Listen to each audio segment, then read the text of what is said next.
It's going to be wonderful.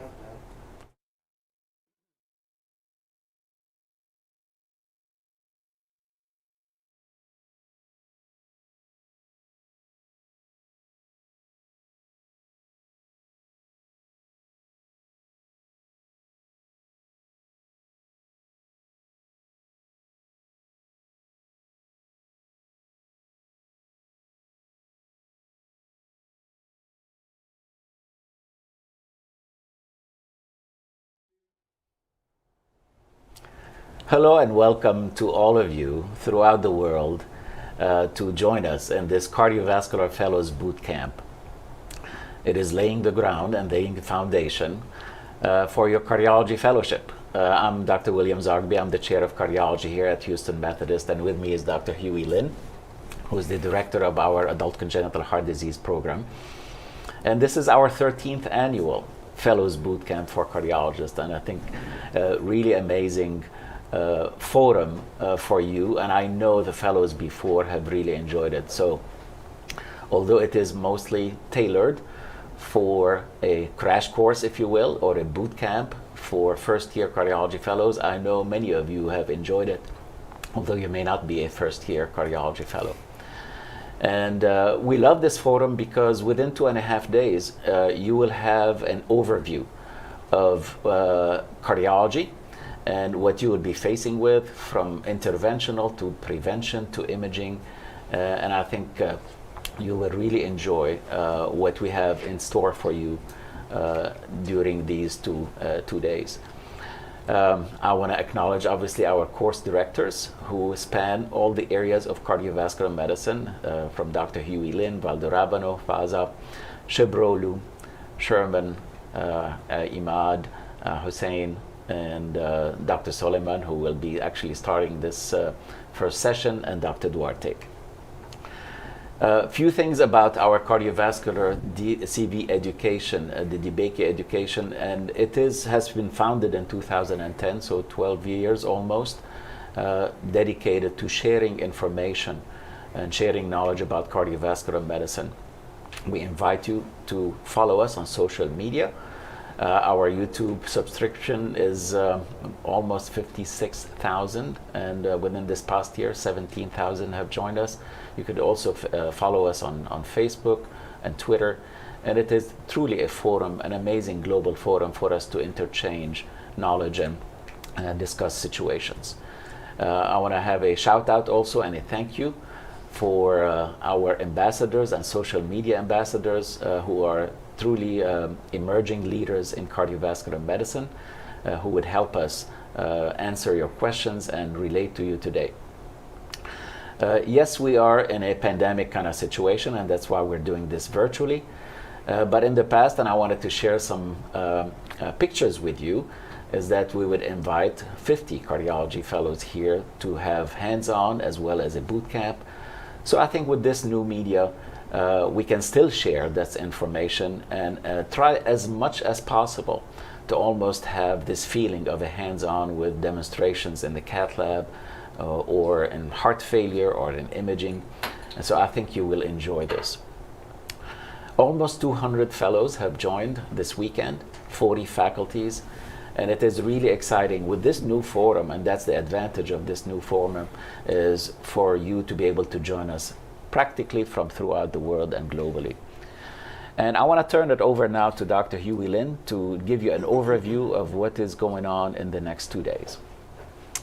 Thanks, Dr. Zogby. Well, I'm absolutely thrilled to talk about our agenda and to give you an overview. We have a phenomenal group of not only internal faculty, but senior fellows, and then most importantly, we have some fantastic external faculty that will be joining us this weekend.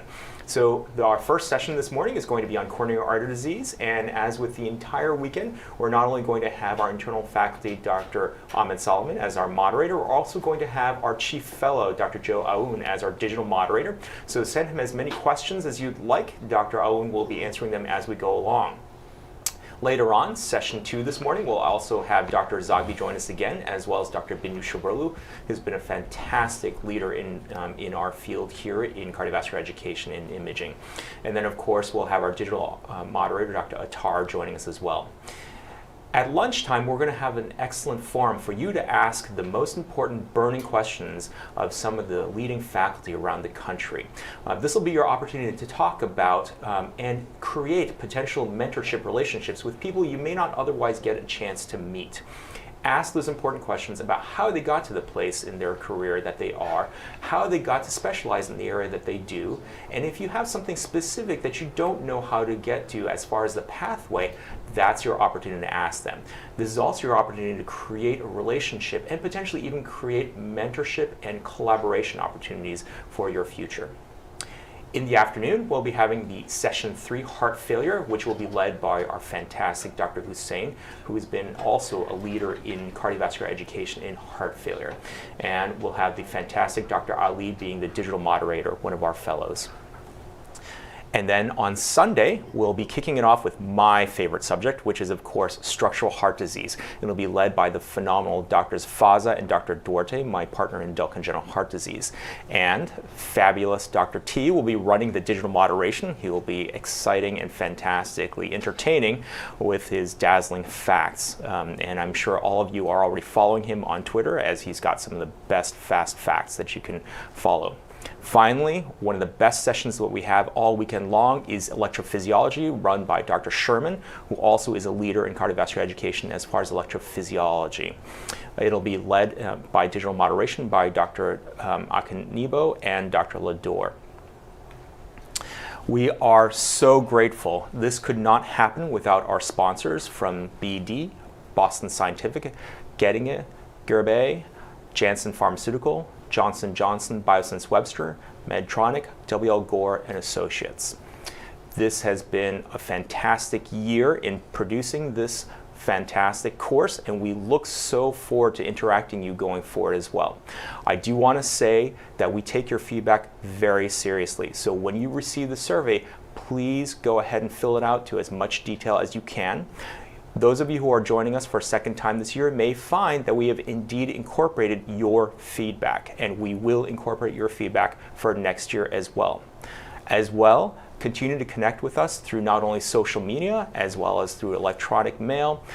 That's an opportunity for us to continue to interact with you and someday have you join us as colleagues, not only here in a local level, but on a national, international level as well. We're thrilled to have you. It's an honor to have you. We're so excited to kick off today's session with Dr. Ahmed Solomon, who is also happens to be one of our former fellows, one of our best former fellows. He is now also the Associate Clinical Director here at Methodist DeBakey Cardiology Associates, and he's going to be leading us off on the session on coronary artery disease. Dr. Solomon. Thank you very much, Dr. Zogby and Dr. Lin. Good morning, and welcome to our annual Fellows Boot Camp. My name is Ahmed Solomon. I'm an invasive general cardiologist here at Houston Methodist. This year we're going virtual again. Many of you either getting used to it or getting bored of the virtual world. When I was a fellow here at Houston Methodist, the lectures, didactics were and are great. The interactions were a lot of benefit. The virtual world made it a bit unorthodox. So I encourage you all to take advantage of the virtual opportunities to engage with each other, with our fellows, with our faculty, in the Q&As, lunch with the experts, social media, and so forth. We have made our session to be a mixture of clinical scenarios and different lectures. First, you're going to listen to our fellows presenting different clinical scenarios and cases. Then our faculty presentations with a special guest this year, reviewing coronary artery disease. Then we will have a couple of presentations from the cath lab for right heart catheterizations and right radial access. And then we will finish with the master Dr. Albert Reisner's coronary angiogram talk. All of our presentations have been recorded so that we could be on time and provide as much time as feasible for Q&As and interactions. Dr. Joseph Aoun will be our digital moderator today and will manage your questions. So without any further delay, for our first presentation, I would like to present to you Dr. Isaac T. Dr. T was our previous Chief Cardiology Fellow here at Houston Methodist last year. He is currently one of our Interventional Cardiology Fellows, and he will be talking about unstable angina and non-ST elevation MI. Good morning, everyone. Welcome again to the 2021 Cardiology Fellows Bootcamp. Thank you all for having me here. I'm going to take you through today a case of end-STEMI ACS and review how we should take care of this patient when you get your first consult from the emergency department.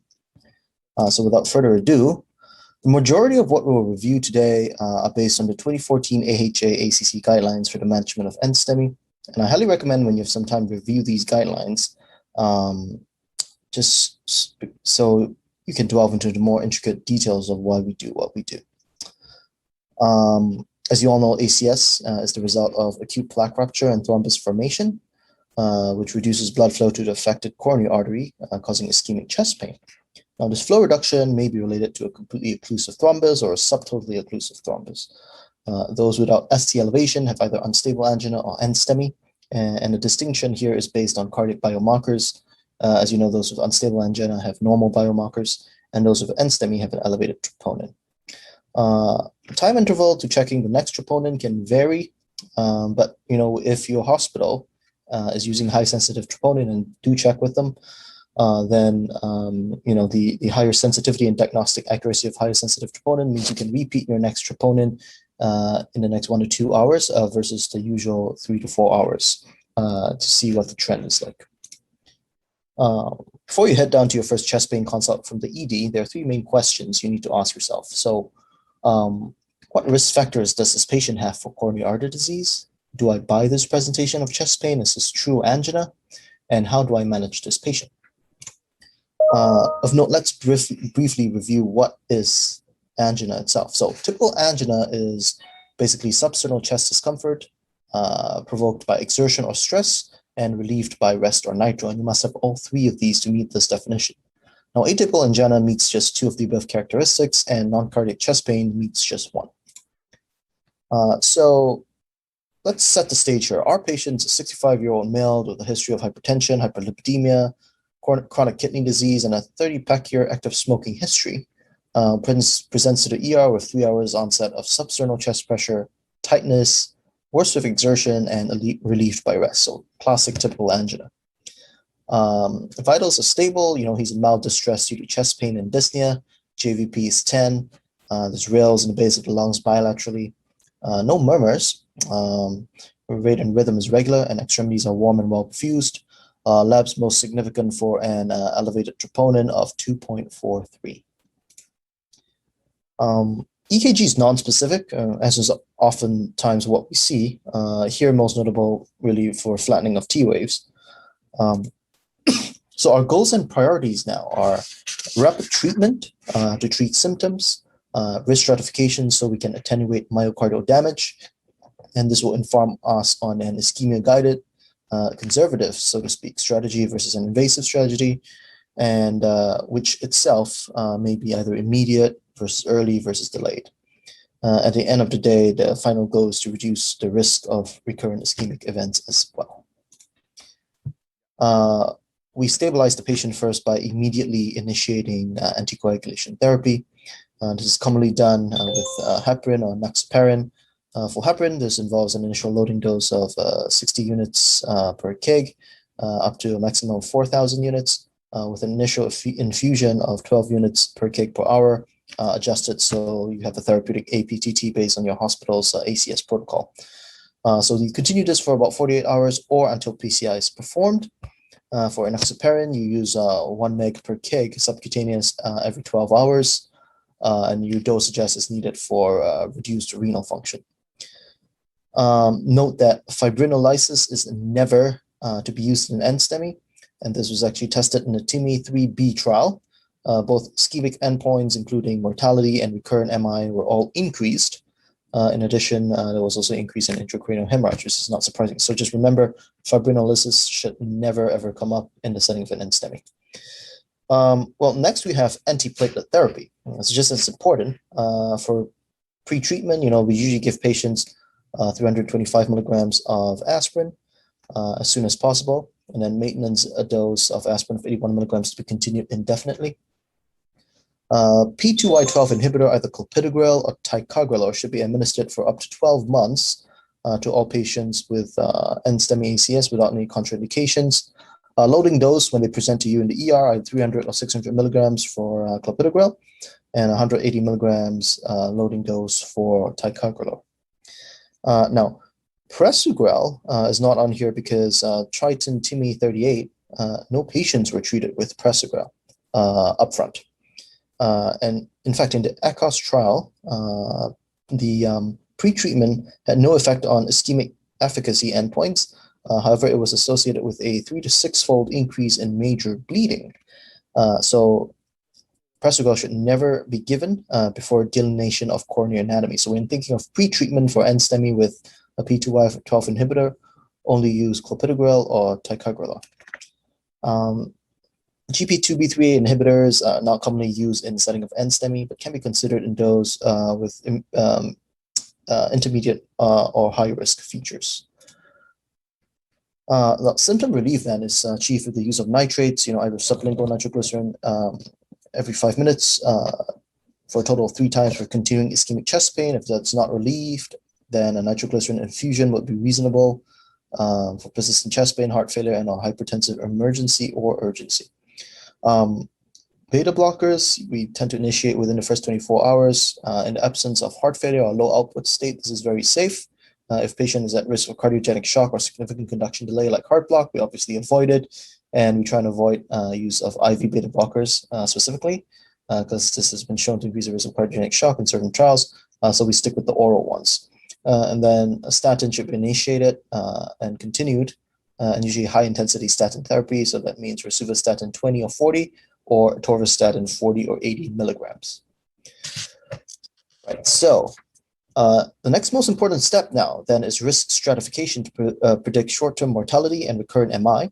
And what we're doing here is trying to determine the risk of death, risk of reinfarction, risk of heart failure, and to weigh the risks and benefits of treatment based on all of this. For this, we have risk estimators, and the 2 commonly most used ones are the TIMI risk score, which estimates mortality for patients with unstable angina and non-ST elevation MI, which is non-STEMI, and then your GRACE risk score, which estimates the admission 6-month mortality for patients with ACS. And you can find these calculators in your app. But there are many variables here that can be hard to remember, but it is really simple, and we do this actually every day at the bedside.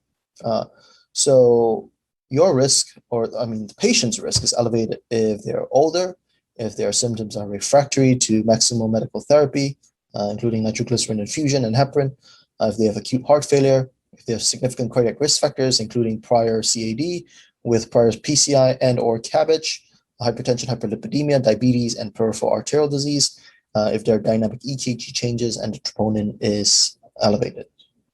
And based on the above, if the patient has a low risk score or low risk troponin negative female patient, and there are not any high risk features, then an ischemia guided strategy is acceptable, as some patients' conditions do stabilize during medical therapy and will not require coronary angiography and or revascularization.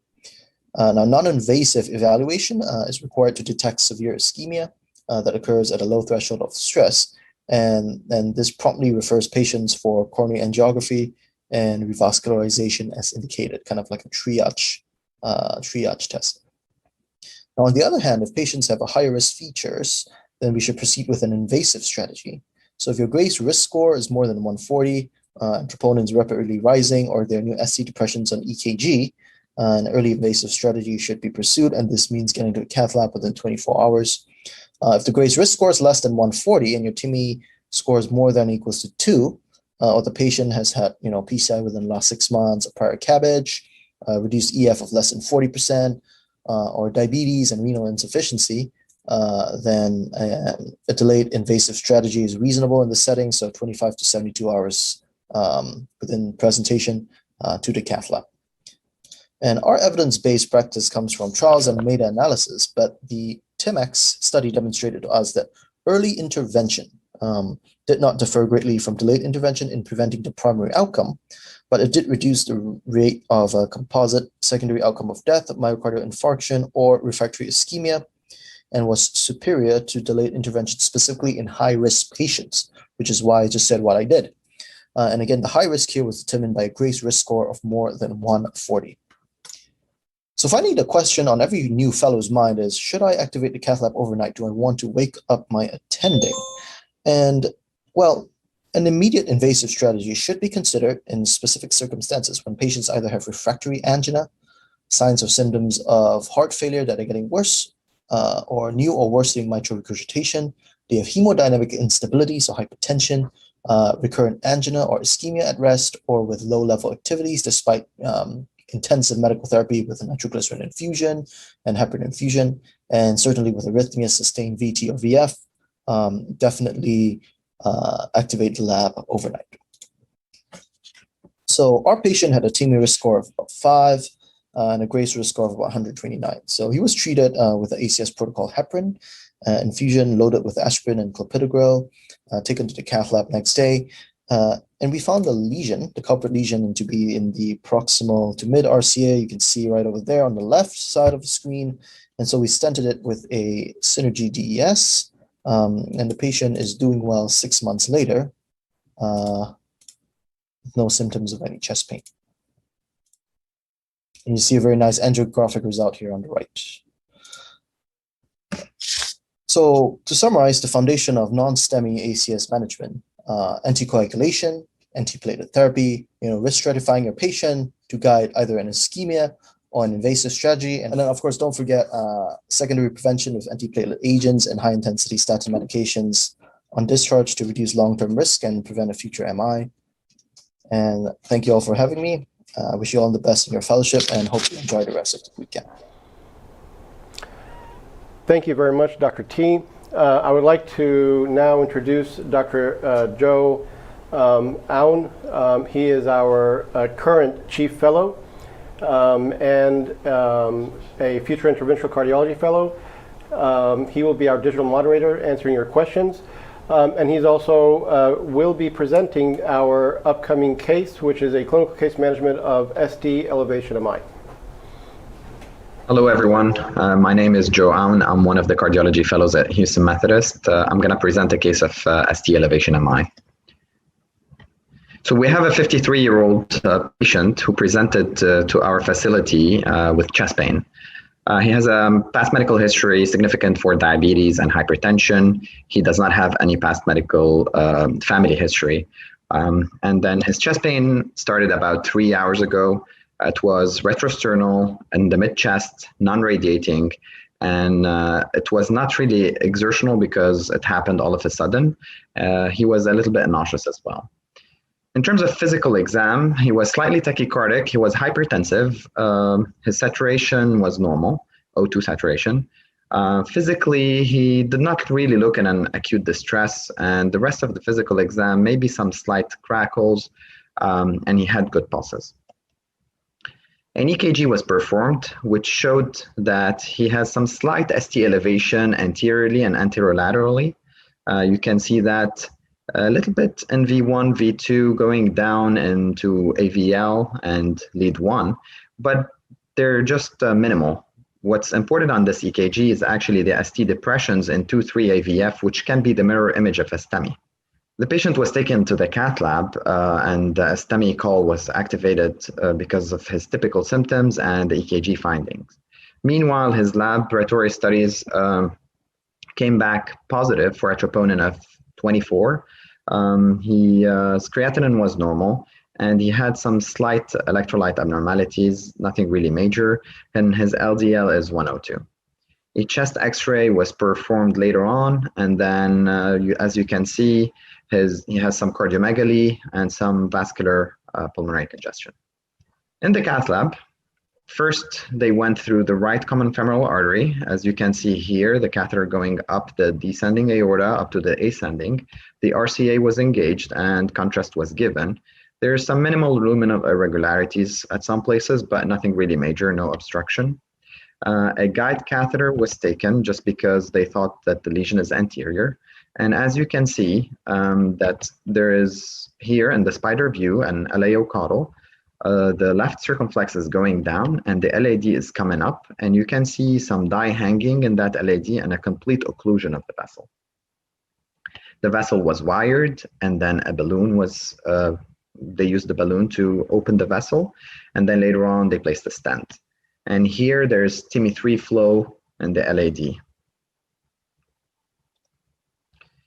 An echocardiogram was performed, which showed that the basal anteroseptal and the mid-anteroseptal both are akinetic. Here on the short axis view, you can see that the mid-anteroseptal wall is akinetic and the mid-anterior wall is hypokinetic. The apex is also akinetic, and the apical septal wall is hypokinetic. This is also confirmed on the two-chamber view. In terms of management, definitely in the ER, they had IV access. O2 saturation usually is given if the O2 sat, oxygen is given if the O2 sat is less than 90%. The labs were sent. He was loaded with aspirin, 325, and then he was placed on daily aspirin, 81 milligrams. He was given ticagrelor with a loading dose of 180 milligrams and then followed by 90 milligrams BID. Other alternatives such as clopidogrel are reasonable. Prasugrel is usually given only in the cath lab in case needed. So if he wasn't loaded before, you cannot really preload with prasugrel before intervention. In terms of anticoagulation, a loading dose or a bolus of heparin was given and then placed on heparin, and usually the PCI is done on either heparin or bivalirudin. Statins wise, a high intensity statin is a must. So atorvastatin 80 was given. A beta blocker is very reasonable to give as long as the patient is not in cardiogenic shock, there are no RV infarct, and there are no conduction abnormalities. And the door to perfusion time in this patient was less, door to balloon was less than 90 minutes. So what to do in a patient who presents to a non-PCI capable facility? So it's really important to know, if you have a cath lab, that definitely the patient should be treated with an intervention, and a door to balloon time should be less than 90 minutes. In rare, sometimes patients can go to emergent CABG or medical therapy is chosen alone, but those are very rare. Usually, in a very, very high percentage, PCI is the treatment. If you do not have a PCI capable or a cath lab in your hospital, then you're facing the situation where you have to decide whether it's better to transfer the patient elsewhere or give the patient fibrinolytics. So if you can transfer the patient to another hospital and you can intervene and balloon that lesion, then definitely within 120 minutes, then definitely that is your route. And it's a class 1 level of evidence B to transfer and treat. If you're not able to do it within that time frame, the patient should be given fibrinolytics, and it's a class 1B indication. After the fibrinolytics are given, you should watch for improvement in patient symptoms, in EKG, that usually more than 50% of the ST elevation should decrease. And if those do not occur, then patient should be transferred and a PCI should happen emergently. If those favorable signs happen, then the patient should have a PCI between 3 and 24 hours of giving the fibrinolysis. And importantly, when you want to transfer a patient to another facility, the door in and door out time should be less than 30 minutes. So let's say you decided to give fibrinolytics. Recently, we've been using, in case like when we encountered COVID, we had a few cases in the beginning of last year where we had to give some eretaplase or tenecteplase too.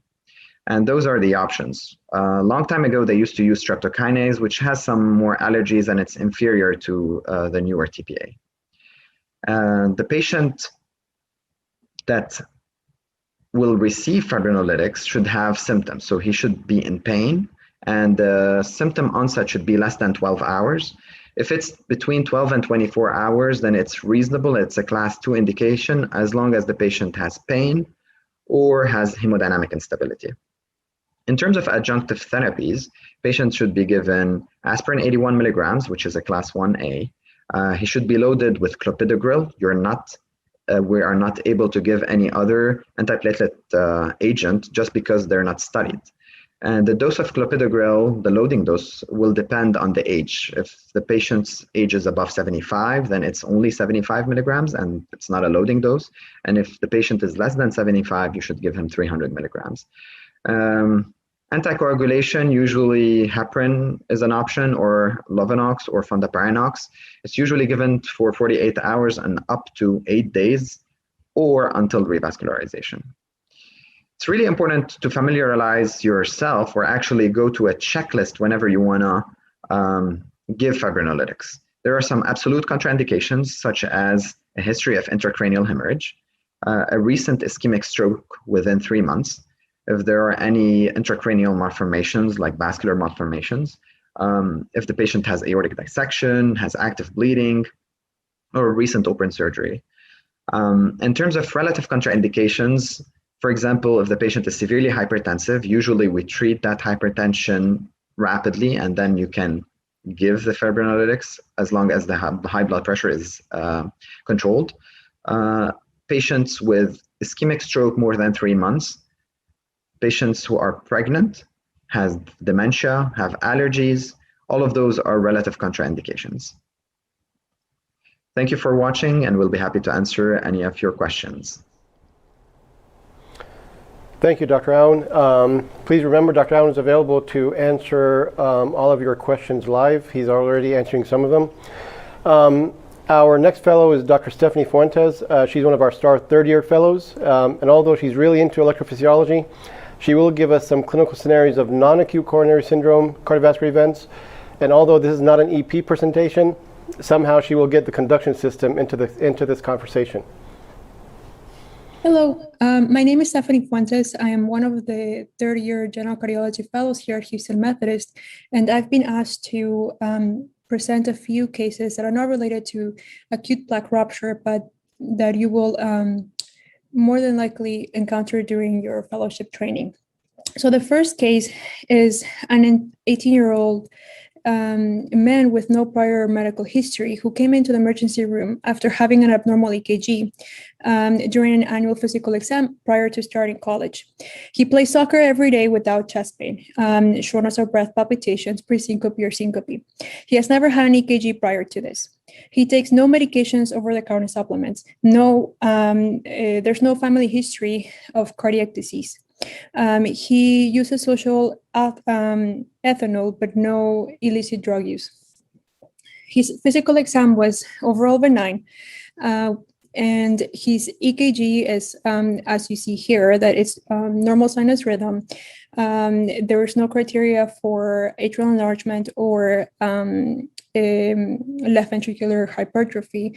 But if you notice, there is subtle J-point elevations in the lead V3, V4, potentially in lead 2, and the cardiac enzymes were normal and BNP was normal as well. What you can see here is the subtle J-point elevations and what is called a J-wave, as seen here, can also be referred as a fish hook sign. And in this clinical context of no symptoms, a young age without any risk factors, is considered a normal variant and warrants no further evaluation. Let's say now the patient had a recent surgery and is now having pleuritic chest pain.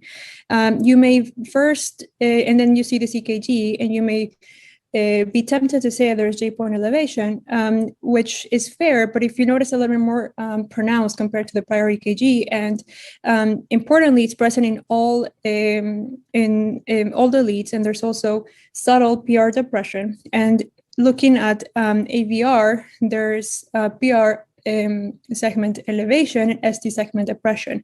And in the context of pleuritic chest pain, the diagnosis in this case is pericarditis, which then warrants anti-inflammatory management. Now, let's say you get this EKG and a patient with cardiovascular risk factors by, diabetes and smoking history, and is coming into the emergency room with chest pain. Again, you see J-point elevations in the anterior leads and, questionable Q wave in the anterior leads. And you then also noticed, importantly, that there are ST depressions in the inferior leads, which in this patient with cardiovascular risk factors for coronary disease, as well as having chest pain and the reciprocal changes, then it makes you think that this patient is having an ongoing anterior MI and therefore warrants a trip to the cath lab. Now, let's go back to the first patient that was 18 years old without any cardiac history or risk factors. And this is the EKG that you see. And now he tells you that, he lost consciousness while he was sitting watching TV. You again may be tempted to say that this is benign early polarization because you see J wave and ST or J point elevations, but it is important to note here that the J wave and the J point elevations are now present in the lateral lead as well as the inferior lead, and given this history of syncope, we should not discount this as benign early polarization, and we should start thinking that the syncopal episode was related to VT or VFib. And so this patient should not be dismissed as benign early polarization and instead be referred to electrophysiology for further assessment and potentially ICD evaluation. So let's go to a second case. This is a 36-year-old lady with migraines who is coming in with chest pain. She was in her usual state of health until the night of admission when she noted substernal chest pain while she was laying down. It was associated with nausea and vomiting, diaphoresis, tingling in both of her arms. The pain resolved spontaneously after 2 hours prior to coming into the emergency room. Had never had any similar chest pain in the past. She had no distal exertion, orthopnea, PND, palpitations, or syncope. Her physical exam was notable for essentially obesity with a BMI of 32.95. But otherwise, she had a normal cardiovascular exam. Her EKG on admission was relatively benign, normal rhythm without any ischemic changes. Her initial cardiac enzyme wave troponin was normal. BNP was also normal. Her SAT rate was normal as well. On day 2 of admission, while she was laying down to get an echocardiogram, she developed the same chest pain that brought her to the hospital. In this EKG, you see evolving biphasic T-wave inversions and some questionable ST elevations in the pterolateral leads. And at this time, the troponin was 0.94. 1 hour later, you got another EKG in the context of still having chest pain. And you see the same biphasic T-wave inversions in the pterolateral leads, but you also see T-wave inversions in the high lateral leads. And at this time, the troponin was 2.31. Because of her symptoms and the rising cardiac enzymes and EKG changes, she was taken to the cath lab, where, as you can see here in the LAD, in around the mid-LAD, right after this diag, there is a lesion that looks kind of like a stump, but if you look closer here, there's a thread-like long segment lesion that was suggestive of spontaneous coronary artery dissection. The mechanism of SCAD is not fully understood. The proposed mechanism is an intimal tear or bleeding of the vasa vasorum with intramedial hemorrhage, which then leads to creation of a false lumen filled with intramural hematoma. The pressure-driven expansion of the false lumen by an enlarging hematoma may lead to the luminal encroachment and subsequent myocardial ischemia and infarction. The SCAD is classified into 3 types based on their angiographic characteristics, whether they have like multiple radiolucent lumens, or if it's a long, diffuse, and smooth narrowing that's usually more than 20 millimeters in length, or if it's focal or tubular stenosis. The management depends on the anatomy of the vessels involved, as well as the clinical stability. If the patient has no high-risk features and is clinically stable, it is reasonable to pursue a conservative therapy with inpatient observation. In contrast, if she were to have high-risk features and be clinically unstable, then a discussion to pursue PCI or CABG is warranted. Let's go to a last case. And this is a 78-year-old lady with HFpEF, hypertension, sleep apnea, hyperlipidemia, who came in with a 4-week history of dyspnea exertion. She was in her usual state of health up until 4 weeks when she noted leg edema and dyspnea and exertion, which progressively worsened to the extent that she had to come into the emergency room. She had no chest pain, however, or chest discomfort. She had no orthopnea, PND, or pendopnea. Her physical exam was notable for JVP to a mid-neck and 2+ leg edema, as well as bivascular crackles. Her EKG on admission showed a new left bundle, which compared to her prior EKG confirmed that it was in fact a new left bundle. Her EKG was repeated and there was no evolving changes. Her cardiac enzymes remained normal and 2 more times after this was originally obtained. Because of the new left bundle and the symptoms of heart failure, she underwent a selective coronary angiogram, which essentially showed no flow-limiting lesions. So you can see here the artery of interest in an LAD and a new left bundle was the LAD that thankfully had no flow-limiting lesions. It was a right dominant system without any significant stenosis. So let's talk about the new left bundle. In the guidelines, it is no longer considered to be a STEMI equivalent. And this is because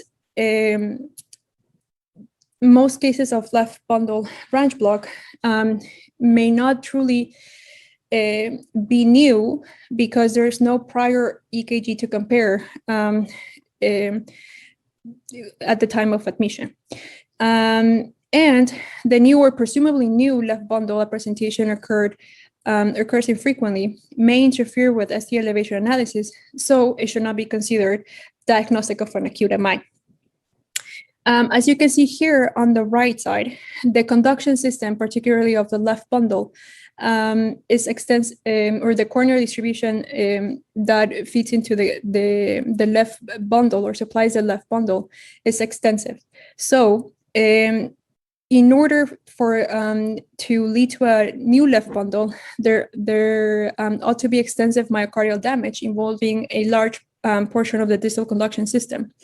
And in rare circumstances, you can have an acute left bundle if you have a discrete MI just distal to the left to the bundle of His. And so if one requires to have an extensive myocardial damage in order to get a new left bundle, it explains why an acute left bundle used to be considered a STEMI equivalent, because it would require a transmural MI and therefore be associated with the poor prognosis. So a new left bundle ought to be considered in the clinical presentation of a patient. A few things that can help us assess about ongoing myocardial ischemia are Strobosa criteria, which was presented in a paper in 2002. The criteria are the following. You get 5 points if you have concordant ST elevations, 3 points if you have concordant ST depression, and 2 points if you have discordant and ST elevation of more than 5 millimeters. And a score of 3 was found to have a specificity of 90%, but a sensitivity of 78% for myocardial ischemia. A few other hints that can help distinguish an MI in the context of a left bundle include the Cabrera sign and the Chapman sign. The Cabrera sign, as seen here, is notching in an S wave in leads V3 and V4. And the Chapman sign is notching in the R wave in leads 1, AVL, V5, and V6. Again, these signs have a specificity of about 90%, but an even lower sensitivity compared to the Scarbosa sign. And that's all I have. Thank you for your attention. Thank you, Dr. Fuentes. So our last fellow presentation today is going to be our excellent second-year fellow, Dr. Yahya Saleh. He will be discussing something that all of you will be dealing with at one point or another. Patients that are undergoing coronary artery bypass and their postoperative management, the different clinical scenarios, how your exam, point-of-care ultrasound skills will make an impact in your care of these patients. Hello, I am Yahya Saleh. I'm one of the cardiology fellows at Houston Methodist. and today I'll be talking about the perioperative management in CABG patients. Preoperatively, all patients should be on aspirin 100 to 325 milligrams daily. In order to limit blood transfusions, clopidogrel or ticagrelor should be discontinued 5 days prior to surgery, and prasugrel should be discontinued 7 days prior to surgery. If it's an urgent CABG, it's reasonable to discontinue clopidogrel and ticagrelor just for 24 hours. And nowadays, you can test for platelet functions to guide the decision on timing of cardiac surgery. All patients undergoing CABG should be on a statin therapy preoperatively. Beta blockers should be started prior to 24 hours prior to surgery. The safety of preoperative administration of ACE inhibitors or ARBs is still uncertain. So I wouldn't start ACE inhibitor or an ARB on a patient who's going to have surgery in a day or two. Post-operatively, I should initiate aspirin within 6 hours if it's not already given preoperatively. Clopidogrel is indicated in patients who are aspirin intolerant. Other than that, I should continue my statin, continue the beta blockers, and ACE inhibitors in a patient with an EF of less than 40%, hypertension, diabetes, or CKD is a class 1A. In patients who do not have this risk factors, it's a class 2A. I should aim for a blood glucose of lower than 180, and typically we do that with an insulin drip, and we should DC any hormonal therapy if the patient is already on it. So we get a consult on a 68-year-old male patient who's currently in the ICU, has history of hypertension, diabetes, he's a former smoker, and it's post-op day 1, and he had CABG times 3. So what do I look for when I enter to the room? First of all, vital signs and symptoms. Then I check how much of oxygen is he on, check the tele, make sure that he's not having any arrhythmias. I check his dry weight, and I check his weight today. That will give me a sense of his volume status. If he has a central line and a swan, I'll get those numbers. Definitely, it's going to be very helpful. I will check if he's on any inotropes or vasopressors. Check obviously the EKG, chest X-ray, his labs. Make sure that the tubes are draining and they're in place, and see if he's still requiring his epicardial pacer or not. So those are the basic things that you should evaluate when you walk into the room. Post-op day 3, you get the stat page. The patient is having chest pain. He's tachycardic. He's a fever of 101, and the EKG is showing diffuse ST elevations. Troponin is normal, CRP is high, ESR is high, and the echo is showing a small circumferential pericardial effusion. So this patient is having pericarditis. So make sure that you listen for a rub carefully. You get an echo to rule out like big effusions, and the treatment is NSAIDs and colchicine, or high-dose aspirin and colchicine. And the second line is steroids. In an alternative scenario, you get another page that on post-op day 3, the patient is having chest pain. This time, his EKG is showing ST elevations in the inferior leads and ST depressions in the lateral leads. His troponin is high. His EF is 40 to 45% with inferior wall motion abnormalities. So this patient is having a perioperative MI, or an early graft occlusion.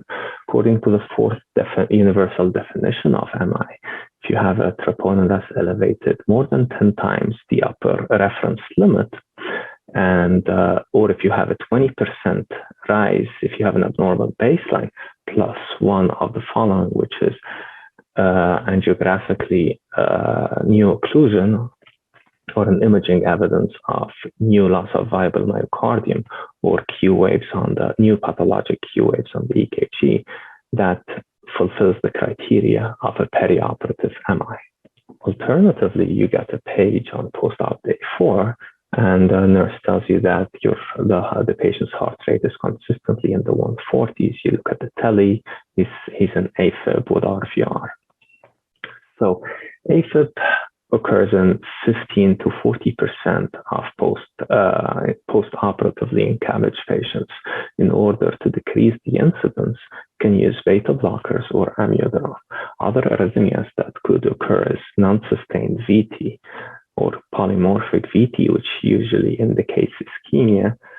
And other than that, it's bradyarrhythmias. That's why we keep the epicardial wires for a few days post-operatively.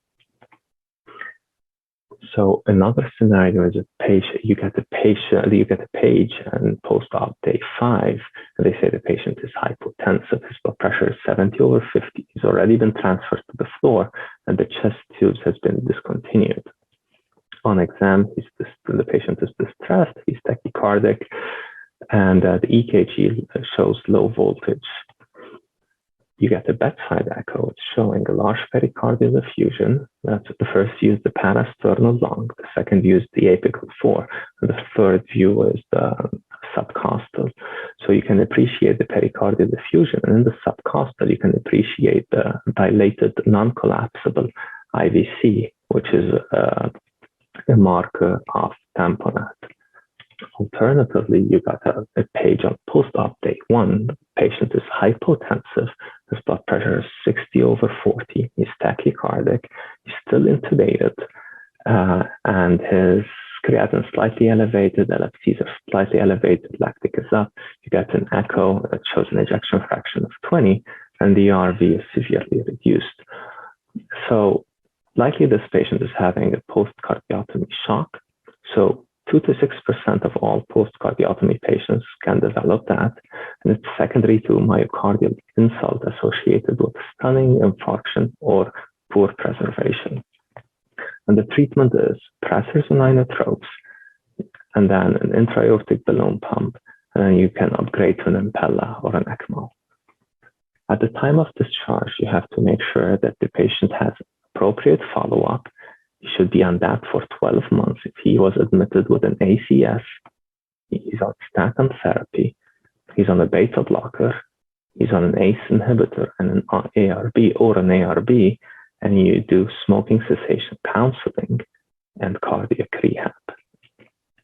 And thank you for your attention, and that will be all. All right, thank you, Dr. Saleh. I would like to thank all of our fellows here at Houston Methodist for their excellent presentations.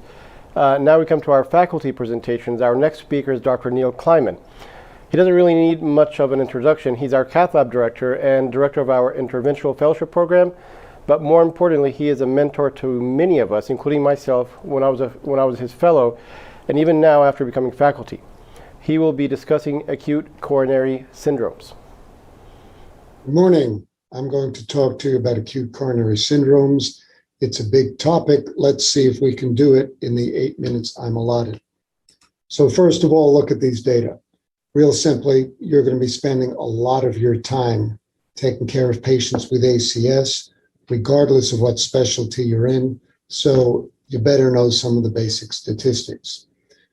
And if you look at the bottom panel, no surprise, the incidence of ACS is more common as patients age. By the time people reach age 75, whether you're male or female, black or white, there's approximately a 10% incidence of acute coronary syndromes.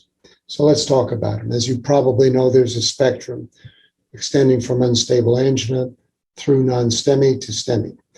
And along this spectrum, there's a gradient as to the severity of thrombosis within the coronary artery. There's a gradient in terms of ECG changes. There's a gradient in terms of cardiac enzymes. And as troponins become more sensitive, like it or not, it is likely that we'll see more unstable anginas being reclassified as non-STEMIs. STEMIs still are qualitatively a bit of a different kettle of fish. So let's talk about pathophysiology. You probably are aware of this among patients with ACS, and particularly high-risk ACS. The paradigm is that plaques become unstable because of inflammatory changes at the margins of the plaque, as well as disproportionately high lipid content that makes the plaques soft and vulnerable to disruption. Disruption occurs, the fibrous layer on top of the plaque becomes compromised, and there's either plaque erosion, which is more common in non-ST elevation ACS and in women, or overt rupture of the plaque with exposure of deep elements, which is more common in patients with STEMI and more severe ACS. After a while, you'll be able to at least basically recognize these on angio. Well, what happens? Either platelets become activated and start to activate the coagulation cascade as they pass over the plaque and form aggregates, interrupting the microvasculature downstream, or the thrombus becomes big, ugly, and red, and becomes completely occlusive in the coronary artery at the site of plaque rupture, leading to total occlusion and large-scale cell necrosis.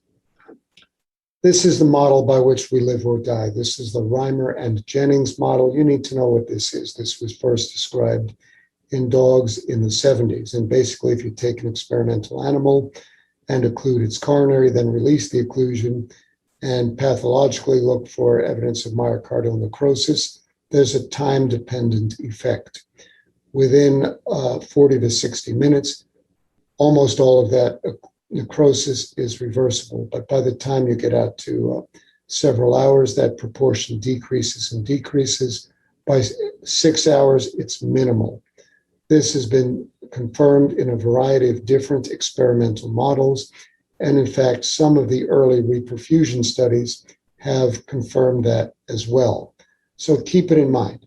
It's important. That's why we have an urgency about taking care of patients with STEMIs quickly and not delaying. Now, this hasn't really panned out in the registry studies worldwide, and probably the reason is that the patients in those studies are a mix and aren't pure acute STEMIs. But generally, we try to give the patient the benefit of the doubt and treat the STEMI as if it's relatively acute in onset. This is what you need to know about markers, or so-called enzymes. These enzymes are released by myocardial cell necrosis. The cell has to die and have its membrane disrupted before it can release these large molecules. The first molecule released is myoglobin.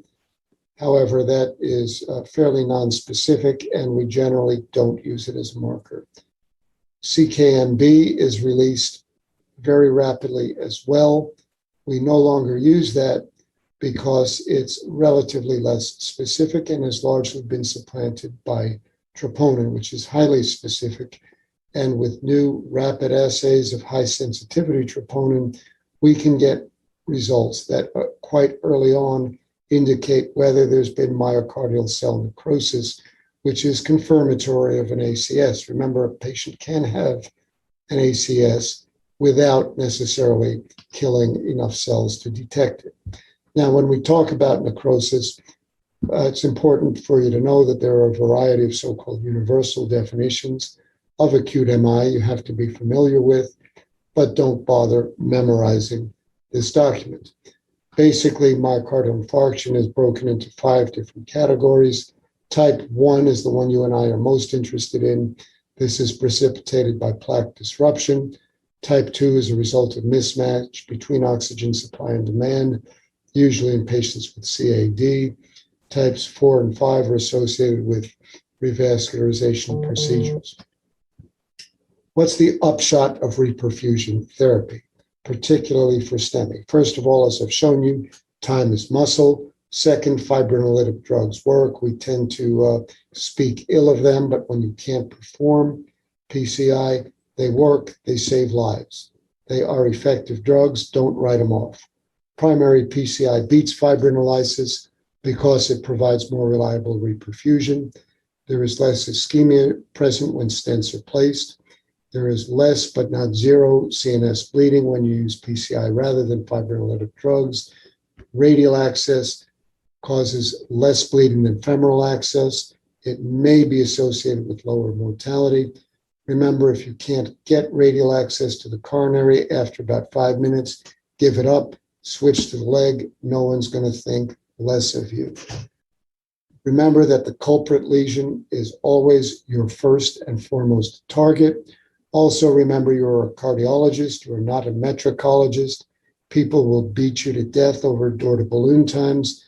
Don't forget to evaluate the patient. That's important. That's even more important than the metrics. Make sure you're doing the right thing with the patient. Develop a rapport with the ER staff, understand the reperfusion protocols. Keep in mind there are system delays. You can beat these. There are non-system delays. These are usually patient-related. They're important. Remember, don't forget to take pictures of the non-culprit vessel as long as the culprit vessel. Life is full of surprises. There are multiple trials of non-culprit PCI in addition to culprit PCI. Remember the premise: this requires successful and smooth culprit PCI of the culprit vessel. If you can't get the culprit vessel open, don't switch to the non-culprit vessel. These are also important for patients who are not in shock. Post-PCI, oral DAPT is important. Aspirin 325 may be better than 81 milligrams. ACE inhibitors and aldosterone antagonists are important. If the LVEF is reduced, statin therapy should be aggressive, and rehab referral is required. Non-ST elevation ACS, what do you need to know? You need to know the aspirin data. Aspirin is useful in these situations. You need to know the heparin data. More is not necessarily better. Low molecular weight heparin is not necessarily better than unfractionated heparin. Bivalirudin may or might not be better. Clopidogrel plus aspirin is better than aspirin alone. Ticagrelor is probably better than clopidogrel in this situation. Prasugrel is probably better than clopidogrel if and only if PCI is not performed. There are a variety of scores. You need to know them. They all come with cell phone apps. Get the apps, know what these scores are about. The heart score is used by ER docs. It's primarily valuable because it can reliably identify low-risk patients who can be discharged. We as cardiologists utilize the TIMI risk score, which is easy to calculate based on seven factors. It's important to know that TIMI risk scores of 3 or greater are associated with a benefit for urgent PCI that is performed within the first 48 to 72 hours. And as the risk score exceeds 3, it's associated with worse prognosis and higher mortality. The GRACE risk score similarly requires an app to calculate. It's important to know that a GRACE risk score greater than 140 is generally regarded as an indication for urgent or less than 24 hours revascularization. So revascularization within 24 hours of admission. We can argue about the statistics here, but that is what is accepted. And within 8 minutes, that is what you need to know about acute coronary syndromes as a primer. So I thank you very much. Thank you, Dr. Kleiman. Our next speaker is a special guest this year from the Kingdom of Saudi Arabia, Dr. Mirvat Al-Asnag. She really does not need an introduction. She's a very well-known cardiologist, speaker around the world, but she is known to be a very talented interventional cardiologist. She is currently the director of the cath lab at the King Fahd Armed Forces Hospital in Saudi Arabia. She serves on several councils, ACC Interventional Leadership, Board of Trustee of SCI, EAPCI Women's Steering Committee, multiple editorial boards, including Circulation Interventions. I can literally keep on going for an hour. We are truly honored that she's joining us today. She will talk to us about acute coronary syndrome complications. Hello, I'm Mirvat Al-Asnaj. Thank you for the invitation. I was tasked to discuss complications of acute coronary syndromes in the next 8 to 10 minutes. The categories are electrical disturbances, mechanical dysfunction, thrombotic, inflammatory, and of course, shock. So I'm going to try to go through each one of them very quickly and emphasizing the most important clinical points. Starting with the electric or conduction disturbances, these are the most common complications of any acute coronary syndrome, asystole being the least common of them and usually a manifestation of something more terminal like LV failure or rupture and shock. It's important when we evaluate electric disturbances is of course, something like this, a ventricular tachycardia or a ventricular fibrillation, is to successfully cardiovert the patient, but as well to make the decision for the next plan of care, which is, does this patient qualify for an ICD or a CRTD? Next, looking at something like this, whether it's atrial flutter or atrial fibrillation in the bottom screen, important to distinguish the bleeding risk and the ischemic risk, most importantly, because the triple therapy regimen needs to be decided, whether it's going to be for 1 week during the hospitalization and then dual therapy and so on. Next, looking at something such as complete heart block, again, very important to make the diagnosis appropriately, but also not only for the acute phase, but to make sure we understand whether this patient qualifies for a permanent pacemaker, an inferior MI versus an anterior MI. Anterior MI is most likely to require a permanent pacing compared to an inferior MI, where revascularization often reverses the heart block.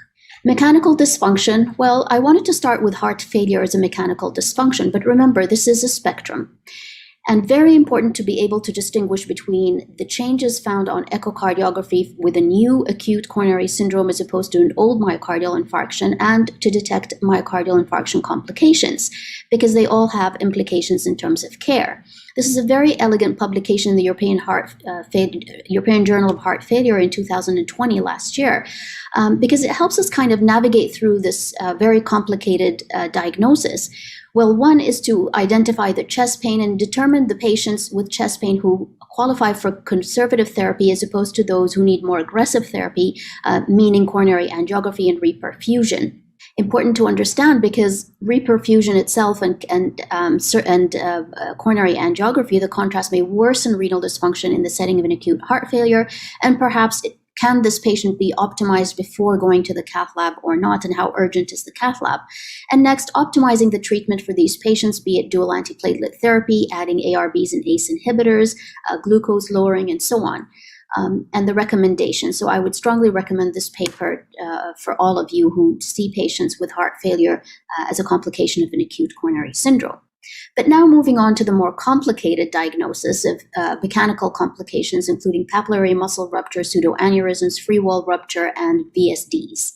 Now, fortunately, in the era of reperfusion via catheter, the incidence has actually decreased of mortality and the incidence of these complications from this publication. Bear in mind, this is a single center publication that was actually not very contemporary. Nevertheless, it gives us an understanding of how these have actually decreased. The APEX trial, published in 2009, once again looked at over 5,000 patients. Unfortunately, the incidence of mechanical complications is less than 1%. Where free wall rupture and tamponade is in about 0.5%, papillary muscle rupture in 0.26%, ventricular septal rupture in 0.17%, and then looking at survival rates, papillary muscle rupture being having the highest survival rate compared to free wall rupture and ventricular septal defects. And again, bear in mind, they usually happen within a median of 23 hours, first day and afterwards. If we look at papillary muscle rupture, again, the incidence varies depending on the publication, about 35% or so. Looking at the mortality rate, about 10 to 40%, and the presentation can be shock, can be a murmur, and so on. Transthoracic echocardiography is key in the diagnosis, whether it is transthoracic or transesophageal, but more important is to determine the next step once the diagnosis has been made, where the patients can have afterload reduction, reducing the regurgitant volume and pulmonary congestion with IV diuretics, CRRT, possible vasodilators such as sodium nitroprusside or vasopressors. Perhaps this patient will require inotropic support and balloon pump support if they have manifested with shock. They may need mechanical ventilatory support with PEEP that reduces the LV afterload, preload and afterload, and can augment cardiac output. And then, of course, mechanical support, be it Impella or VA ECMO. But the next thing is, how do we treat these patients? This is a video from JAMA that looked at a patient with right coronary artery occlusion and a ruptured posteromedial papillary muscle with acute mitral regurgitation, both in long and short axis. Important to understand that these patients, by convention, are treated with surgical repair. A reparative strategy was taken, which involved triangular resection of the posterior leaflet of P2 towards the P3 segment. And so what we're learning here is that the cardiographic examination is going to help the surgeon determine how to treat the rupture and how to repair it or replace the valve altogether by identifying which papillary muscle itself was affected and an understanding of the circulation of that particular territory. Now, as I said, the mainstay of treatment is surgical repair. In rare cases where patients are too sick to go to surgery, mitral clipping has been done. This is a publication in JACC Interventions from the group of Dr. Goel and his team showing successful treatment of these patients. Bear in mind, these are very ill patients that cannot go to surgery and were surgical turndowns. Ventricular wall rupture, as I mentioned again, occurs in 1% of patients with an acute MI, 15% of hospital mortalities, and they can present also with a murmur that probably is difficult to distinguish, and echocardiographic and perhaps invasive calculation of shunts can be done. But ultimately, a decision between percutaneous and surgical repair, immediate versus delayed, and looking at the data, the most important to understand is whether it's a complete rupture or not. Again, imaging helps us determine that. Incomplete, there's partial sealing by a thrombus with some oozing and pericardiocentesis. The clinical presentation is important, whether the patient has hemodynamic stability. We can consider inotropic support, a multidisciplinary team, discussion, and referral to surgery. Cardiogenic shock, you may consider inotropic support, balloon pump or impella, even into pericardiocentesis. And cardiac arrest require immediate CPR, drainage of an infusion, and if you're successful, implanting mechanical circulatory support and shipping the patient for cardiac surgery. At surgery, the options are putting in a prosthetic patch, using a pericardial patch, or sutureless patch repair. This is a patient, again, from JAMA, where they had a rupture that was not treated surgically. You can see the rupture in the septum here with apical akinesis. These are different views. This is a short axis view provided by transesophageal echocardiography. This patient was subsequently treated with percutaneous occlusion using a device occluder. Initially, when you look at that view, it showed that the device was well seated and there was a seal, but subsequently there was more mobility and occlusion and shunting, which tells us that these are not very stable patients. The edema and the necrotic tissue may not hold a device. So once again, you look at the clinical presentation of the patient, whether they have stable hemodynamics, and consider surgery early versus delayed. A non-surgical candidate, you may consider conservative therapy, and you may consider bridging a patient with a mechanical support, palliative care, and so on. Very important that the patients are, their families are appraised early on the decision. And afterload reduction, again, to prevent left to right shunting and delaying the surgery, has lower mortality, greater connective tissue or scar formation that may potentially hold a patch or even a percutaneous device and prevent dehiscence, IV diuresis, CRRT, and so on, but you have to be very careful with those two in the event the patient is hypotensive.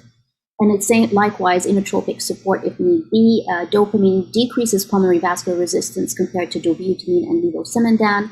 Balloon pump reduces afterload, and a VA ECMO or impella may be a bridge to more definitive surgical therapy in these patients.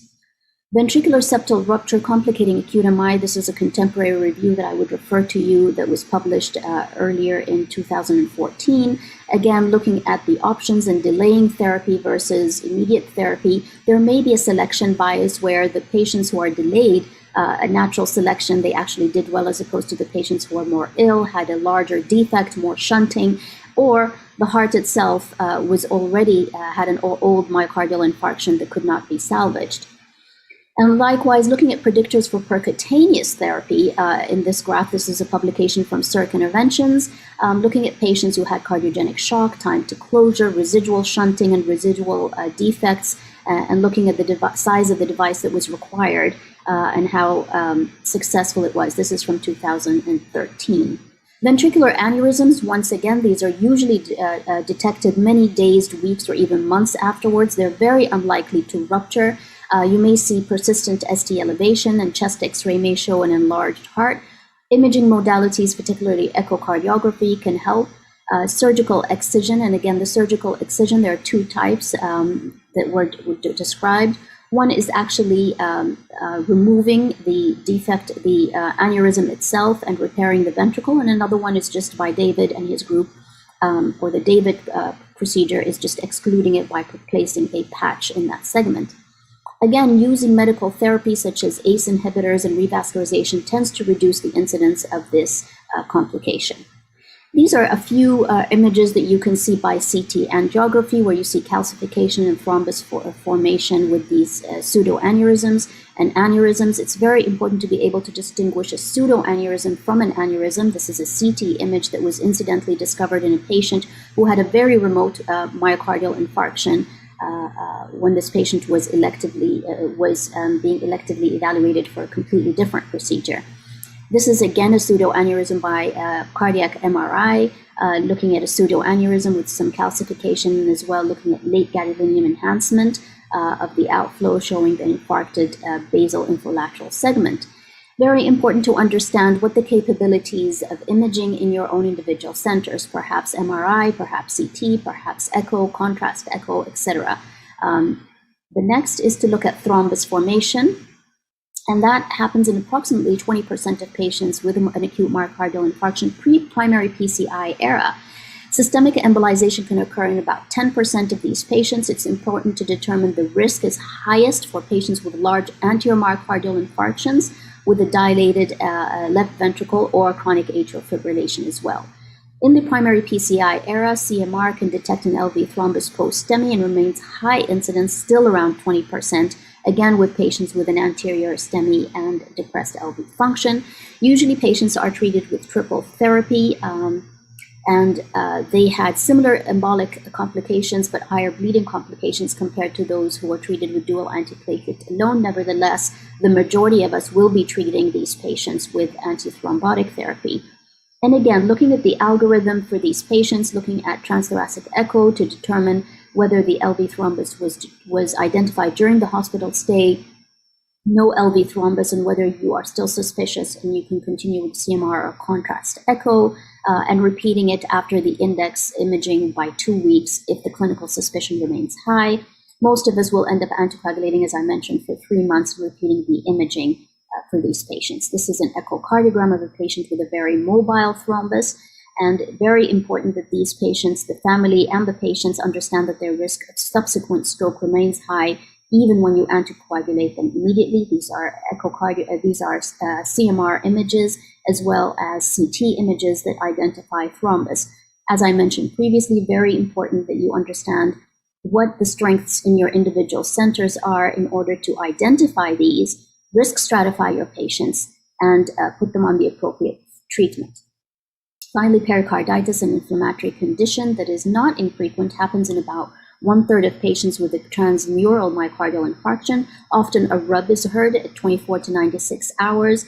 Pericarditis with an EKG is often diagnostic with PR depression. Treatment is often some form of non-steroidal anti-inflammatory. For chronic conditions, colchicine is recommended. Anticoagulation is not a contraindication, but bear in mind it may worsen the effusion, and particularly contraindicated with late post-MI pericarditis or Dressler syndrome. This is an example from a patient who had a pericardial effusion, subsequently needed to be anticoagulated, and soon after that had hemodynamic compromise, and we found a thrombus that required drainage. Shock, this is a whole topic in and of itself. This is a slide credit from Dr. Hani Junaid, who presented at your center a few years ago. It occurs in 80% of STEMI patients related to extensive myocardial damage and 20% related to mechanical complications. Incidence is about 7% only.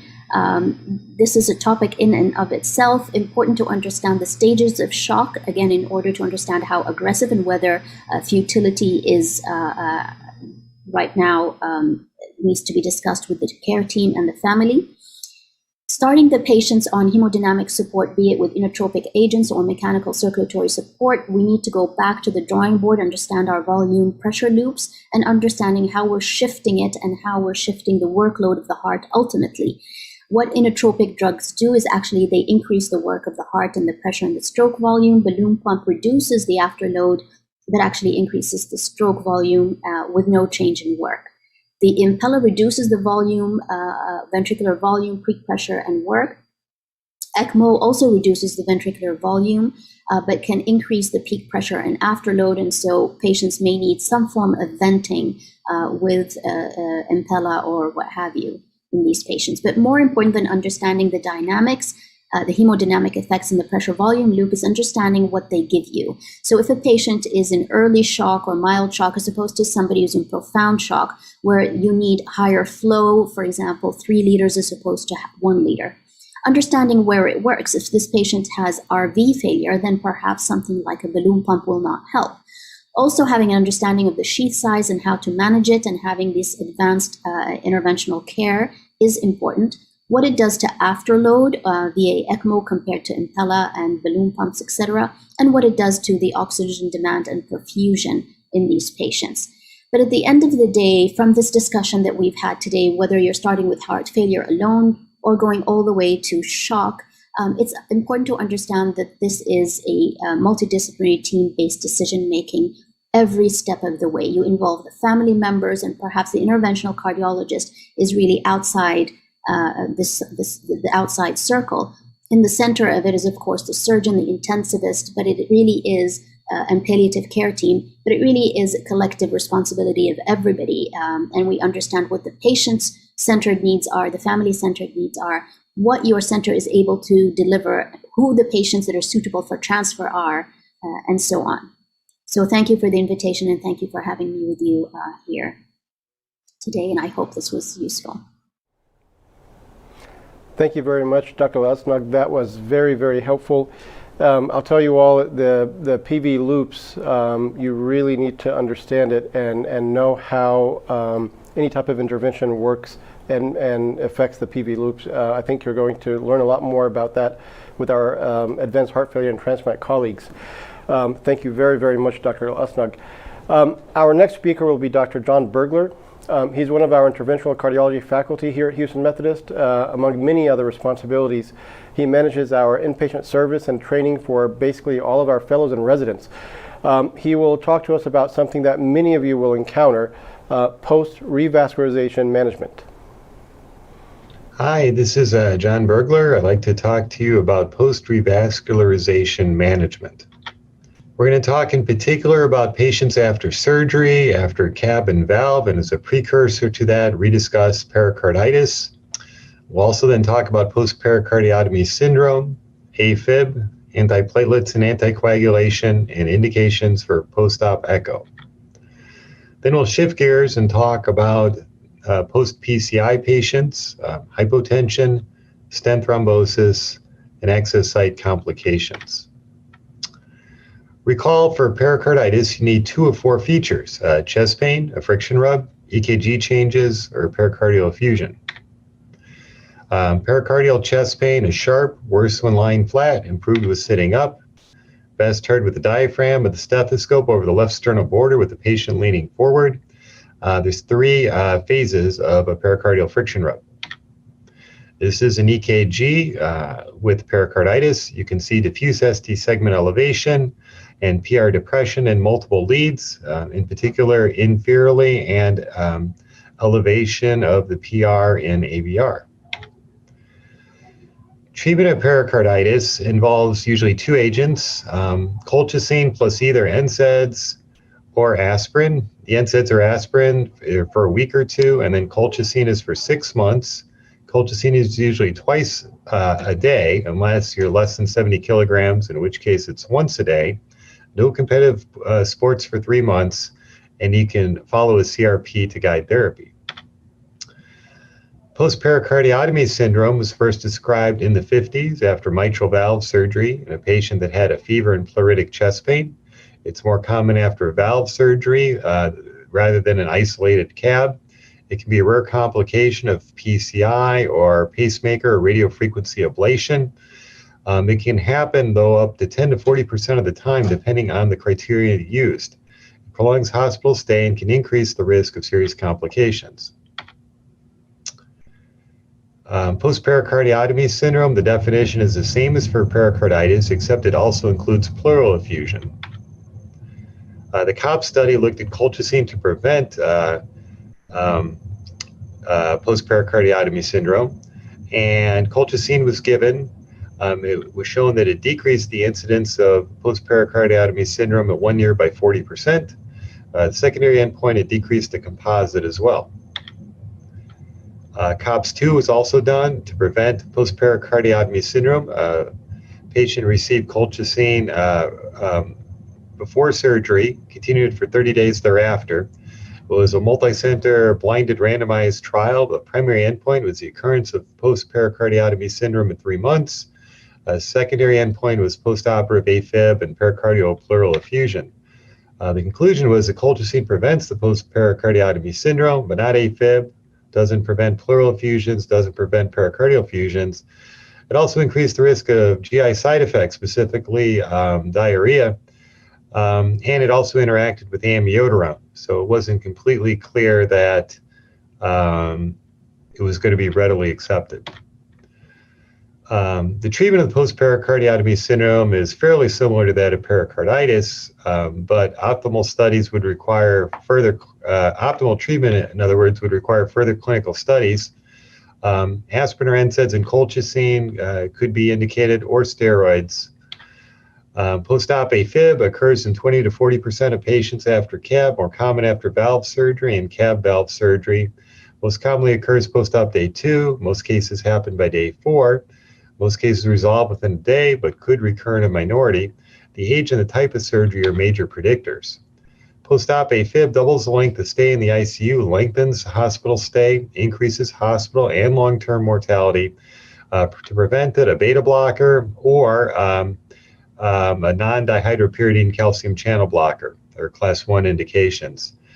Here we have a protocol of Methodist for amiodarone. Amiodarone 300 milligrams IV immediately post-op, then 400 milligrams twice a day for 5 days. Treatment of post-op AFib is usually rate control with the above agents. In patients with a history of AFib pre-op, surgical left atrial appendage occlusion decreases mortality and the risk of thromboembolism.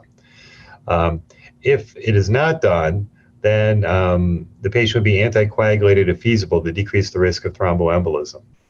Patients with post-op AFib and no prior history of AFib are usually not anticoagulated due to the increased risk of bleeding or pericardial effusion. CHADS-2-VASc and HAS-BLED scores have not been validated in surgical patients. CAB patients with new onset post-op AFib have a stroke risk less than calculated with CHADS-2-VASc based on an observational study. Antiplatelet therapy is aspirin 100 to 325 milligrams. After a bypass using veins, we use 325 milligrams here because an observational study suggested that that improves vein graft patency. In addition, for acute coronary syndrome, 81 to 325 milligrams of aspirin is indicated. If you're using ticagrelor, 81 is the dose you should use. And then a baby aspirin also in all patients after prosthetic valves, biologic and mechanical. For mechanical AVR, the goal INR is 2 to 3 in an uncomplicated patient, but if you have AFib and EF less than 30, a history of previous thromboembolism or a hypercoagulable condition, it goes up to 2.5 to 3.5, which is the goal for mechanical mitral valve. Usually immediately post-op, we don't bridge with heparin, we just start warfarin. Post-op echo is for hemodynamic instability after a valve repair or replacement. It could also be done in CAB patients to assess the EF and goal-directed medical therapy or to evaluate for effusion. Shifting now to post-PCI complications, hypotension, stent thrombosis, and excess complications. Post-PCI hypotension is a drop in systolic blood pressure of 30 millimeters or more, or systolic less than 90. Most common cause is a vagal reaction due to groin pain or back pain. The treatment is IV fluids and atropine. Elderly patients might not get bradycardic. Bleeding is the second most common cause. Other causes are associated with signs and symptoms of their origin, but in some cases require emergency echo for diagnosis. Here's an EKG with ST segment elevation anterolaterally, which could be a sign of stent thrombosis. Remember your stent thrombosis definitions. There's definite stent thrombosis, where you have angiographic or pathological confirmation. Probable is unexplained death less than or equal to 30 days or a target vessel MI, and then possible unexplained death greater than 30 days. The timing, acute is within the first day, subacute is 2 to 30 days, late is greater than 30 days to a year, and very late is greater than a year. Excess site complications include groin hematoma, pseudoaneurysm, or retroperitoneal bleed. This is a picture here which shows the ideal puncture zone. The IEA is the inferior epigastric artery. We want to stick below that if at all possible to decrease your risk of retroperitoneal bleed. The PFA is the profunda and SFA is the superficial femoral artery, and you want to stick above the bifurcation if possible to minimize your risk of bleeding. If you develop a hematoma, immediately manual pressure is indicated. As with all bleeds, review patient's meds and coagulation profile, and groin hematoma does increase the risk of pseudoaneurysm. Groin pseudoaneurysm, the clue is a sharp pain and swelling that develops after sheath removal and ambulation. It's a pulsatile painful mass, usually noted on exam. Most often happens within the first 3 days of cath. You can confirm the diagnosis with ultrasound. Retroperitoneal bleed can result in unexpected mortality after diagnostic angiogram or PCI. Fortunately, since we've shifted most of our cases to radial, it's much less likely to occur. Risk factors include inappropriate stick above the inguinal ligament, female, low BMI, and use of a 2B3A receptor blocker. Very important that a retroperitoneal bleed can be mistaken for a vagal reaction. So if you're treating a vagal reaction, keep in the back of your mind, is it possible this could be a retroperitoneal bleed? 90% of retroperitoneal bleeds are at the excess site, 10% spontaneously elsewhere. Retroperitoneal bleed treatment is volume replacement. Repeat the CBC, type and screen. Consider CT if needed. Most can be treated medically, do not require percutaneous intervention or surgery, but might be needed if blood pressure does not respond to conservative measures. Thank you very much, and I hope you have a good day. Thank you, Dr. Bergler. Our next presenter is Dr. Alpesh Shah. Dr. Shah is one of our senior well, don't tell him I said senior, but one of our senior interventional cardiology faculty, young faculty, very skilled interventional cardiologist, trialist. But above all, he is one of the best teachers in our cath lab for many years and has trained and taught many throughout the last decade or so. He will talk to us about PCI. Hello, I'm Dr. Alpesh Shah, and I will discuss PCI and stents with you today. Acute vessel closures and restenosis are major limitations of balloon angioplasty. Almost 20% require bypass surgery, and there is 20 to 30% revascularization rates, and there is a combination of elastic recoil as well as neointimal formation. Once the bare metal stents were introduced in the 1990s, we were able to avoid the elastic recoil issues. However, the neointimal formation and restenosis rates persistently still remain extremely high. However, we were able to also resolve that problem to a certain extent with drug-eluting stents, which inhibited neointimal formation, and hence TLR rates went down substantially. There is no more debate in regards to efficacy of drug-eluting stents versus bare metal stents in all anatomical as well as clinical scenarios. Gone are the days of using bare metal stents. We have created patient appropriateness criteria in terms of requiring cath and eventually PCI or revascularization, and that starts with clinical presentation, whether it's stable angina to STEMI. Severity of angina, which includes obviously from asymptomatic to Canadian classification class 4. Also ischemic testing or prognostic factors such as congestive heart failure and low EF, where they are known to low risk with a large ischemic burden. and with heart failure. And obviously, medical therapy, whether it's none to optimal medical therapy, and the anatomy, no coronary artery disease to major 3-vessel coronary artery disease or left main coronary artery disease. The more the features you have of such, the more appropriate your clinical indication for revascularization, especially PCI, becomes. So as such, the indications include STEMI, non-STEMI, accelerated angina. In stable angina, we always recommend medical therapy as first line of therapy. But there are a lot of patients who have angina equivalent, dyspnea, or even arrhythmias, especially ventricular arrhythmias. High-risk stress test findings can also be justifiable for PCI. In an asymptomatic or mildly symptomatic patients, objective evidence of moderate to large area of viable myocardium or moderate to severe ischemia on non-invasive testing is an indication for PCI. A heart team approach is very important, which should include interventional cardiologists as well as a cardiac surgeon, and that can be used for patients with diabetes, multivessel CAD, or left main disease, or even patients with a high Syntax score. There are really no true contraindications, but anyone who cannot take antiplatelet therapy ought to be seriously considered for not stenting, but also patients who are with poor lifespan expectations or chronic kidney disease. But there are relative angiographic contraindications such as very small arteries or diffusely diseased vessels, especially vein grafts, which are degenerated, and obviously certain types of coronary anatomy which are not suitable for PCI, whether it's calcification, tortuosity, CTOs, etc. As we advance in our technology and our tools, those contraindications are becoming less common.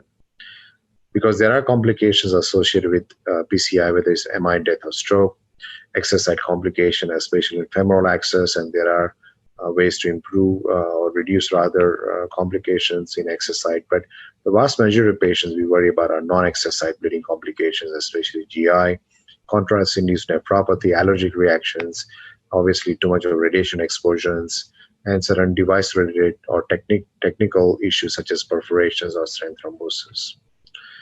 There's a vast gamut of interventional tools, which starts from guides to guide wires to balloons, stents, atherectomy, which are rotational, orbital, laser, thrombectomy devices, and filters. We also have now imaging capacity with IVS and OCT. Hemodynamic support has become commonplace in high-risk PCI, such as balloon pumps, Impella, ECMO, Tandem, and obviously physiology has been a game changer with FFR, IFR, and obviously CTO lab is a large collection of options right there. As you are aware, there are lots of guide catheter sizes, but 6 French is the most common guide size and is adequate for most standard interventions, including STEMI, bifurcation strategy with a provisional stent can be performed through a 6 French, but if you are true dedicated bifurcation, whether it's crush or pull-out technique, then 7 French guide catheter is indicated. Most of the CTO work we do is usually using 7 French guide catheters. There are also available 8 French guides, which are rarely used. We have varieties of guide wire selections, whether it's workhorse wires, for us is Sion Blue. But you can also use the run through Cougar or BMW. There are support wires, which are given for tortuous vessels and delivery of stents, polymer wires, but there's a large collection of family of wires for CTO, whether it's Pilot, Filter, Miracle, Confianza, and obviously atherectomy wires. Balloon angioplasty often is a first step with predilation. It is used to facilitate stent deployment and obviously post-dilation. It comes from varieties of sizes, compliant to non-compliant, and there are scored balloons as well as re-entry balloons. We still don't have drug-coated balloons available, but lithoplasty balloons have recently become available. Wolverine or cutting balloons are all basically balloons with blades outside, and they are used for fibrotic calcified vessels, especially osteal lesions. Angiosculpt is a kind of a similar concept which has wires outside the balloon, and that allows you to score the artery, again used for fibrotic and calcified lesions. Rotablator, as you may have heard of, is a burr which is diamond coated and comes in a sizes of 1.25 to 2.5 millimeters, and it is compatible through a 6 French guide. It has its own special guide wire.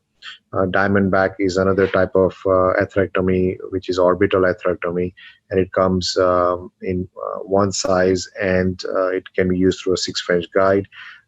It is electric motor power enabled, and it goes from a speed of 80,000 to 120,000 RPM, and you can use it based upon vessel size and diameter.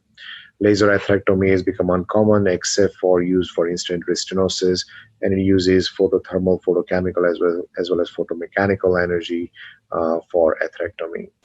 Lithoplasty is this new balloon which is made available in US recently, and it is excellent at disrupting calcification, superficial as well as deep. It allows for balloon angioplasty at low pressure. It is compatible with any of the workhorse wires, and improves the vessel compliance, which allows you to expand your stent, as you can see in this video. There are other devices, thrombus aspirations, which are used in settings of stent thrombosis, especially with myocardial infarction. Distal embolic protections are basically filters which are used for degenerate vein grafts. But stent is what the most important technology tool is, and it has three parts of it: the metal design, the drug, as well as the polymer.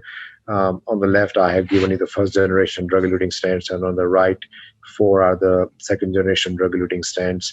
And you can see from stainless steel, we have moved on to different alloys of cobalt, especially the strut thickness has dramatically reduced from 130s, 140s to 80 microns. Polymer thickness has gone down. The drug preferentially has become everolimus, and the drug elution time frame has been reduced to 60 to 90 days. Because stent failures have become less and less common. As you can see, failure rates have gone down substantially, as well as the need for emergency bypass, restenosis, stent thrombosis, as well as very late stent thrombosis. However, we continue to see event rates of 1.8% per year after the first year, and that because of that, we have come up with some additional tools. One of them was Absorb Stent, which was a bioabsorbable scaffold. It is a PLLA backbone, but given the high risk of stent thrombosis, currently it is pulled from the US market, but new generations are under development as we speak. Intravascular ultrasound imaging, as well as optimal coherence tomography or OCT imaging, are very helpful in gaining short and good long-term stent outcomes. Physiology data has become huge and allows us to do proper stenting, especially in deciding which vessels and which lesions are appropriate or not. And that is given the fact that it gives you physiologic information, not just angiographic, about establishing the significance of a stenosis. Antegrade dissection re-entry technique is where we go beyond a CTO and re-enter distal to the CTO and are able to perform a stent. In retrograde techniques, we go from left or right, vice versa, usually using the septals to go open up CTOs. Impella family are huge, and they are upgrades to the old balloon pump days, and we use it very commonly for support, especially in patients with low ejection fraction or in cardiac shock. It is very important for all of you to understand the dual antiplatelet therapy. Again, bare metal stents are hardly ever used, so it is class 1 indication to give 6 months of dual antiplatelet therapy if the patient has received a stent during stable ischemic heart disease, such as an abnormal stress test. But anyone who's come with ACS is strongly recommended to get 1 year or 12 months of dual antiplatelet therapy. It is class 2B to shorten it. It is class 2B to lengthen it. Thank you very much. I hope you have enjoyed this presentation. Thank you, Dr. Shah. So our next presentation, our next couple of presentations actually are going to be from the cath lab. The first one will be a presentation for the procedure for a right heart catheterization. Hi, my name is Ahmed Solomon from General Cardiology. We're going to do a right heart catheterization today. We're going to go through the process of using the ultrasound to identify the vein. We're going to use lidocaine for the initial numbing process and subsequently the access, and we'll talk about waveforms today. The important part is obviously verifying where you're using the ultrasound. The ultrasound probe has a knot on the side of it. That always correlates with the blue dot that you see on the upper left-hand side of the ultrasound. When you hold the ultrasound, it's really important that you have a steady hand. So I use the last 2 fingers up here to kind of settle against the patient's neck lightly so that it could keep the probe at a steady state until you adjust at almost at the angle of the muscle triangle up here. And you can see when you do compress, that is a vein. You can actually see the contributors to the vein itself. And you can actually, if you take a look underneath the vein, you can see the calcification of the wall of the artery underneath it. And you can see that even with his inspiration and expiration, the changes in the venous pressure. And you can see where the vein is. He does have some subcutaneous tissue there, so it's going to be very important to numb the subcutaneous tissue in addition to the skin that you're going to be doing. And obviously tell the patient what you're about to do. Mr. E, you're about to feel that numbing medicine coming in. Okay. The ultrasound probe, you want the needle not to start underneath the, where it punctures the skin, to be underneath the probe. You want it to puncture the skin a little bit before the probe. So by the time you go deep into the skin, the tip of the needle is actually in the area of what you're imaging. All right, sir, here comes a little bit of numbing medicine. Bear with me. And always make sure that you are aspirating, even if you're far away from the vein, before you inject. Here comes a little numbing medicine, a little bit burning. So you can see under the ultrasound, you can see where the needle is, and you can see the effect of the lidocaine.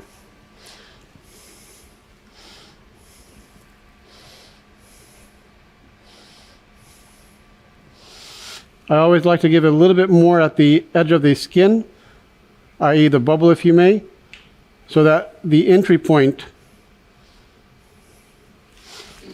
sharp, the entry point is relatively numb when we go in with the mini stick needle.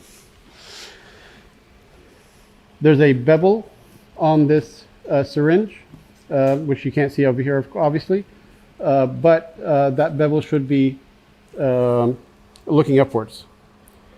You can see where I went in with the initial needle, and you can see that there's a little bit of a distance between that spot and the ultrasound, and you can see where the vein is.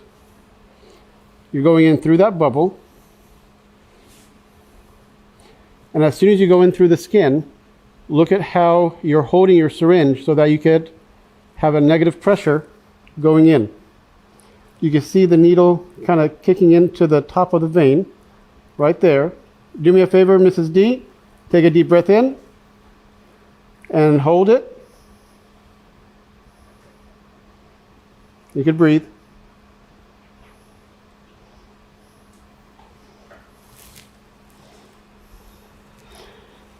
Same thing. The ultrasound goes away, but again, left hand stable, because you want that needle to remain stable. Right before I take the syringe off, I check again to make sure that I'm still in the vein. Left hand remains stable.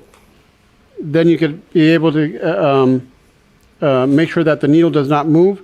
This is the wire that comes with the mini stick. Has a very, very flimsy edge to it. So you hold that wire very close to the edge so that you have control over it, because sometimes it's a little bit frustrating to try to get in. Small increments as you're pushing it in. No resistance as you're pushing it in, which is a good sign. Once the wire is almost 2/3 or more in, then you could leave the needle, because now you have access to the vein. So you can see that the wire all the way down into the right ventricle.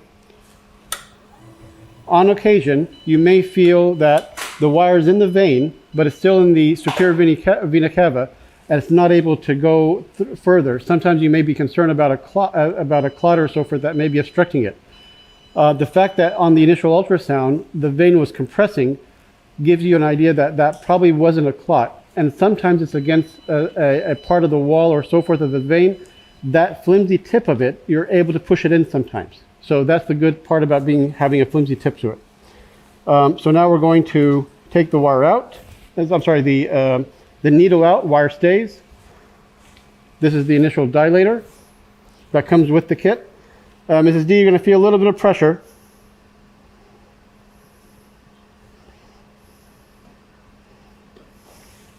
Mrs. D, you doing okay? Yeah. All right. Here comes a little bit of pressure. Whenever you're doing any type of maneuver, pushing in a catheter, you want to stay closer to the tip of it. If you try to push from here, from far away, this becomes very weak. Pushing in small increments closer to the skin gives you a little bit better control over it.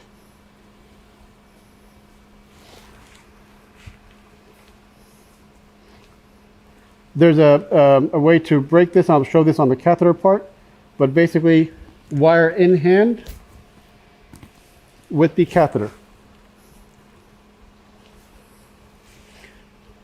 This is the sheath wire, a little bit stronger wire.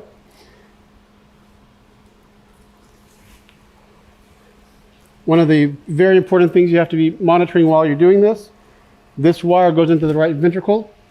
You have to make sure that you're not seeing a lot of PVCs occurring or irritation to the right ventricle when you're putting in that wire. If you are, just pull it back a little bit. Don't pull it too much, because if you pull it too much, then you start pulling it out. You just want it to be in that superior vena cava right atrial part, right atrium for the most part. Again, the safety of the wire.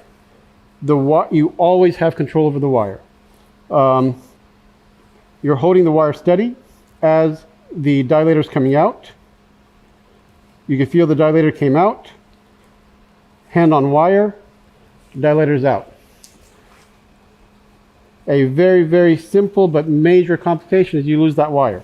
So you always have to have some sort of control over that wire. I don't think in her case she would need it, but in patients that are very obese or have a lot of subcutaneous tissue, you need to make a track for that wire so that when you put the sheath in, it goes in a little bit more smoothly. The way of doing that is removing the dilator and basically going in just with the dilator, a little bit of pressure. Maybe she does need it. A little bit of pressure. Again, small increments, very close to the hand, close to the tip of the catheter. You don't have to go all the way in, just a matter of opening up that track. And again, your eyes on the wire. You felt that the track is now smooth. Same thing. You have control over the wire. And then this has to be flushed real quick. And remember, whenever you take out the dilator, you put it back in, you hear a small click. Make sure you hear that click. Because if you don't click it and you start pushing it in, the dilator, they will separate while you're putting in this one. Mr. E, this is one more pressure, and hopefully this is the last pressure. Okay, again, same point. Control over the wire, always, and small increments as you're going in. Bear with me. This is it. And that is it. Control over the wire. Dilator both in one hand. The stopcock. So you can see that wherever it is directed to, locks it. So this is locked towards the patient. You have to flush this out as soon as you put it in. So I open it basically to air. Bleeds out a couple of drops. Make sure that there's no air. Here you are pressing on the syringe, so you have basically positive to positive. Hands are up. So your syringe, and you're going to get used to this by kind of muscle memory if you may, but the syringe is always hands up, because even if you have a small bubble, you want to make sure that that bubble is at the end of the syringe and not going towards the patient. You could aspirate just a little bit, because now you know that you already bled out a couple of beats. Make sure that there's no bubbles, and then clear out that syringe. You don't have to give all of it. You assume that you have a little bit of bubble on the top, always, and you lock it to the patient. And there you go. So whenever you check a Swan-Ganz catheter, you want to make sure of a couple of things. We'll make sure the balloon inflates appropriately. It comes with its own syringe with the steady amount that needs to be filled up. You can see that the balloon's already filled. Okay, deflate. and then you flush it.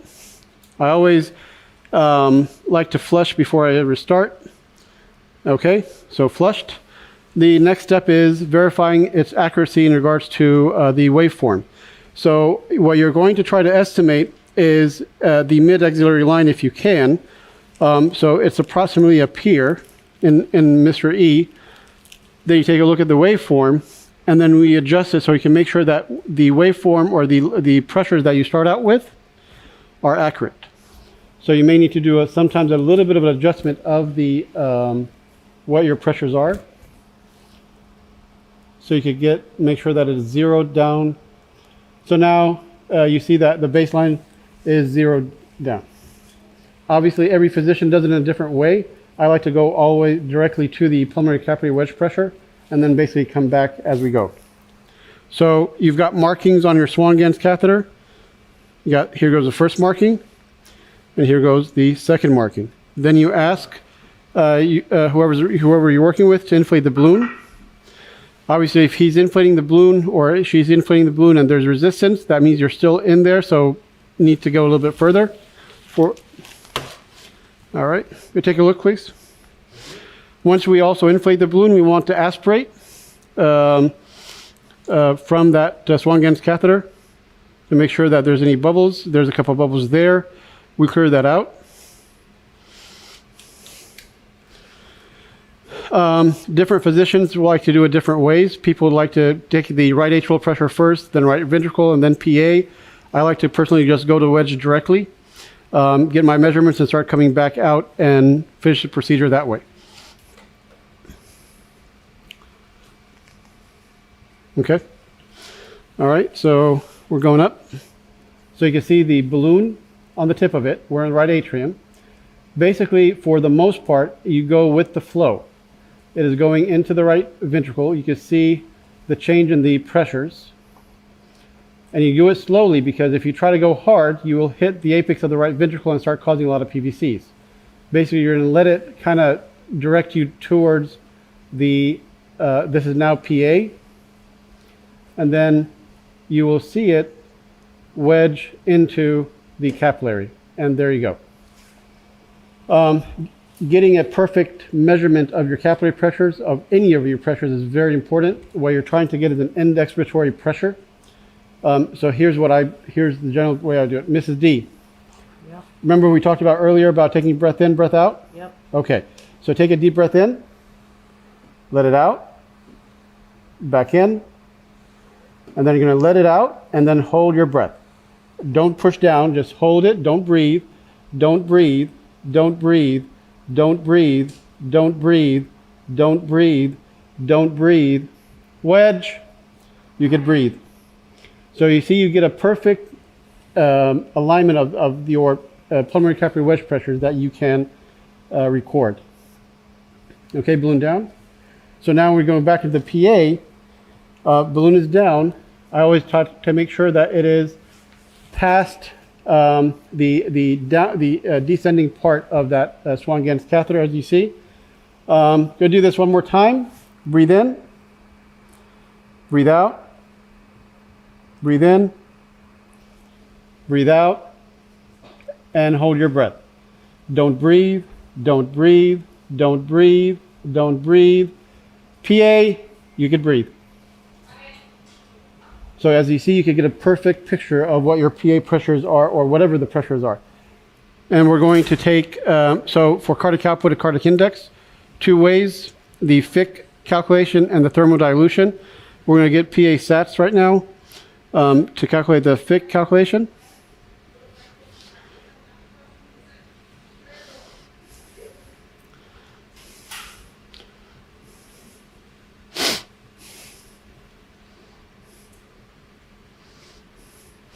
So it's about 5 to 10 cc's on each syringe of the PA SAT syringes.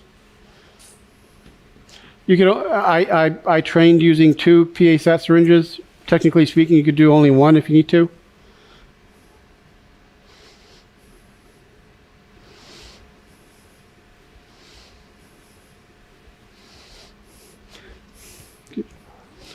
To make sure, again, these are all techniques that you just get used to as you kind of train doing it, to decrease your chances of any type of air embolism.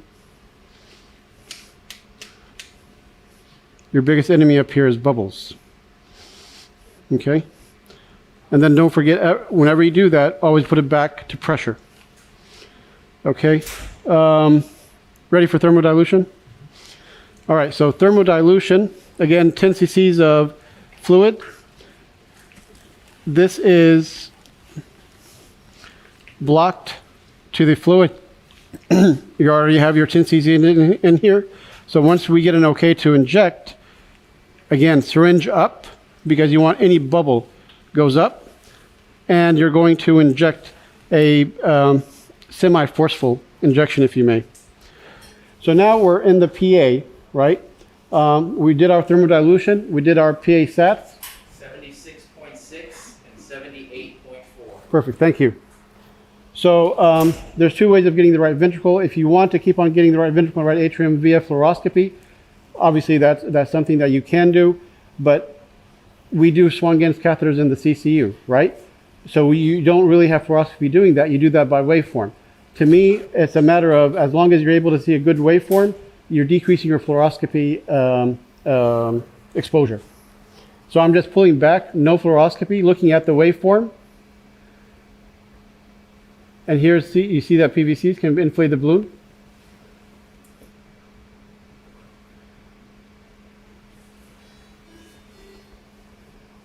Okay. So, and sometimes you may need to inflate the balloon to keep it stable in the middle of that chamber of the right ventricle, but you're in the right ventricle. You got a good waveform. You did not use any fluoroscopy. You can use some fluoroscopy if you need to, and you're right, and there you are, right in the right ventricle. Again, this is something that you would learn as you go and kind of decrease your fluoroscopy exposure as much as possible. Mrs. D? Yeah. Take a deep breath in for me. Out. In. And out, and hold your breath. Hold it. Hold your breath. Don't breathe. Don't breathe. Don't breathe. Don't breathe. Don't breathe.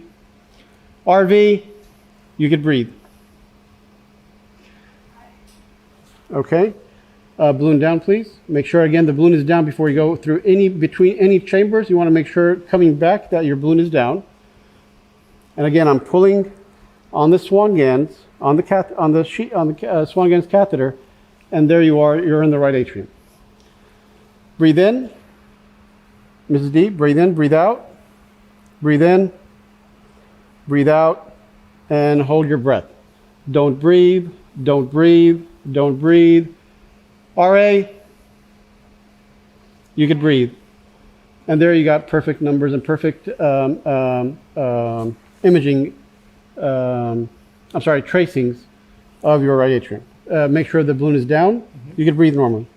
Okay, balloon is down. Swan's out. So this is blocking flow from the patient. You want to open it, drip a couple of drips here. You can see when he just coughed right now, that pressure went up the roof right now. Again, syringe is up. Make sure you have no bubbles. And you flush it out. And that is the right heart catheterization. Thank you.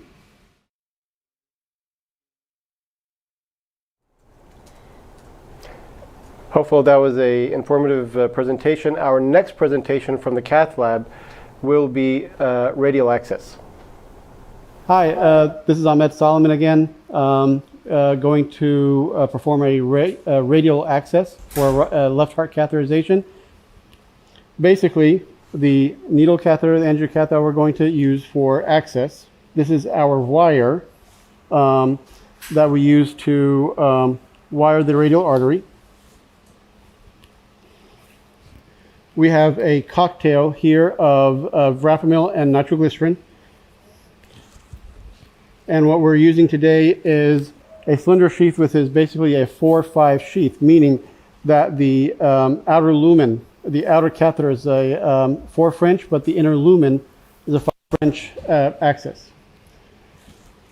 So while many can tell you, a lot of people can tell you that we can do this without ultrasound, and I used to do a lot of these without ultrasound, as long as you have a good palpable pulse. Yes, that's doable, but you always want to make sure that you have a good image on an ultrasound for a radial artery. Because while hopefully you do thousands of these and you have no problem, it only occurs one complication will make you change your practice. So practice yourself that while yes, you can get an access via just by palpation, you should be able to do that always by ultrasound. As we talked about the right heart catheterization, there's a little knot on the side of the ultrasound probe. And that correlates with that blue dot on the top left-hand side. You center the artery right in the middle. Usually, most of these transducers have a line for you center in the middle.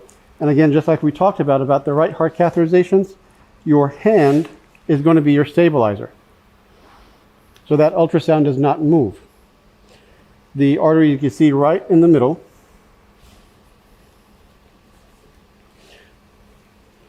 Lidocaine. First, the radial artery is a lot more painful to the patient sometimes. So you have to be more generous, in my opinion, with your lidocaine.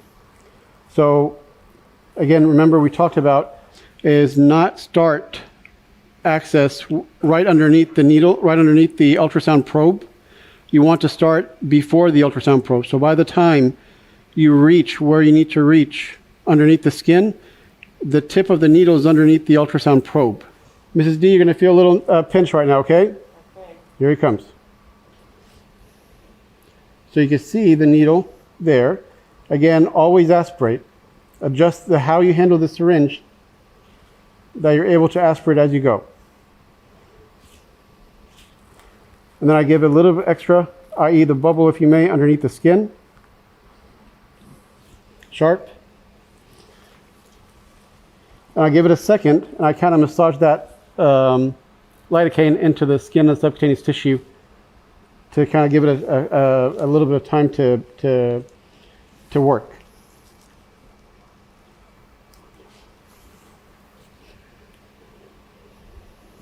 So again, stabilize with your left hand. You've got good access, image access to the artery. You know where you went. You can see the pinpoint where you went in with the initial lidocaine needle. When you hold this needle, you can't see this up here, but the bevel is looking upwards. So again, you're going in the same spot where you went in with the lido.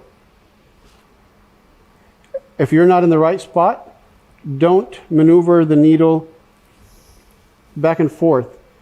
You have to pull back and then adjust it and then go in. Because if you move around, you're basically causing a lot of dissection.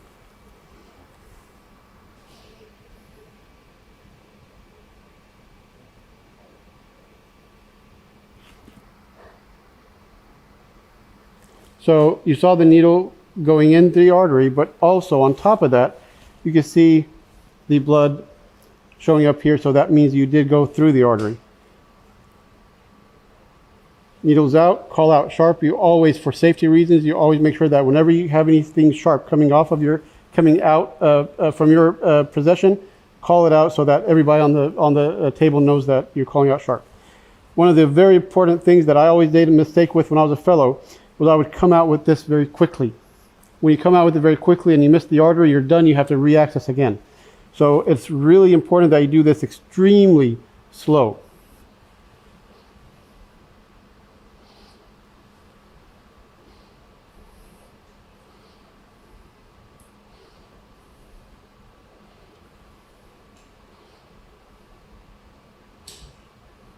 And you can see here the artery pulsating.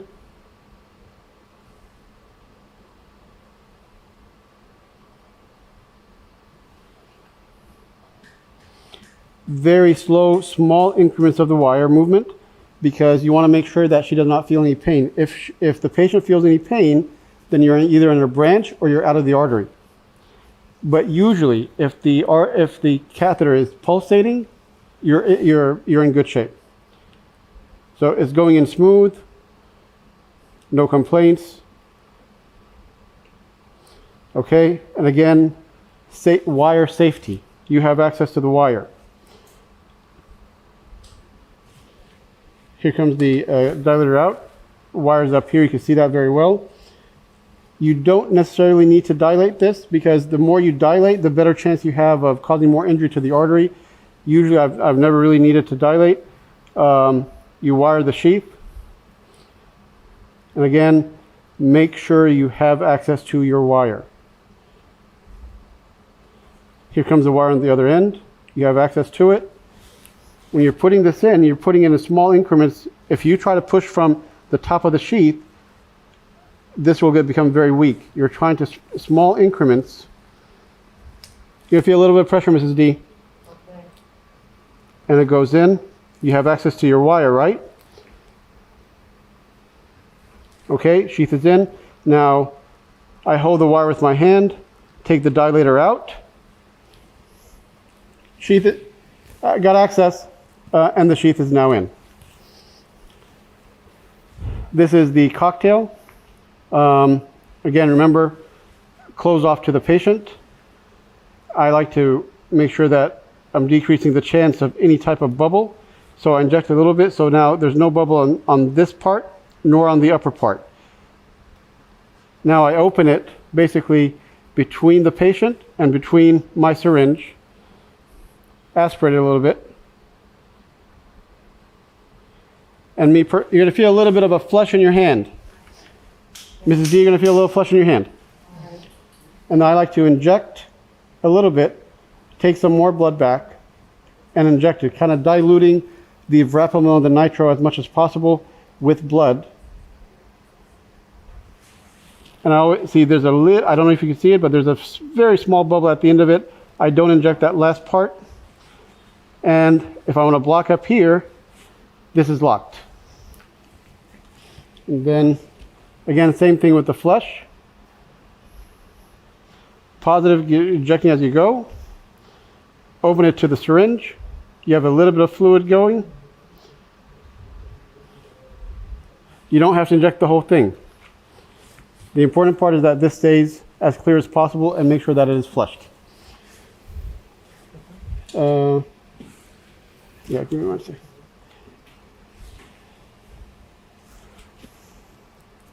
Make sure your site of work is actually in good shape, because now comes this tegaderm, which frankly, to be honest with you, is pretty weak per se. But the cool part about it is it has number one, take that part off.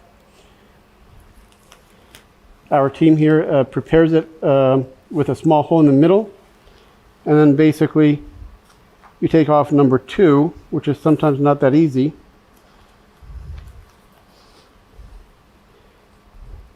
As long as it's holding on skin, it holds okay. If it holds on mostly on the drape, it really doesn't hold that well. It's frankly pretty weak for the most part. And once you get radial access, don't forget always to give your heparin according to what your protocols are or what you're trained to do in regards to the patient's coagulopathy or thrombocytopenia or so forth. This is the radial artery catheterization access. Thank you.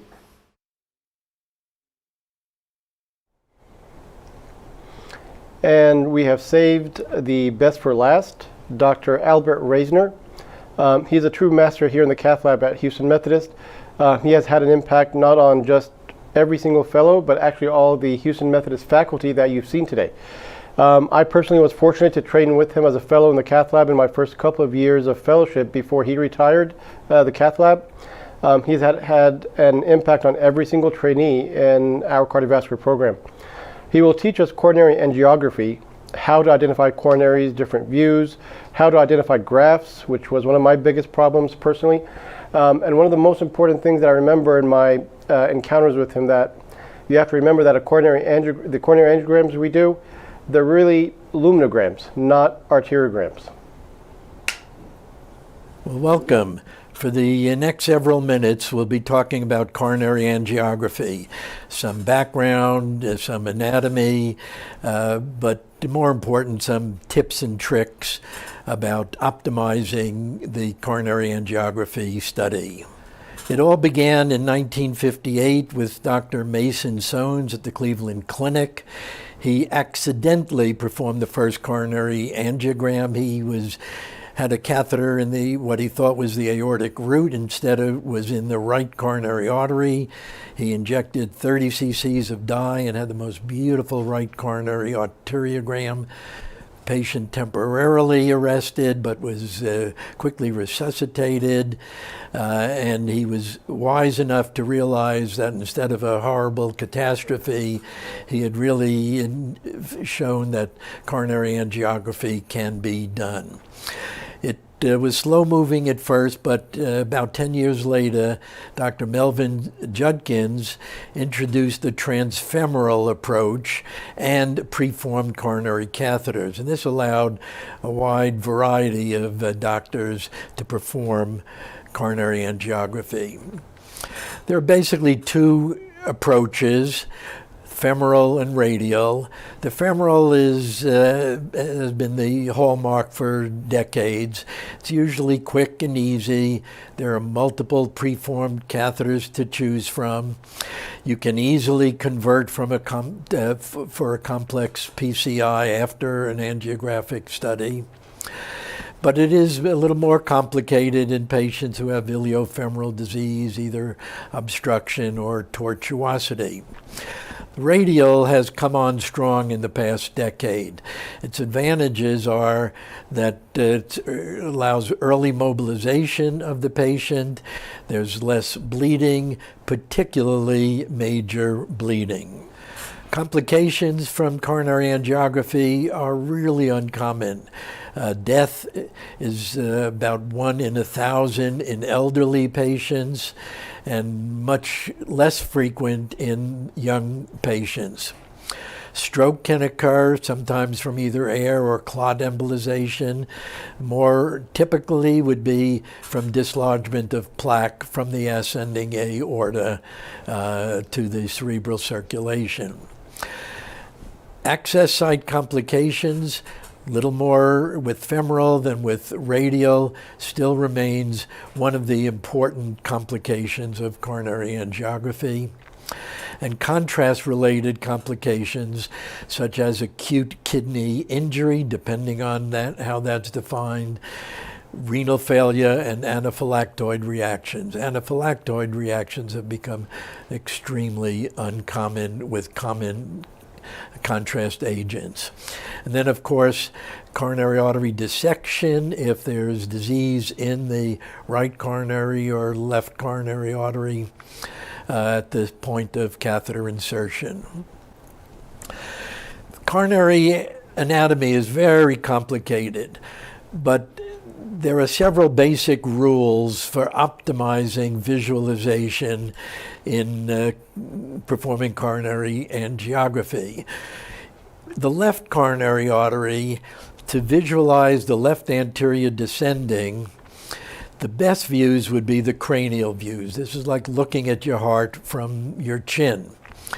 To look at the circumflex system, the caudal views looking from your belly button will really highlight the caudal anatomy, the circumflex anatomy, but it tends to cause some overlapping of the left anterior descending. Between those two views, you should be able to get a very fine visualization of the anterior descending. In the right coronary artery, it's a little simpler.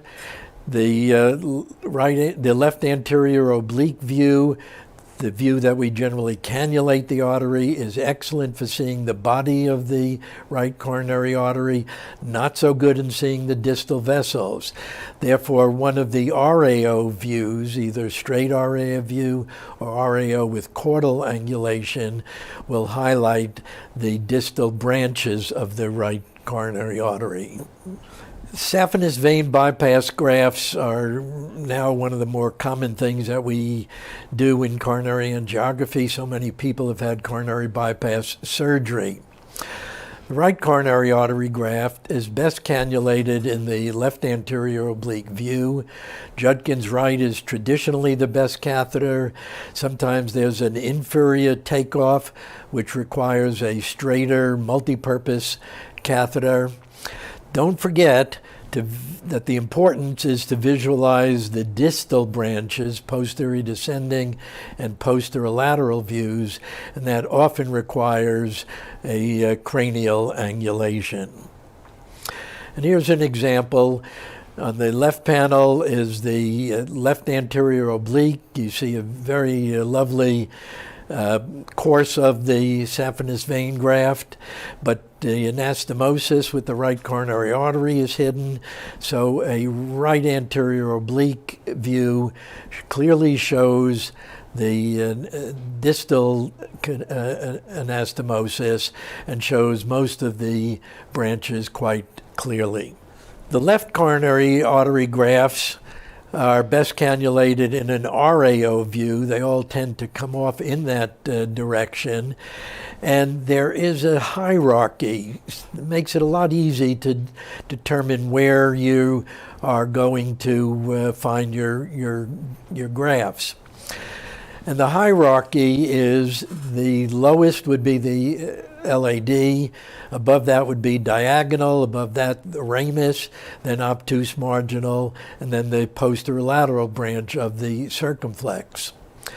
The best catheters would be a Judkins right, but a left coronary bypass catheter is very good if there's a little more reach that's needed, and if you need even more reach or a higher origin, an Amplatz catheter works very well. And this is a CT 3D reconstruction, and it illustrates why there is this hierarchy. Here's a right coronary artery, and that comes off and goes pretty much on its own in this direction. But all the left coronary artery bypasses go towards the anterior wall of the heart. And you can see here's an LAD bypass and here's an OM bypass. You can see why there is that hierarchy. The surgeons do not want the bypasses to crisscross, to overlap. And so this hierarchy allows the anterior descending.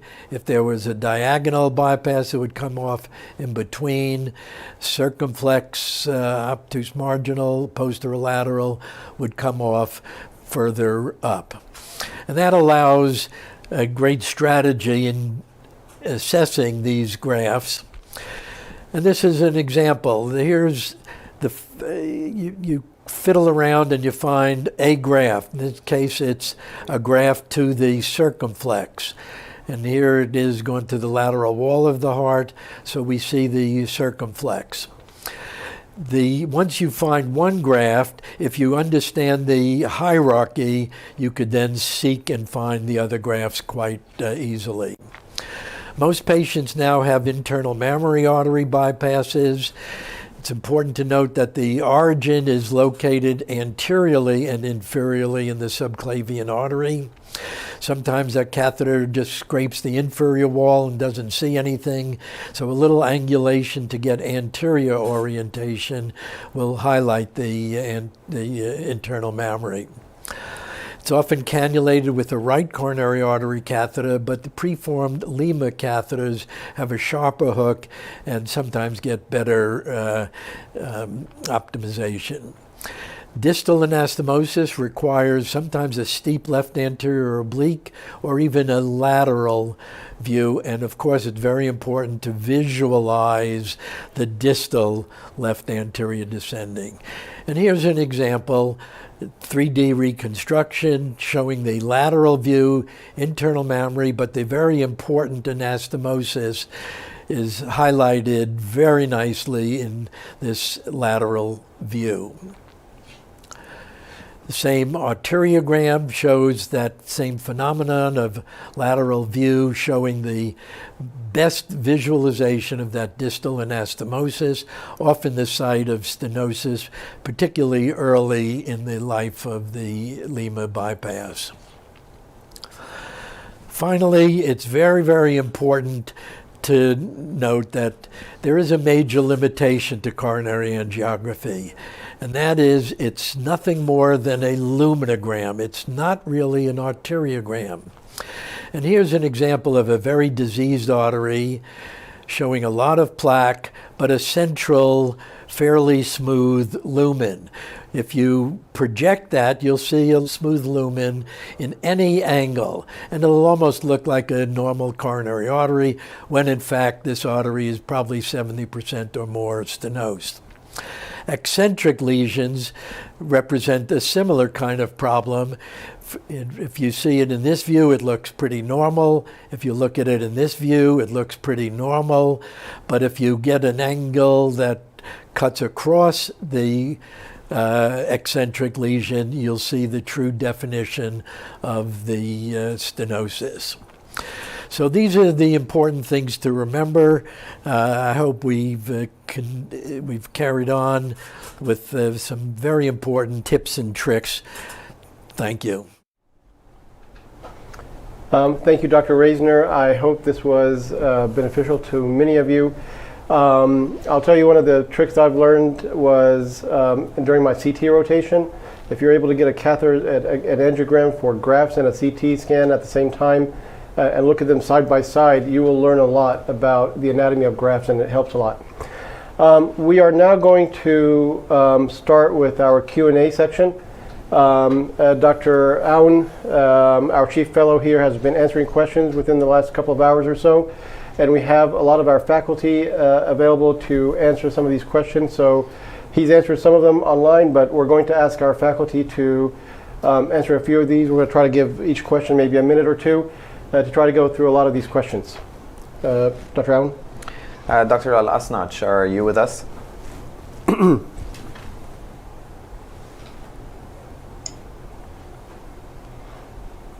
Is Dr. Al-Asnach with us? Okay. Dr. Kleiman?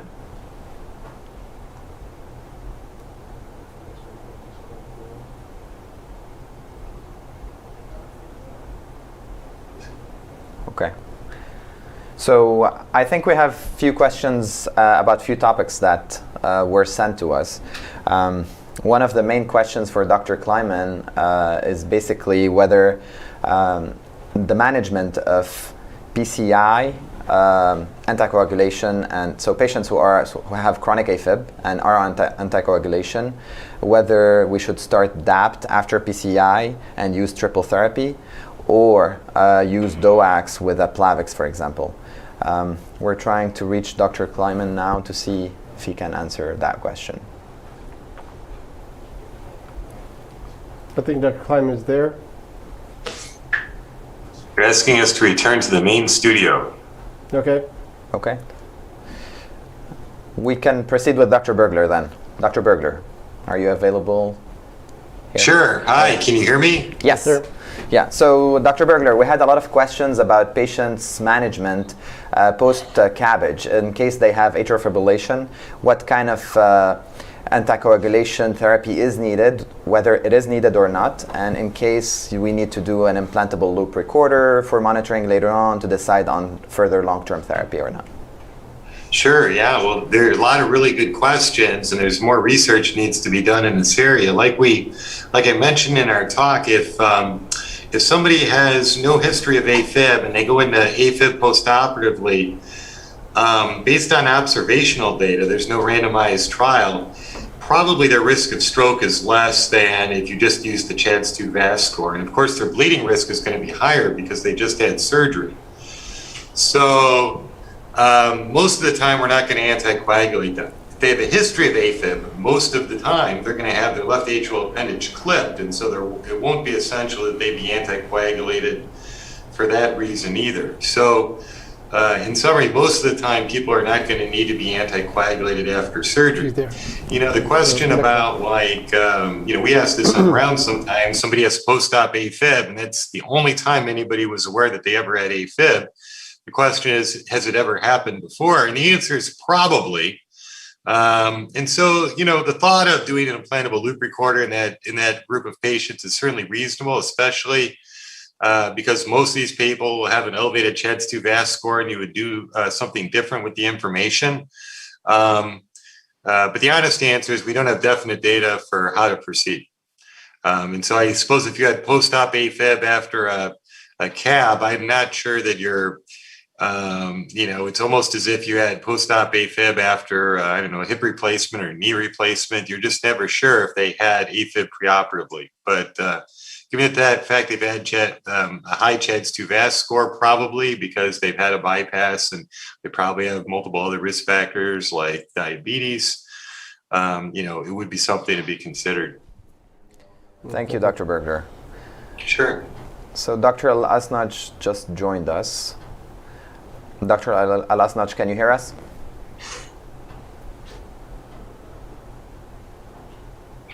She was in the room with Dr. Kleiman and me a moment ago. I don't know exactly what happened electronically. Okay. Then, Dr. Bergler, what are your thoughts about emergent CABG in the setting of STEMI? Like, let's say someone came with a proximal LAD stenosis and like acute coronary syndrome with an ST elevation anteriorly and an occlusion of the LAD, and then they have like disease in the left circ and the RCA, and they're triple CABG. What would you do in that situation? Well, I think, they're intriguing questions. Obviously, it's a class 1 indication or revascularized by whatever means. In our institution, really, patients don't go routinely for bypass after a STEMI unless there's a compelling reason. So usually we'll revascularize the patient, stabilize them, and then figure out what to do about any residual lesions later. So, a surgeon is not, in our institution, is going to be reluctant to take somebody to the OR emergently for a STEMI if we can fix the artery percutaneously. And obviously, even if they go urgently to the operating room, there will be a delay in time is muscle. So probably opening up the artery percutaneously is the way to go for the majority of cases. So admittedly, there may be some subgroup where there would be an exception to that rule, but here almost everybody would go for PCI. And then if they needed support with an impeller or balloon pump, do that at the same time, of course. And what do you think about the approach of like ballooning that lesion and then deciding on CABG? Yeah, so now that's a very good question. That's a tough one. My own personal experience is I would fix the artery by whatever, with the stent, and then worry about the rest of the anatomy later. I've seen at other institutions, well, they'll just balloon the artery. It'll be a proximal LAD and they'll have bad multivessel disease and they'll just balloon it and then send the patient over for bypass.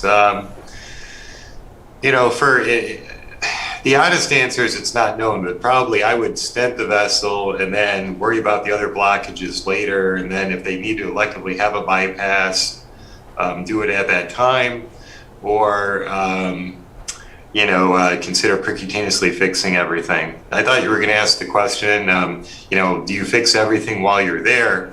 There was this movement for a long time to fix everything at the same time as the infarct STEMI, but we've shied a little bit away from that lately. So what we usually do is we'll revascularize we'll open up the STEMI vessel, and then most of the time we'll end up, bringing the patient back at a later date to fix the other vessels. Thank you, Dr. Bergler. Sure. I want to thank you guys for an excellent conference so far. I've learned a lot, and it's been working very nicely so far. So hopefully all our viewers have enjoyed it as well. You guys are doing a great job as moderators. Thank you very much. So this will, let me see if Dr. Kleiman and Dr. Al-Asnaj are in the room. Dr. Kleiman or Dr. Al-Asnaj, can you hear us? If you are. All right, Dr. Kleiman has joined. I see Dr. Al-Asnaj. Yep, okay. Perfect. Dr. Al-Asnaj, can you hear us? Yes, I can. Thank you for having me. No, we are very happy actually to have you. I know in your talk actually you discussed a lot the complications of post-MI, and we know that late presenting STEMIs can have this complication, like a lot of more complications than early presenting ST elevation MI patients. So do you guys in your institution do something particular for those patients who present late? Like, for example, if they present 24 hours after their chest pain, they had this occlusion. One, can you discuss a little bit about revascularization of that culprit vessel? And two, do you monitor those patients a little bit longer? Those are the main questions that we had. Well, yeah, so we do see some of these because we are a referral center, and so we have a catchment area, and there's a certain radius where patients are referred to us, and sometimes the transfer is late, but we still don't see a whole lot of them. During the COVID era, I think we're starting to see a re-emergence of these kind of cases. And so what we do is start with an echocardiogram. So they've already had their MI. The echocardiogram usually gives us a lot of information to know where we need to be. Many of these patients remain symptomatic, and sometimes it's difficult to distinguish between heart failure symptoms and an angina equivalent. And so our threshold to go ahead and proceed with invasive angiography, if not for anything, then for risk stratification. Okay. And we usually take it from there. Of course, the OAT study gave us a lot of information on patients who remain stable after 24 hours with completely no symptoms. And optimizing medical therapy remains an option there. But I think by default, we do try to give them benefit of doubt. Okay. And do you tend to monitor them longer in the intensive care units just because they have higher risk of complications? Is that how you would proceed? Okay. Absolutely. We try to monitor them a little longer, particularly with perhaps some of the patients, you want to do clinical exams, see if there's a new murmur, worsening heart failure in spite of medications and so on. Then our threshold to repeat an imaging modality and reassess these patients is definitely high. Okay. Dr. Kleiman. Guilty. Yes. So we have a question for you. What are your thoughts about triple therapy in patients who have an indication for an anticoagulation such as AFib and then undergo PCI? I know there's a movement over the past 2-3 years with new data, so we want to know what are your thoughts on the practice. Yeah, well, it's pretty reasonably data-based, not entirely. There are now 5 studies looking at various combinations of oral anticoagulants, aspirin, and a P2Y12 antagonist. The real bottom line from every one of the studies is that continuing the aspirin as opposed to, continuing triple therapy as opposed to dropping the aspirin leads to more bleeding and doesn't lead to an overall balanced benefit in terms of ischemic outcomes. And in some of the studies, ischemic outcomes actually look a little worse. So you may be more likely to have a vessel go down if you're on triple therapy, probably because you bleed more and you have all the physiologic and panicked physician responses to bleeding. There are a couple of caveats, though. First of all, every one of the studies is underpowered to look at ischemia. They're all driven around bleeding. Most of them are sponsored by oral anticoagulant manufacturers. So, there's a little inherent bias that there really isn't much way around.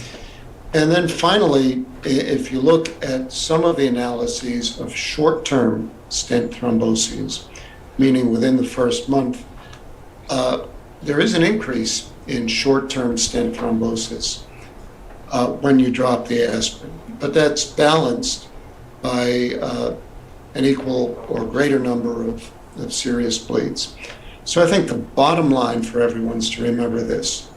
If you have atrial fib, there's no way around an oral anticoagulant, period. Aspirin and a P2Y12 antagonist alone don't cut it in most patients. If you have a stent situation that makes you particularly uncomfortable, bifurcation stents, really long stents, suboptimal results, you may be better with a week of aspirin, a week of triple therapy. But I don't think in the last decade I've given anyone anything longer than that. Do remember, though, that triple therapy is on board at the time the PCI is performed, and aspirin gets stopped after that. So remember, a little bit of caveat, the data are not as solid as we'd like them to be, although they're all concordant. Aspirin during the intervention, and possibly a very short-term of aspirin when stent outcomes are a little bit tenuous. But when I say very, I mean very. Don't send a patient home with a plan for them to remain on triple therapy indefinitely.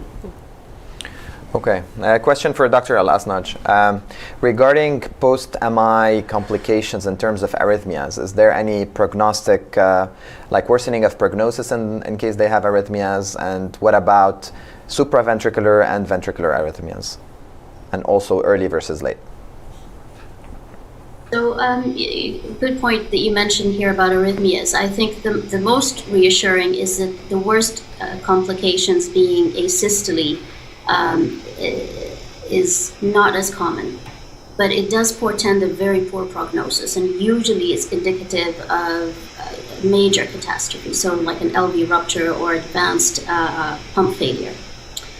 You know, VT-VF is very common, and it is often a sign of reperfusion. So if you see it in the cath lab as you're reperfusing your patient, if you happen to be using lytic therapy for whatever reason and not primary PCI, you can see it there. And so you need to be prepared. And you know, when we're in the cath lab and we're doing a primary PCI, the staff know that of all patients, these have to have their patches on as they're draping the patients. You know, supraventricular arrhythmias, particularly atrial fibrillation, can be a sign of underlying heart failures and so on, which tells you you need to be optimizing these patients a little bit more. But I think an electrophysiologist is more likely to give you a detailed answer to that. Okay, going back to Dr. Kleiman. It's been really tough this past year with COVID. And I know about a year ago when COVID started, a lot of cath labs started giving more fibrinolysis instead of doing PCI for even STEMIs. I mean, basically for STEMIs. Well, Joey, cath labs don't give fibrinolytic drugs. They give them in the ER. Okay. Yeah, you're true. Door to balloon time is great. Door to needle time is important too. True. I agree with that. So what are your thoughts about the management right now, especially with the surge that is coming up, so with the Delta variant?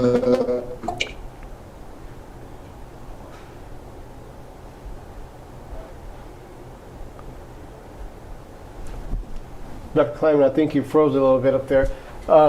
Maybe Dr. Lasnug, maybe give us your thoughts about this question of, especially relatively a little late, patients coming in with ST elevation MIs, and the concern, and especially if they're coming in very sick, respiratory failure, etc., but with an ST elevation MI with active COVID. What are your thoughts on intervening versus lytics? Dr. Kleiman is back. I don't know if you want to answer your question. I'm sorry, my internet's going in and out here. Maybe Dr. Lasnug, if you don't mind answering, we can ask Could Dr. you repeat Kleiman. that? Yeah, so, you know, for patients early in the COVID era, we were all confused and not very sure, and there was suggestion to go back to lytic therapy. But I think sometimes we can't forget what our ultimate, ultimately it's not about metrics, it's not about door to balloon times and so on. So when you have a patient who is COVID but is presenting with an ST elevation MI as well, we need to look at the picture as a whole. Does this patient need respiratory support, mechanical ventilatory support and so on? If that's the case, if we need to secure their airways, get control over their breathing, their lungs are really bad, and we've seen some of those, then perhaps we should be prioritizing respiration, ventilation, intensive care, and consider lytic therapy in these patients. But we've learned along the course of COVID pandemic that if we take the appropriate precautions, if we have a dedicated team and a dedicated cath lab, we should be able to deliver primary PCI to the average COVID patient that does come in. An advanced COVID patient, as I said, advanced in other words, significant respiratory involvement, it may be wise to get into a critical care involved early and stabilize them from a respiration point of view before we rush them to the cath lab. Thank you. Dr. Kleiman, are you everything okay on the internet now? I think I'm okay now. Okay. So we were talking about especially go ahead. Yeah, we were talking about a little bit early on in pandemic with the use of lytics versus PCI, and the regular, I don't want to say regular, the average COVID sick patient versus the critically ill sick patient that presents with ST elevation MI, and the role of lytics versus primary PCI.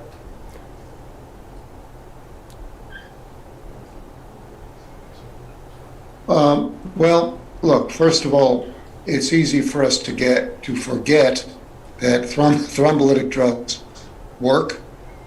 If given appropriately, they save lives. Period. They're not as good as primary PCI. But remember that every patient we have, and particularly patients with acute MI, is a potential aerosolizer. Patients, particularly those with MI, develop VFib, they develop VTAC, they develop acute respiratory distress. It doesn't do your lab any good if everyone in the lab gets infected. And we're now starting to think, at least, about even vaccinated people getting infected. You may not get seriously ill, but if an entire room's crew has to take a week and a half off because they're infected, that's a problem for lots of patients. So we ourselves have not yet switched back to fibrinolytics as primary choice, but if the current surge continues, we may well do that. The other thing we have to be careful about is saying, well, for stable patients, we'll use fibrinolytics. For patients with bigger MIs, we'll use primary PCI. On the one hand, that makes sense, but on the other hand, it's the patients with bigger MIs who are unstable who are more likely to develop conditions or acute conditions that make them aerosolizers. And regardless of what anyone tells you, you can't manage these patients from another room. Okay. Dr. Bergler. So yes, sir. We had a question about the conservative management of spontaneous coronary artery dissection.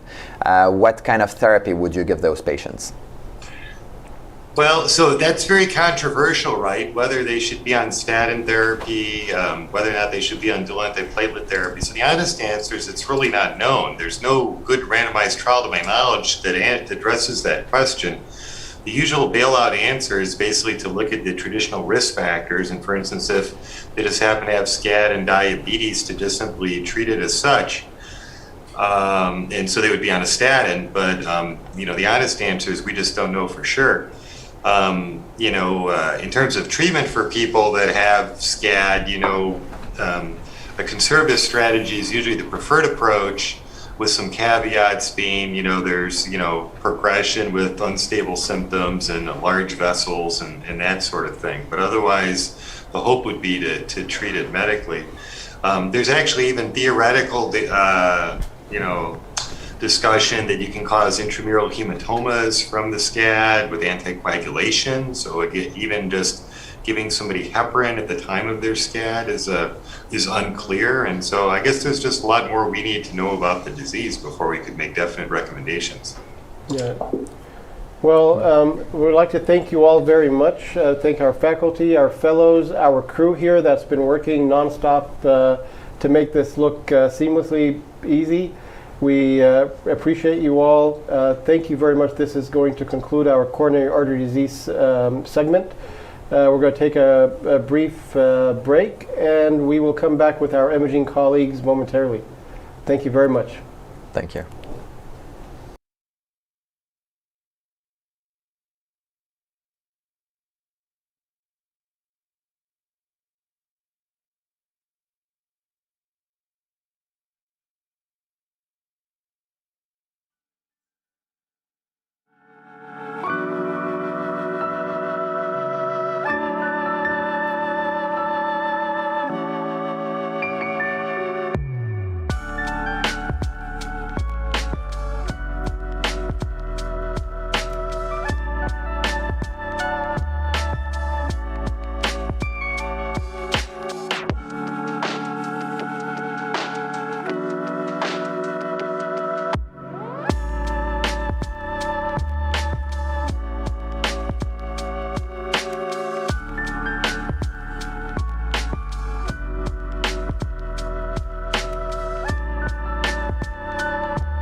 Welcome back to our sessions here with our Forum for Cardiovascular Imaging and Fellows, and it is a pleasure to chair this with Dr. Bindu Shibrolu, who is assistant professor, and her expertise is echocardiography, and with me to the right, Dr. Rua Attar, who is an advanced cardiology fellow in echocardiography, came to us from Canada, and we're really very happy to have you here because we're gonna address in this session all areas of cardiovascular imaging, from echocardiography to the advanced imaging. And to get us started, I think Dr. Shibrolu will say a few words about the session itself. Yeah, it is my honor and great privilege today to introduce our first speaker, Dr. Miguel Quinones. Who doesn't know him, right? He's one of our fathers of echocardiography. So, you know, what more do we need other than him directly explaining us about transthoracic echocardiography? All right, so over to the video.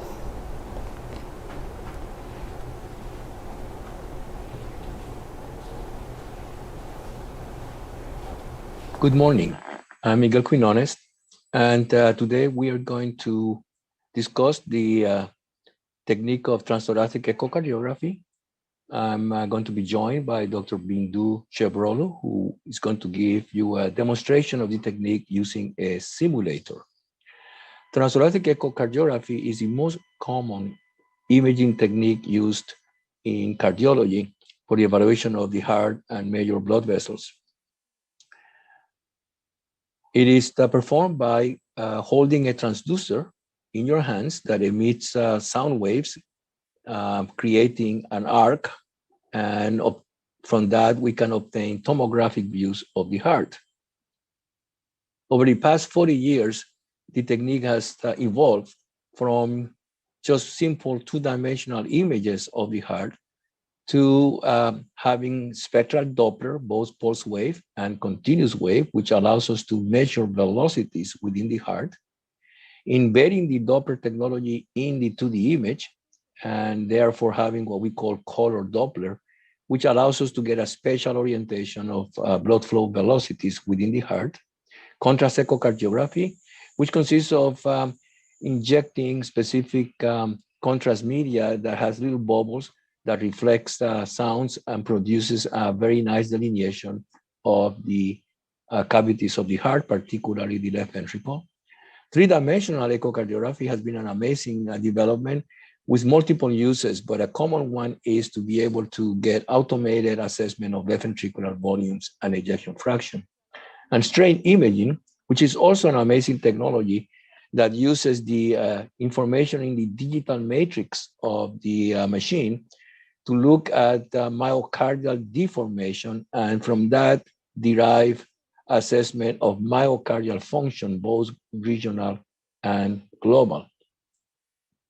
There are multiple uses for echocardiography. The most common ones are shown on this slide: the assessment of left and right ventricular size and function, both global and segmental, evaluation of the size of the right atrium and left atrium of great importance in patients with atrial fibrillation, assess the presence and look at the severity of valvular lesions, evaluate pericardial diseases, effusions, assess for tamponade, constriction, perform some hemodynamic evaluations, such as measuring cardiac output, estimating filling pressures of the left and right atrium, and pulmonary pressures.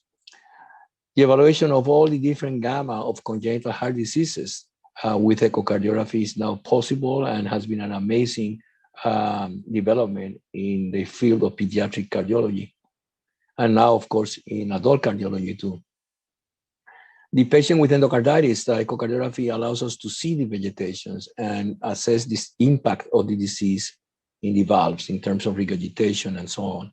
Patients with stroke and suspicion for peripheral embolization, echo allows us to look for intracardiac clots, cardiac masses, look for shunts between the left and right and left atrium. And with diseases of the aorta, with echocardiography, one can assess the ascending aorta, look for aneurysms, dissections, and so on.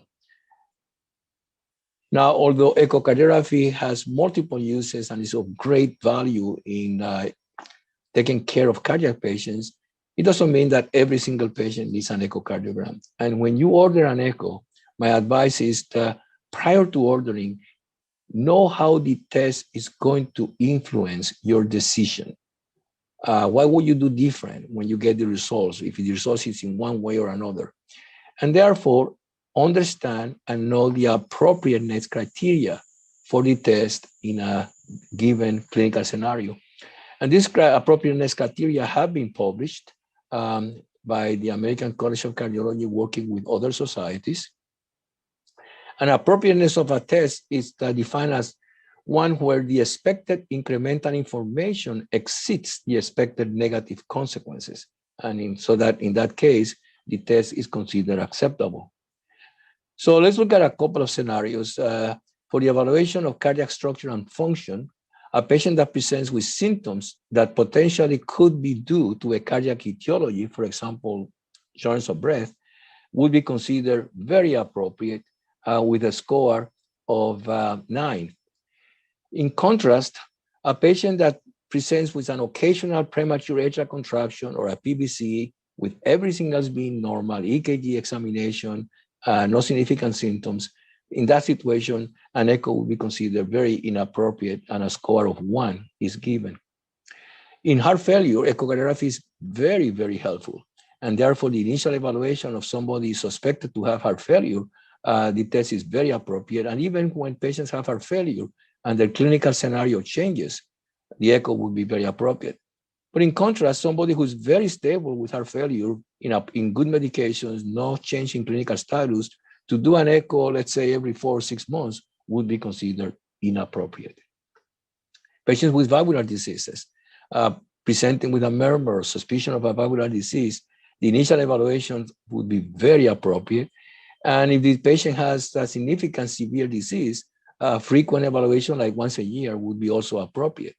In contrast, somebody that has mild valvular disease, for example, mild aortic stenosis, to do an annual echo would be considered very inappropriate. And it's recommended that one waits at least 3 years to repeat an echocardiogram in such a patient. So as we mentioned before, an echo is obtained by holding a transducer and orienting the transducer in multiple ways to obtain the appropriate views, and therefore is very much operator dependent.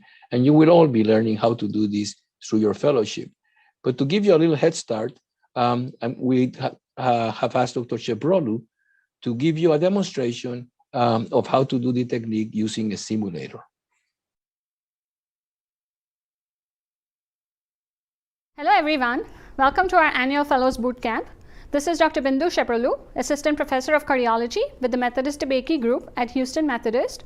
Today, it's our hope to give you a brief overview of transthoracic echocardiogram, both basic views and acquisition techniques. Hope it helps you. So we're going to move on to Clara, our sonographer in the studio. This is a GE machine, but we also use some other vendors like Siemens and Philips. The GE machine has the power button on the left. That's when we turn the machine on. On the left of the control panel, we're also going to find the Doppler controls, the continuous wave, tissue Doppler, pulse wave, color, and mode, and the 2D control. And we can also adjust the 2D from this knob. On the right side, we're going to find other controls like for 4D, measure, calipers, the storage button, the depth control, and the freeze button. Also, on this side, we're going to find the volume for the machine. The machine comes with a 2D transducer, a PDOF transducer, which is located on the left, and the EKG cable. This is the basic things we need to do a transthoracic echo. So the simulator consists of the dummy and the transducer. And as you see, there is a bump on the lateral side of the transducer, which is the index marker. Starting with our parasternal long axis views, we basically place the transducer in the 3rd to 5th intercostal space, right lateral to the sternum, with the index marker pointing towards the right shoulder. And as you see, and also in real life, the transducer might have to be moved or tilted to get the ideal view into position. And as you see, this is the parasternal long axis view. Seen here are the right ventricle, followed by the interventricular septum, followed by the left ventricle, and then the infralateral wall. The valves you see here are the aortic valves and the mitral valves. And this one here is the left atrium. And if I zoom out or change the depth, the circular structure located right posterior to the left atrium is the descending aorta.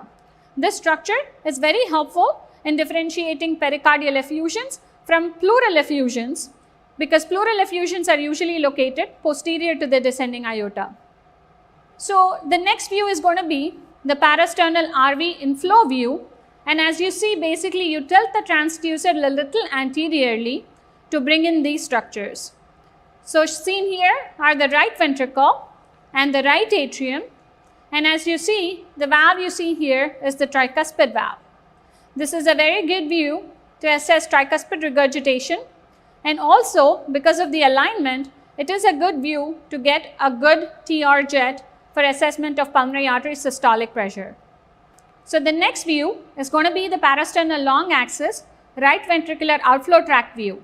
As you see, the transducer is still in the same position with the index marker still pointing towards the right shoulder, but with a tilt anteriorly, trying to bring in the right ventricular outflow tract. Seen here are the RVOT, followed by the pulmonic valve and the pulmonary artery. This view again is very good to obtain velocities and gradients across the pulmonic valve. The next set of views is basically the parasternal short axis view, which as you see, the transducer is moved clockwise to 90 degrees from the prior position. And now you see basically the aortic valve and the pulmonic valve. Seen here are the left atrium, followed by the right atrium and the tricuspid valve, and the structure basically separating the two atria is the interatrial septum. And the tricuspid valve draining into the right ventricle, followed by the pulmonic valve and then the pulmonary artery. It is a very helpful view to see the three cusps of the aortic valve, and actually a clue for the fellows is that the cusp pointing next to the interatrial septum is the non-coronary cusp, and the one pointing to the right ventricle is the right coronary cusp, and the one facing the left atrium is the left coronary cusp. This is a very helpful view to get an overall picture of both these valves and the orientation of these valves. It is also helpful to assess any interatrial shunts, and it's also very helpful to look for any pathology of both the tricuspid and the pulmonic valves.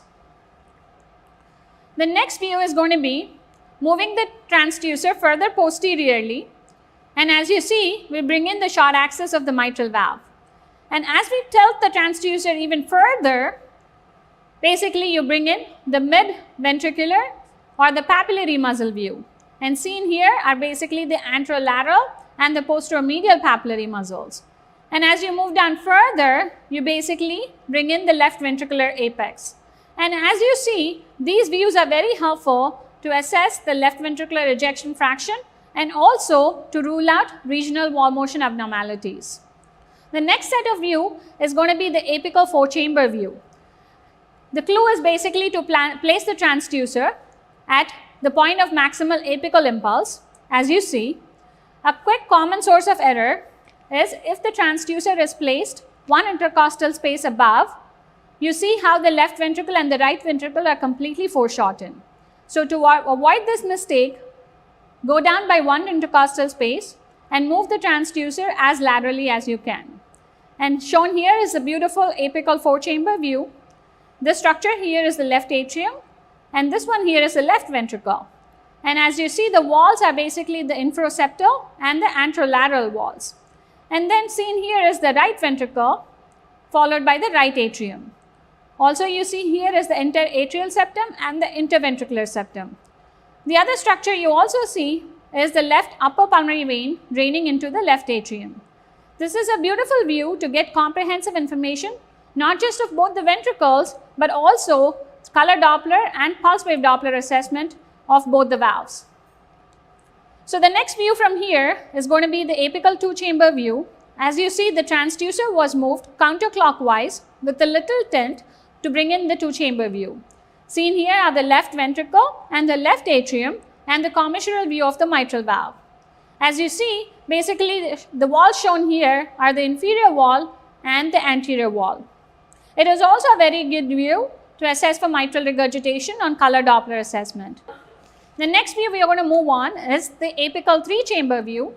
As you see, the transducer was moved further counterclockwise with the index marker now pointing towards the right shoulder.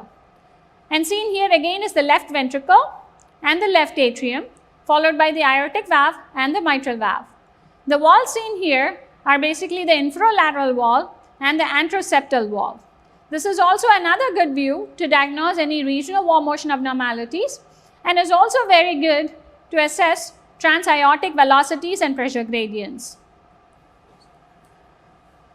So moving on to the next set of views, this is called the subcostal view, where you see the transducer is placed in a subxiphoid window, tilted a little anteriorly to bring in the 4 chambers. Again, you might have to readjust your probe and position it in a way to bring in the view properly in real life. Seen here again is the left atrium, followed by the left ventricle, the right ventricle, and the right atrium.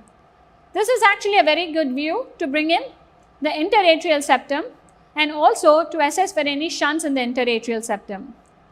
And from here, if you tilt the transducer a little posteriorly and move it with the index marker now facing towards the suprasternal area, you bring in the longitudinal structure, which is nothing but the inferior vena cava.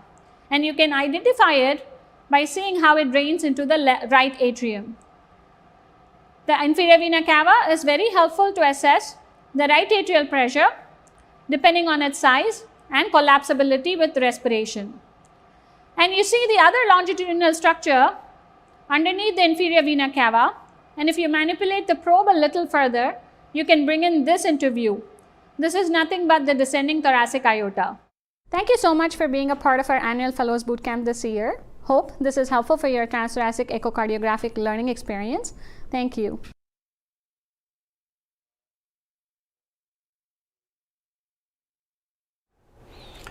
Thank you very much, Dr. Chabrolo and Dr. Quinones, for this great introduction to echocardiography and its applications. I want to remind you to send your questions as this session builds through either hop-in on the chat or through poll everywhere. I think you have all these available to you, so we can keep Dr. Attar, busy answering your questions. This was a great introduction for the second topic, which obviously is transesophageal echocardiography, and I think Dr. Faza, Nadine Faza, who is one of our emerging leaders in the field of echocardiography and structural heart disease, she and I will demonstrate transesophageal echocardiography for you using simulators.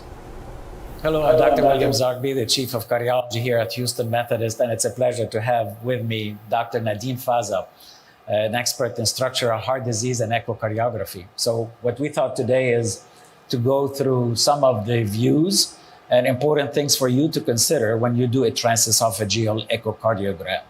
So it will be 15 minutes, so let's get into it. First, I think you need to know what the indications are, particularly the base of the heart, if the images from the surface are not the greatest, but what are the things that we have to be concerned about from a safety point of view, Nadine? All right. So it's very important to talk to the patients before you do this procedure and make sure there are no contraindications.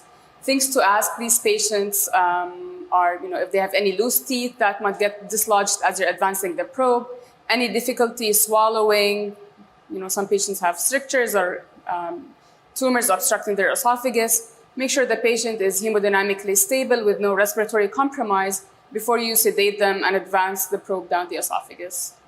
Because safety is crucial, particularly people who are dyspneic, that you have to wonder whether you use a large probe or a pediatric probe. Use your judgment. Safety is very important. At times you have to intubate, patient get in distress, that's okay to extubate, make sure the patient is stable and everything else. So I think this is crucial. The other thing is how to prepare a patient. Obviously, you need the conscious sedation, good oropharyngeal anesthesia, the distal third of the tongue with spray, and then further down, make sure you test it. And if the patient is comfortable, well anesthetized, and you have to be comfortable for you to be able to do this. Okay, so let's go through the probe itself. Okay, and the probe itself has the crystals at the tip. This is a simulator, obviously. And, you could, it's a 2D plane. Obviously, you could use 3D. We're not going to go through this today. But the 2D plane can change from 0 degree to 90 to 180 degrees. So we're going to keep that in mind. That's very important when you take a look at this. The maneuvers, obviously, advance, pull back, clockwise rotation, almost like you looking down, clockwise rotation because it moves the plane in that direction. Counterclockwise rotation, and the knobology here, this is very important. Anti-flexion, retroflexion, because it brings up the more anterior structures. So this is how you converse with your fellow, with your attending, so you understand what the situation is. So we're going to go mostly through the views today and a normal structure. So Nadine and I will point some of these structures, and we have a nice simulator for you to be able to take a look at that. Position of the patient, left lateral position, a flexed neck, a gradual introduction, very small bend, and you could do it with a finger, guiding, or even without a finger guiding, with a good aspiration of the saliva on the side. So something from a safety point of view and introduction point of view. So let's go through this here, Nadine. Mm-hmm. And what you see on the left side, okay, is your model of where we are in the plane. So this is a 0 degree plane. You could see that on the right side, right? And then if you advance further, the picture on the left is going to gradually disappear and show you where the actual plane is. So let's go first through the early portions, right? And you have to know what your anatomy is. And after you finish a test, go back to the anatomy so you can understand it better. So if we go down here further and further, we're starting to see some, that's the aortic valve right there, mitral valve. So this is very early. So the ventricle is very foreshortened. And watch on the left side and where we are. So you can go further down. The ventricle looks on the smallish side. And why? Because the heart is tilted down. So if you want to see more of the heart, you bring the retroflexion. So I'm seeing now the whole length of the heart towards the apex. This is very important, right? So the other thing before going through the other planes, for you to know is, for you to guide yourself, is you need to know the angulation. See the angulation up there? This is 0 degree. And if I do a clockwise rotation, what happens is I'm going to start seeing, in this 0 degree, I'm going to see more and more right-sided structure. Counterclockwise rotation, more left-sword structures. If I'm in the 0 plane, which I will show you, in the 90 degree plane, so watch the plane on the left side of the display, right? It is along the line of the shaft of this transducer, right? So if I do if I pull back and push down, pull back and push down, the only thing it will do is slide the picture in my 2D plane, right? I'm not moving anything. I'm going up and down. I stay in it. And why is that important? Because if I want to see more anterior structures, I pull back in this plane and do nothing else. Just pull back and adjust a little bit, okay? If I want to see right-sided structures, clockwise rotation will get me more into the right-sided structure. So this is your tricuspid valve, interatrial septum on top, right? And then a bicaval-like view with an SVC on the right and an IVC on the left, okay? So when you manipulate, you have to think of which direction I'm going to go into and what plane I'm in. So I'm going to go back to 0 degree. So always remember the plane, okay? So let's talk a little bit about, so I'm going to go up there and then go down. The first thing we usually do conventionally is take a look at the mitral valve. And you could see it very nicely here. Go up and down. And in case you need to do 3D, we'll do 3D down the line, but not in this simulator. If I want to see the other views of the mitral valve, I change my plane that you see up there, and then scan this mitral valve from one area to another. That's a beautiful view. And you could see also that from the 90 degree view, you could see nicely the left atrial appendage, which is an anterior structure. So I'm in 90 degree, and I see the left atrial appendage very nicely. For the left atrial appendage, to exclude clots, etc., you use different angulations, right? So a little bit less. And then you could see with my finger on the left side that I'm tweaking this view a little bit, counterclock, to identify the structure in the best way I can. So back to 90. So it is really very fine manipulations once you get to the structure you want to do. Left atrial appendage, probably best, is about 110 degrees or so, where you could see the lobes of that Okay, the other thing is from this view is pulmonary veins. Okay, so this is the pulmonary veins, and there are 4 of them, so you need to chase them. Okay, and one of them is the left lower pulmonary vein. I'm going back to 0 degree, and you could just saw it right there coming in. And then if I pull back up, I see the right upper pulmonary vein. If I want to take a look on the right side of the other veins, clockwise rotation to get there, and this is the other vein coming into. So you can go back and review those structures. Now let's take a look at the aortic valve. The interesting thing about the aortic valve is the aorta is at an angulation of your probe. So for best views are either 45 degrees or so for the aortic valve. And you add 90 degrees to it to see it in its long axis, so 130 or so, and you could see that very nicely. You see the ascending aorta, aortic valve, and almost like a long axis view of this heart. This is very important for you, okay? So we're gonna go now to the right-sided structures. Remember, right-sided structures are the lowest. So this is your tricuspid valve, right ventricle, and interatrial septum, okay? You can go up and down on it. And a 90 degree will give you what is called a bicaval view, a very nice display of the interatrial septum. This is for your PFO, for ASD, right? And you can see the IVC on the left side, right? And the SVC is just a little bit there on this mannequin, okay? Sinus venosus ASDs with abnormal drainage of the pulmonary vein would be in that area, would be draining into the SVC, okay? So now after this, take a look on the left side. I'm going to advance the probe further and further and go down into after the GE junction and then go down into the stomach, okay? And I'm going to anti-flex so I can see more of this heart. And you could see that there.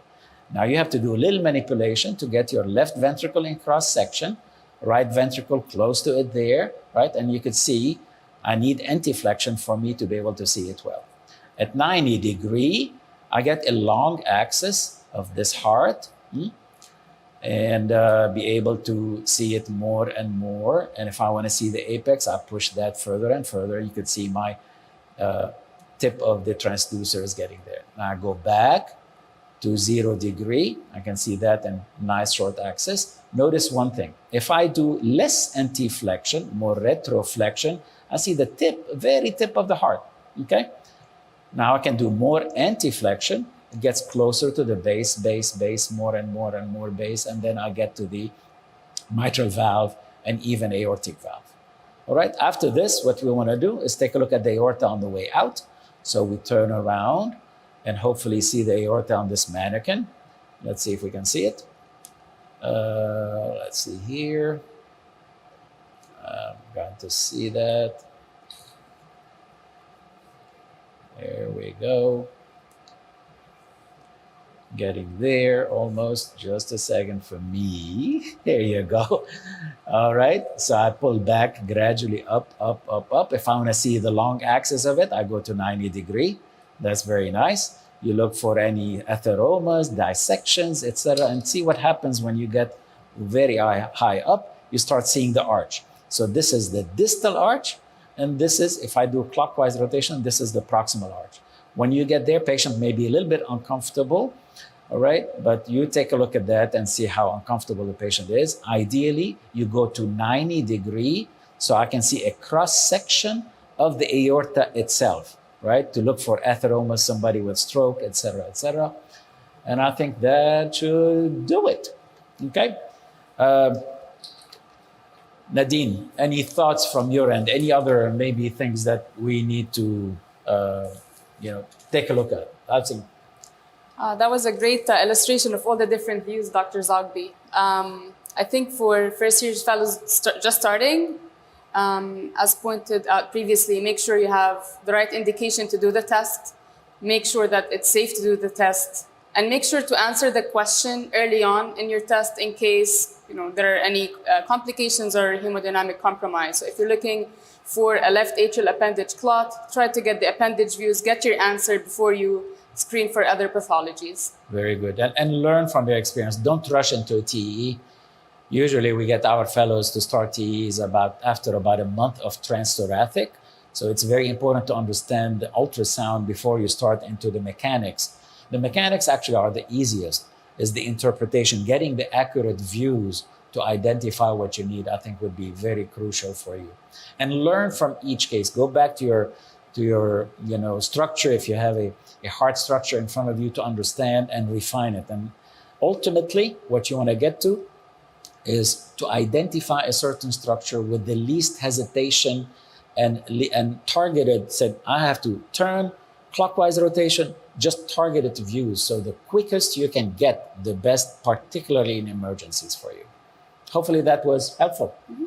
And thank you, Nadeem. Thank you, Dr. Zagbi.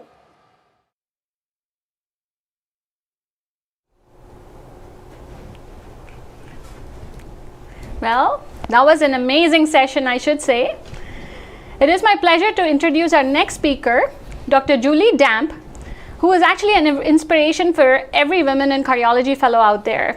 She's an associate professor of medicine, and she's the program director for the Cardiology Fellowship at the Vanderbilt University Medical Center. She's extremely committed to fellow education and is truly a role model. She's going to talk about a topic, I think, which every cardiology fellow or every fellow would love, which is echo emergencies. Good morning. I'm Julie Damp. I'm the director of the Cardiovascular Fellowship Program at Vanderbilt.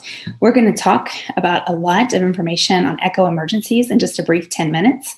Hopefully this will provide you some good pearls, and I encourage you to get your phone out, take some screenshots or take some notes to help remind yourself what you maybe want to go back and read a little more about. I have no conflicts to disclose.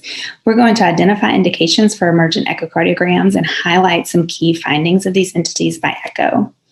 So jumping right in, the MICU calls, they have a 67-year-old man with non-small cell with worsening shortness of breath and hypotension, cardiomegaly on chest x-ray, hypotensive, not responsive to pressors, and tachycardic. So initial peristernal long axis view on transthoracic echo shows pericardial effusion, which appears circumferential in this gentleman. This is a time when M-mode can actually be very helpful because of its higher frequency imaging. It's very good at timing motion of cardiac structure to cardiac cycle. And you can see here the line of the RV free wall is collapsing during diastole, consistent with impairment of RV filling. Apical images can also be helpful in the setting of evaluation for tamponade and the setting of pericardial effusion to both size and locate the effusion, as well as assess motion of the RV free wall and the right atrial free wall. And then placing pulse wave at the mitral valve allows you to assess mitral valve inflow Doppler, and increasing your sleep speed, look at the respiratory variation of that Doppler signal. If you see greater than 25% variation with respiration and peak-to-peak velocities, this is consistent with impaired cardiac function. Subcostal view can also be helpful to locate and size effusions, as well as look at the right ventricular free wall. And it also allows you to look at the IVC to assess right atrial filling pressures, which again can be helpful in thinking about the hemodynamics of a patient with an effusion. So these are all echo findings of tamponade. One of the common reasons why we do emergent echocardiograms. Pericardial effusion does not have to be large. It can be small if it accumulated quickly. You're looking for impairment in filling of the RV or the RA. You may see abnormal septal motion with inspiration. You may see a dilated IVC without inspiratory collapse, representative of right atrial filling pressures elevated. And again, as we talked about, the inflow Doppler of the mitral valve varying by greater than 25%, or the tricuspid valve by greater than 40% with inspiration. So next case, CCU calls. They have a 68-year-old man, had an inferior STEMI admission yesterday. He was in respiratory failure and cardiogenic shock, underwent PCI, and has not been hemodynamically recovering. So this is an apical view of a transthoracic on this gentleman. There are many abnormalities here, but focusing in the LV around the mitral valve, you see that there is a portion of mobile structure associated with the mitral valve that should not be there.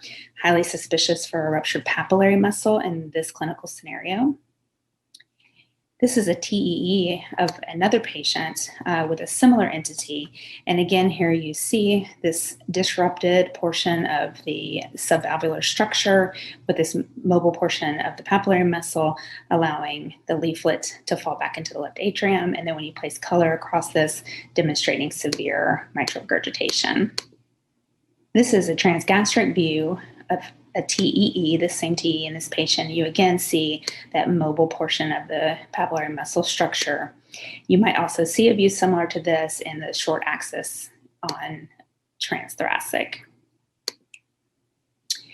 In addition to thinking about ruptured papillary muscle in a patient who's not doing as well as expected post-myocardial infarction, you may also think about ventricular septal defect, and this is an example of that that we just saw a couple weeks ago.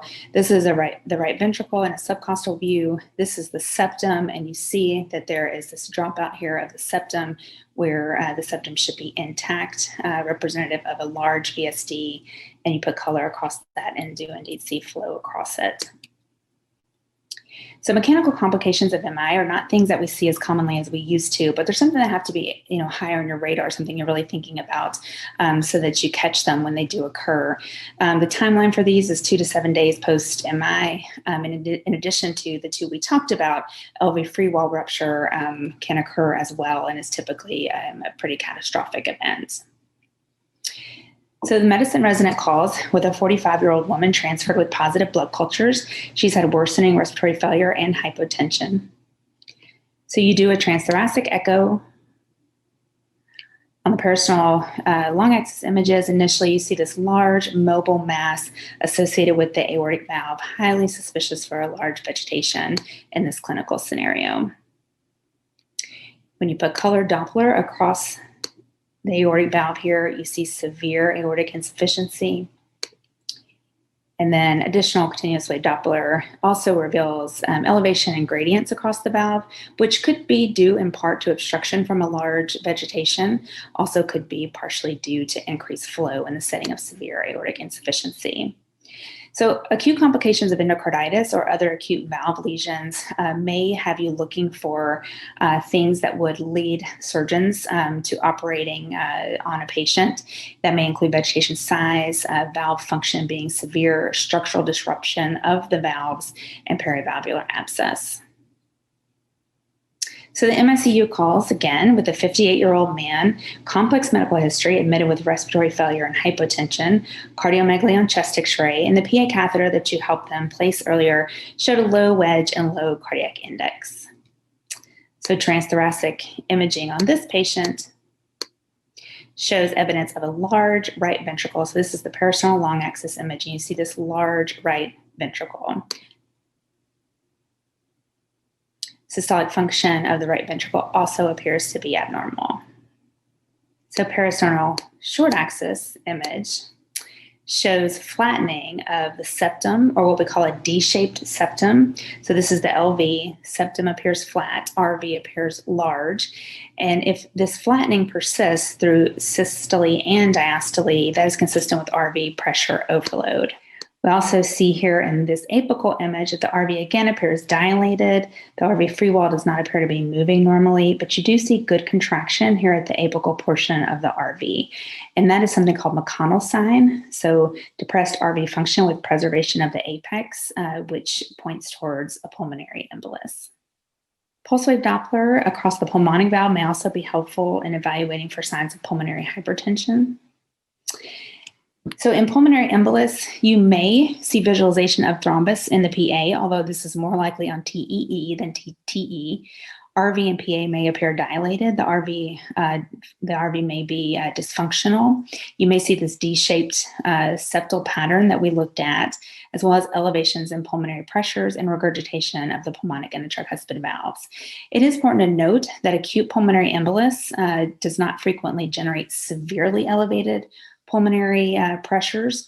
And so having severely elevated elevations in pulmonary pressures may point to an additional process or an underlying process. Cardiac surgery calls, they have a 55-year-old man with hypertension who has been being managed medically for a type B aortic dissection. He developed chest pain, worsening hypertension, and rising creatinine, and they feel like he's too unstable for transfer for MR or CT imaging. So this is transthoracic imaging, the suprasternal notch. And what you see here in the aorta is this linear mobile echo density that actually extends up into the takeoff of the great vessels, consistent with a dissection flap. These are TEE images of the same patient here. And what you again see is evidence of this dissection flap. And you get a very nice look here in the short axis of the true and the false lumen with disruption in the wall. So transthoracic has variable sensitivity and specificity, but you can see multiple different portions of the aorta by transthoracic. And so it may be worth looking in these patients. Transesophageal echo, much higher sensitivity and specificity, although there is frequently a little blind spot in sort of the distal portion of the ascending aorta for this as well. And as we saw here, what we're looking for is a mobile linear echo density, and that mobility really should be independent of the motion of the aortic wall. You may see different color Doppler flow in the true and the false lumen, a thrombus in the false lumen, an entry site, or there may be complications of a dissection, which would really make you highly suspicious, such as aortic regurgitation, pericardial effusion, and then of course you can also see aortic rupture. So there are a few other reasons why we might emergently do echocardiograms in our system. If you're at a site where they do organ donation, then doing an organ donor is actually a not uncommon emergent echo indication for us. You can also see patients that have systolic anterior motion that has caused outflow obstruction. That can be difficult to recognize without help of an echo. And then, of course, procedural complications are an important one to think about as well. So we talked about tamponade, complications of myocardial infarction, acute valve lesions, pulmonary embolus, and dissection as being major echo emergencies that we want to be able to recognize. And we always tell our fellows as well that anytime that you can offer help to a consulting service or to other people caring for patients in the hospital, then with an echo, then it's always good to be helpful and do that. So I hope this has been helpful. Highlighted some important information. Again, I know it's a lot in 10 minutes, but gives you a lot of things to sort of get you prepped for starting fellowship, and you'll have plenty of time to learn about these things and read more about them. Thank you. Thank you very much, Dr. Dam, for pearls really for acute emergencies using echocardiography. Our next speaker is Dr. Muaz Al-Mallah, who is the director of our cardiovascular PET program here at Houston Methodist, and he's also the secretary for the American Society of Nuclear Cardiology. Certainly an expert in nuclear cardiology, and he'll address both SPECT as well as PET utilization. Dr. Al-Mallah. Hello, everyone, and thanks for being with us for this boot camp. I'm delighted to give you a quick 10-minute introduction to nuclear cardiology. Many of you will be exposed to nuclear cardiology during your fellowship, and my goal today is to show you that we have more than just perfusion imaging in nuclear cardiology, although perfusion imaging is still the main tool that we use in this modality and the main application that's applied in our labs. So just to give you a quick historical background, nuclear cardiology as a field started in the late 70s. This is how the machines you looked at that time. Now we have more advanced machines. Some of them are attached to CT scanners, and some of them are even attached with newer detectors you may have in your labs that have the CCT detector, which allows for improvement in image quality. But nuclear cardiology is not only SPECT, but we also have PET. And this is how the old PET systems looked like. And now we have newer, more fancy systems with digital detectors and processing units, which allow for improvement in image quality. For the tracers that we use in nuclear cardiology for SPECT imaging, for perfusion imaging, we use thallium and or technetium. Thallium is now falling out of favor because of its higher radiation exposure, and lower energy. So it is the 70 keV, so the image quality may not be as good as what we get with technetium. So most of your labs are going to be using either technetium tetraphosphate or technetium system-EB, and that has a higher higher energy, photon energy, and has better image quality and excellent gating capabilities. If you are using PET imaging, most labs are using rubidium or ammonia, and we'll show you some case examples later on. How do we decide when we are doing myocardial perfusion imaging on different aspects? The first one is we select a radio tracer. With SPECT, we prefer technetium, whether it's system-EB or tetraphosphate. The image acquisition, we prefer to do it with SPECT. In fact, nobody is using anything but SPECT nowadays. Whether we use a single-day protocol versus two-day protocol depends on the patient body habitus and BMI. If the patient is obese and you want to give higher doses, then you need to have a two-day protocol because there is a limit on how much radio tracer you can give to the patient. If the patient has a relatively regular or regular heart rate that allows for gating, we prefer to gate our images. Most of the time we do supine images, but also there are some labs that start with prone images. We start with supine as a default, and many labs use prone images to clear some artifacts that we might see in images. When we see images, we represent them like this. So we see here the heart from the apex to the base. We see here the anterior wall, the inferior wall, and the septum and lateral wall. We look at the homogeneous uptake in the heart, and here you see that at rest there is homogeneous uptake. All walls have significant normal uptake, as you see here. You see it also on the vertical and the horizontal long axes. And what you see here on stress images, that there is reduced uptake in the lateral wall and inferior wall. And you can see it here also. The inferior wall has less uptake, and then also on the horizontal long axis. On the lateral wall. And when you look at it, how do we characterize the defects? You would look at the size, severity, location, and reversibility of the defect to describe our defects. We know that in terms of accuracy, SPECT is pretty accurate, but not as accurate as PET and CMR. And there have been a couple meta-analyses that showed that the accuracy of PET is higher than what we see with SPECT imaging. So the quoted number for SPECT in terms of sensitivity is about 88%, specificity is 76%, PET sensitivity is about 92%, and specificity is 81%, and this is more on the older generations where we used to have some artifacts. This has improved now with the newer generation.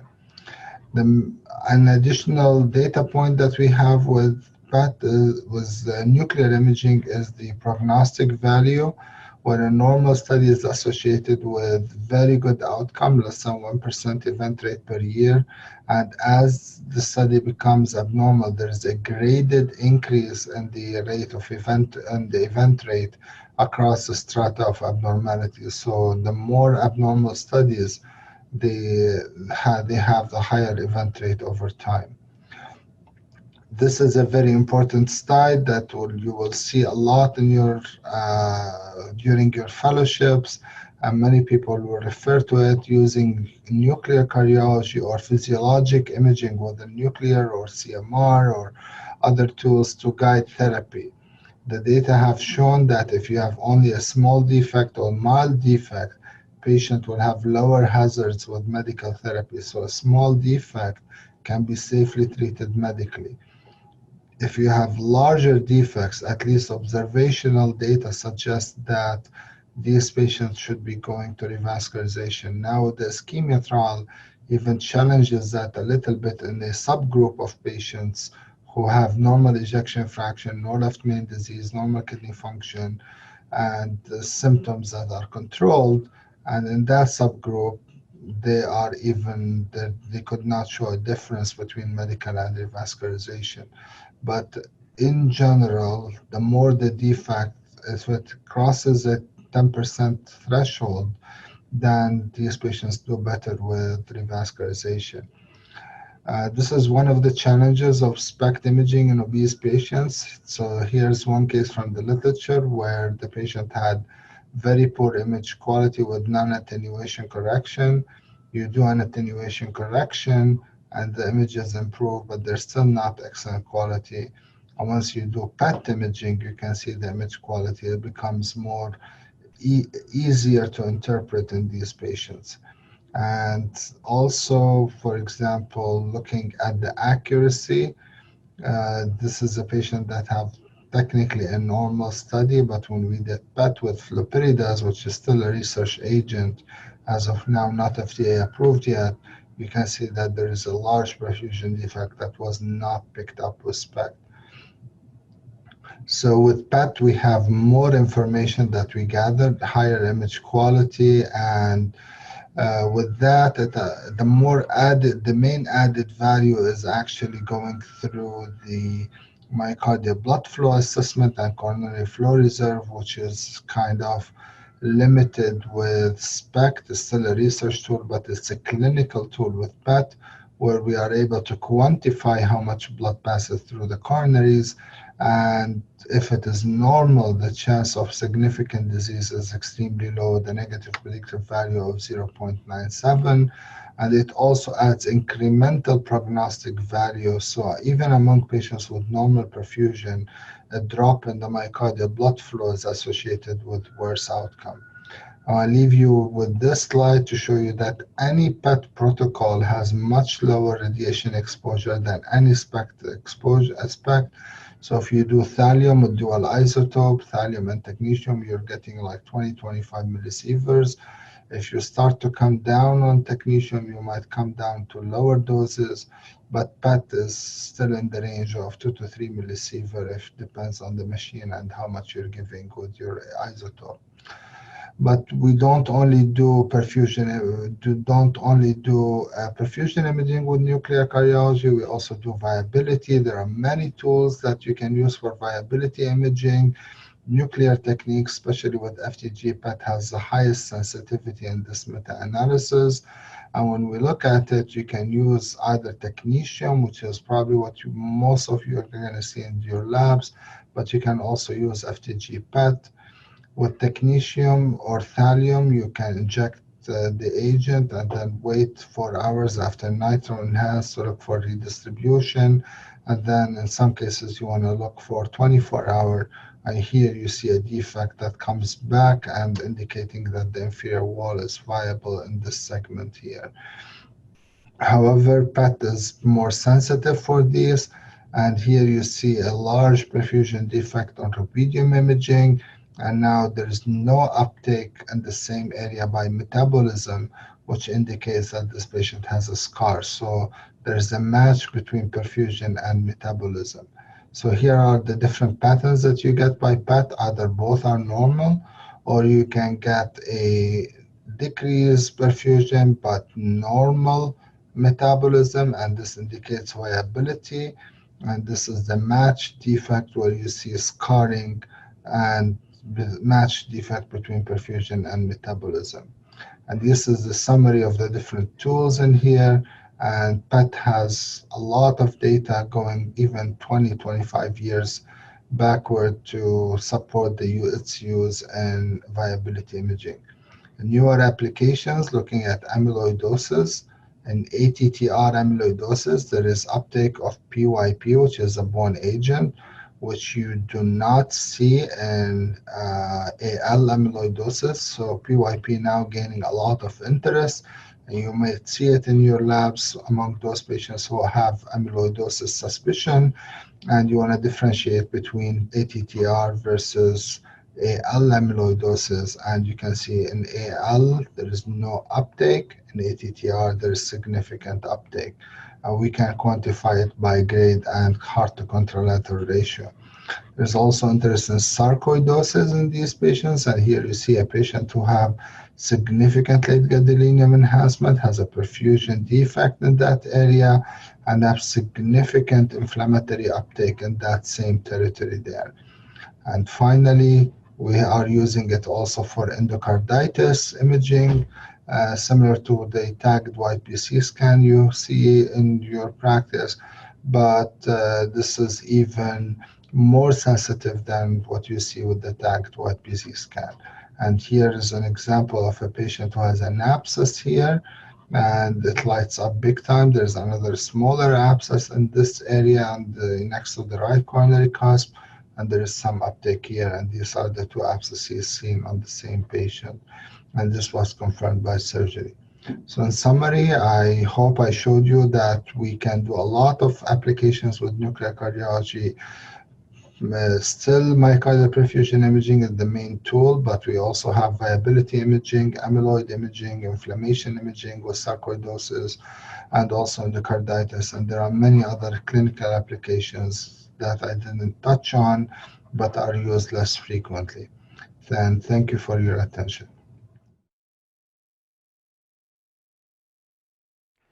Thank you very much, Dr. Amallah, for this excellent presentation. Our next topic is cardiac CT and prevention. And I think we're going to pair them in a way because of use of CT also in prevention. To present the cardiac CT is Dr. Mohammed Shamsi Pasha, who is a multimodality imager here at Houston Methodist and Associate Director of the EchoLab. And for prevention is Dr. Kuram Nasser. Needs truly no introduction. He is our leader for the cardiac prevention and wellness program. So take it away. Good morning, everyone. My name is Mohammed Shamsi Pasha. I'm going to walk you through cardiac CT for our Cardiovascular Fellows Bootcamp. So this is what a cardiac CT looks like. For more information, you can look at the hashtag YesSCCT on Twitter. How does the CT scanner gantry look from the inside? This is our latest generation Siemens scanner, which has 2 X-ray heads, as we can see here, and 2 detectors, along with the table by which the patient has to be placed in, and for the X-rays to penetrate through the body and hit the detectors, then generate an image. This is the end product, is a motionless coronary artery assessment with basically a great spatial up to 5.5 millimeter and temporal resolution up to 60 to 70 milliseconds. The common clinical indications for cardiac CTA include the coronary artery disease, which is the most common indication. Also looking for anomalies for ventricular morphology and function in people who have inadequate echocardiographic images, for new onset heart failure to rule out significant coronary artery disease, valvular assessment, mass, although it's considered second hand to cardiac MRI, for tissue characterization, pericardial anatomy, pulmonic vein anatomy for pre-ablation, along with for people who are heading for redo bypass surgery. The beauty about cardiac CTA, especially for coronary assessment, is that you're able to look at the lumen and see the amount of plaque, both non-calcified and calcified plaque, in contrast to invasive coronary angiography, which is only a luminal angiogram. The appropriate use criteria guidelines published in 2010 gives coronary CTA an appropriate indication for people with low to intermediate pretest probability of coronary disease with an EKG and an ability to exercise that can be either interpretable or unable to perform. Here's the negative predictive value of a coronary CTA is essentially approaching 100%. A normal CTA rules out safely obstructive coronary artery disease. Here's basically a 3-dimensional representation of the whole heart using the cardiac CT scan. Here's the curved planar reformat of the left anterior descending, and as we can see, there is no evidence of plaque, whether calcified or non-calcified, and essentially normal coronary artery territory. In contrast, here's a patient who has severe atherosclerotic disease burden with both calcified and non-calcified plaque and the LAD and high degree stenosis within that proximal left anterior descending artery. Cardiac CTA is very helpful in looking at anomalous coronary arteries. So here's a right coronary artery coming up from the ascending aorta rather than from the right coronary sinus, as normally should arise. Cardiac CTA for assessment of prosthetic valves is extremely helpful. Here's the case, a sagittal, modified sagittal view where we can see the left atrium, the right atrium, and a frozen disc of a mechanical aortic valve As we can see here, one disc appears to be moving freely. The other disc is essentially frozen, most likely in the setting of thrombus formation. We can also use cardiac CTA for structural intervention. So here's the patient on a short axis view. We can see the tricuspid valve leaflets along with the pacemaker impinging on that septo-posterior leaflet and basically causing essentially lack of coaptation of the anterior and posterior tricuspid valve leaflets with severe tricuspid regurgitation, severe right atrial enlargement, and RV enlargement. Aorta evaluation is also made extremely clinically relevant in the coronary cardiac CT arena.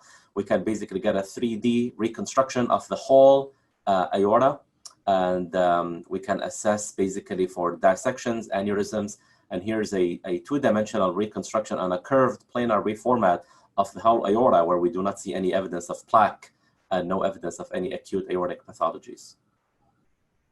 In contrast, here's a type 1 aortic dissection with a mobile dissection flap involving the ascending and the descending aorta.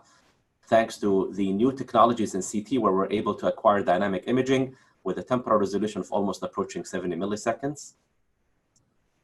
In congenital, this is basically a case of a secundum atrial septal defect, and CTA gives you a nice 3D representation of that anatomy. In left ventricular assist device, we can nicely see the cannula, rule out any kinking, obstruction, and or thrombus. In transcatheter aortic valve replacement, we can see in this case clot present on the non-coronary cusp. And finally, CTA has made its way for planning for transcatheter mitral valve replacement for this patient who has severe mitral regurgitation, and this is the post-CTA with a Tendyne valve.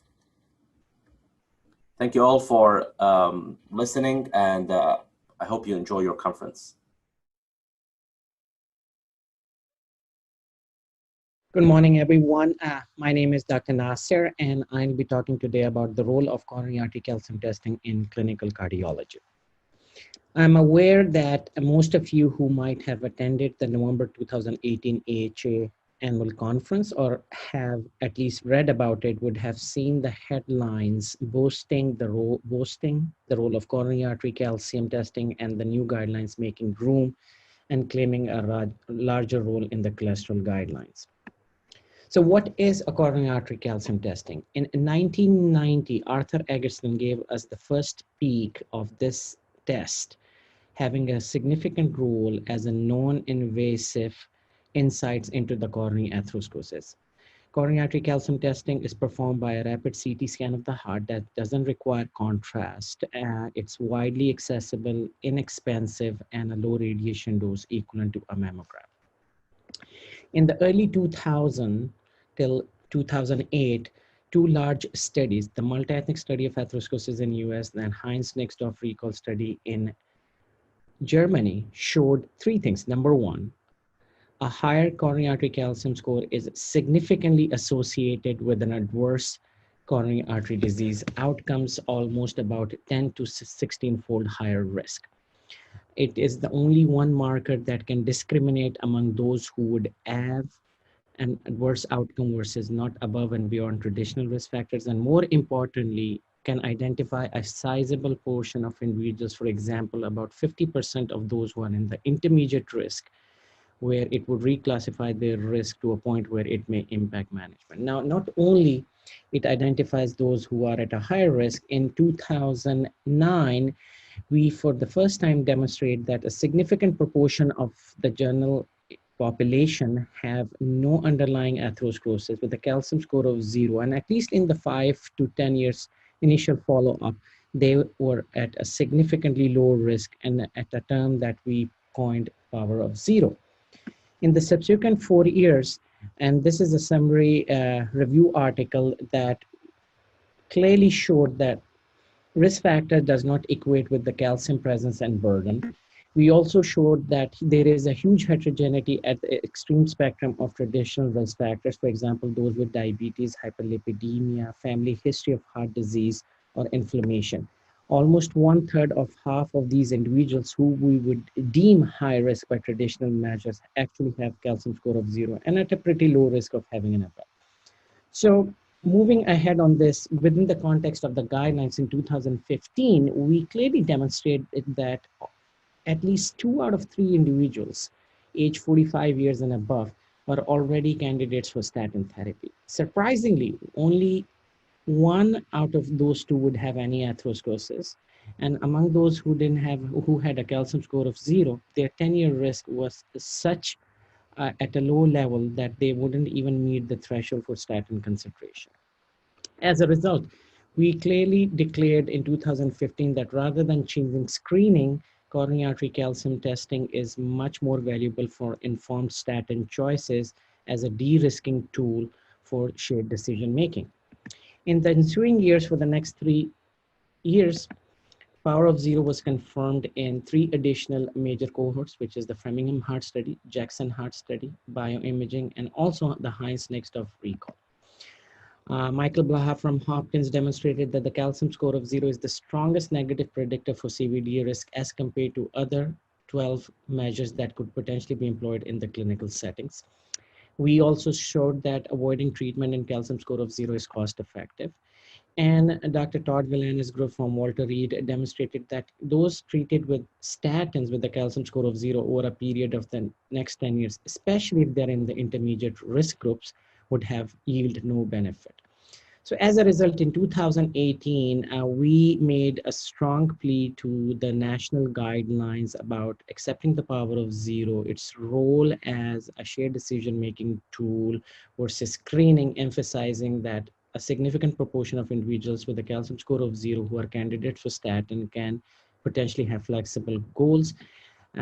Few months later, when the guidelines came, they accepted the new role for calcium score as a decision and not as a screening. So you can see the main role is if one of your patient has a 10-year risk of 5 to 20% where they're already candidates for statin, they're uncertain about your risk, uncertain about starting a statin, that is where the calcium score will have the highest role. And if the calcium score of 0, you can avoid therapy or postpone drug therapy. Now, not only the calcium score of 0 can identify those who don't need therapy, significant evidence exists that those who have a positive calcium score will actually more likely to adhere to medical therapy as well as make significant lifestyle changes to reduce the risk of downstream events.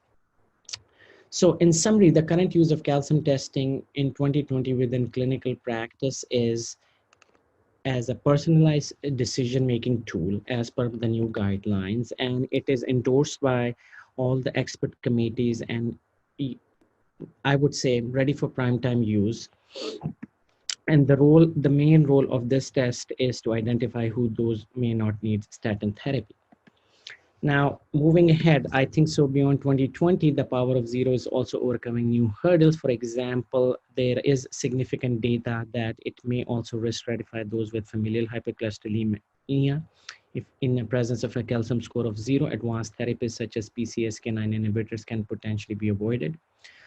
In the MESA study, we have also seen that calcium score of 0, even among those with severe hypercholesterolemia, that is an LDL greater than 190, offers favorable prognostic value. And of course, there seems to be a potential role in low risk chest pain patients where advanced imaging can be avoided. But till we get more evidence, and in spite of the fact that you may still be concerned about withholding or at least not initiating statin therapy, in the spirit of disclosure, I would suggest that you should tell your patient that you have a rare condition called good health. Frankly, I'm not sure how to treat it. And in case you still want to prescribe statins for somebody with a calcium score of 0, just disclose them that there is really nothing wrong with you, but I think a little treatment will make me feel better. Thank you so much for your attention.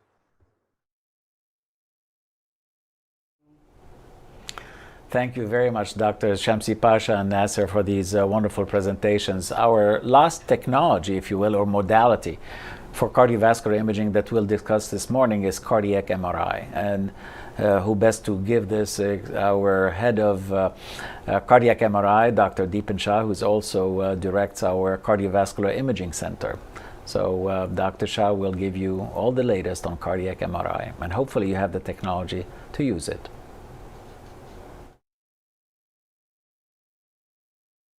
Hello, I'm going to talk to you today about cardiac MRI applications that are ready for prime time. So, this slide I think shows very nicely the diversity of applications that cardiac MRI can be useful for.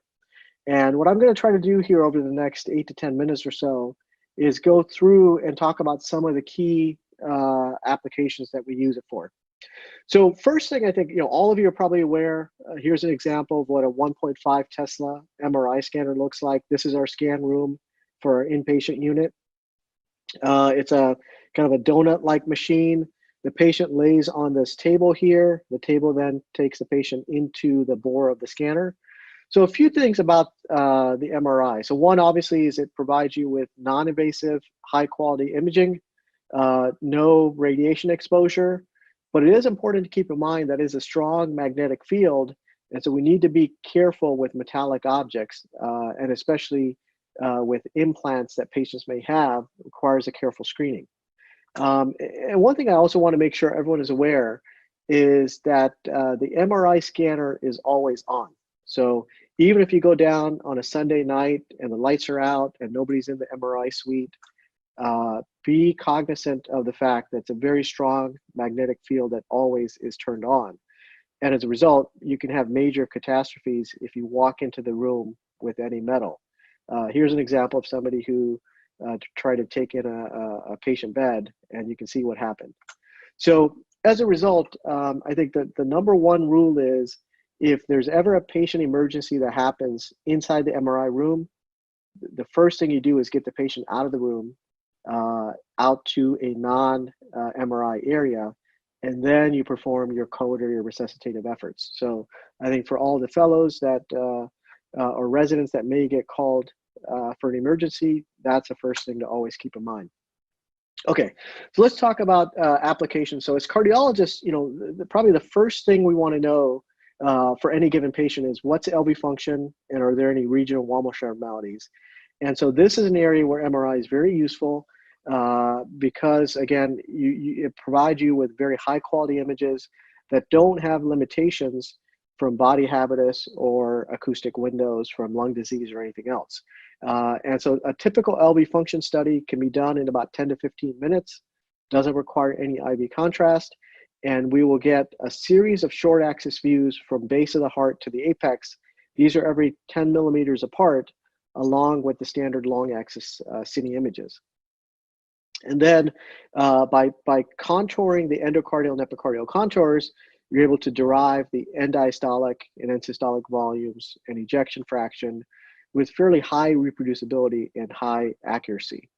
As you'll notice, the MRI is also very good at showing you the right ventricular endocardium, and therefore it can be very useful in assessing for RV size as well as RV function. I think most people are aware of use of MRI for cardiac mass evaluation. And really, I think it's a couple of things that it can provide. Obviously, it can identify a malignant neoplasm, as is shown here with this large, invasive, bulky tumor.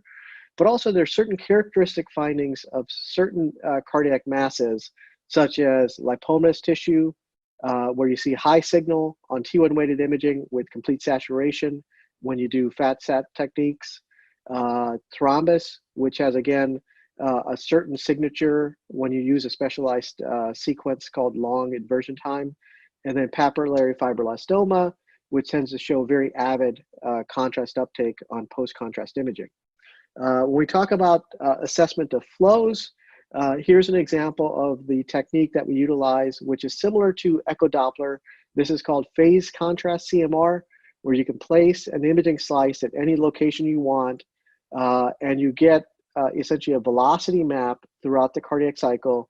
When you draw an ROI for each phase in the cycle, you then generate a map of flow that occurs. And this then can be used to identify, for example, the antegrade flow across the aortic valve, as well as the diastolic retrograde flow across this aortic valve, which represents aortic regurgitation. So you can compute the aortic regurgitant volume, and if you take the regurgitant volume and divide it by the forward flow, you're able to derive the aortic regurgitant fraction. It's also used for the mitral valve. but the methodology is a little bit different. We use what's called an indirect method, where you compare the stroke volume of the left ventricle based on planimetry of the end diastolic and end systolic frames, and compare that to the forward flow across the aortic valve based on the phase contrast CMR, and then obviously the difference between the two would represent the mitral regurgitation. And then this technique can be coupled in patients who have multi-valve disease to actually isolate the component that's aortic regurgitation and the component that's mitral regurgitation to quantify both regurgitant lesions. Now, if we talk about pericardial disease, MRI can be useful in anatomic imaging of the pericardium to identify, in fact, that there is a thickened pericardium, as we see in this example patient here. And if you look, for example, at the diastolic frames, you can see that there's also a diastolic septal bounce. But I think probably most impressive is the ability with contrast to be able to identify that there's extensive contrast uptake after we give gadolinium. And this is useful because this is a signature of pericardial inflammation. And this can be used then to identify patients who have this condition called transient constriction. And you can see in this person who has a thickened pericardium at baseline, after 3 months of anti-inflammatory therapy, you can see that the pericardial thickness now has reverted back almost to normal. And this person had marked improvement in their symptoms.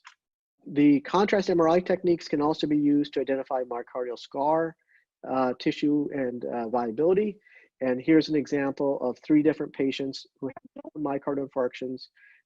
In this patient on the left, you see almost a transmural area of hyperenhancement representing infarct in the anterior wall, versus the patient on the right who has a small subendocardial infarct in the right coronary artery distribution.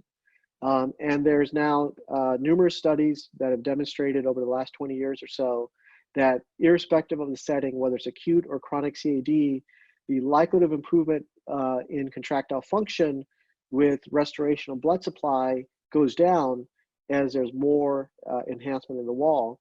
And we generally use a cutoff of over 50% to suggest that there's low likelihood of improvement in contractile function.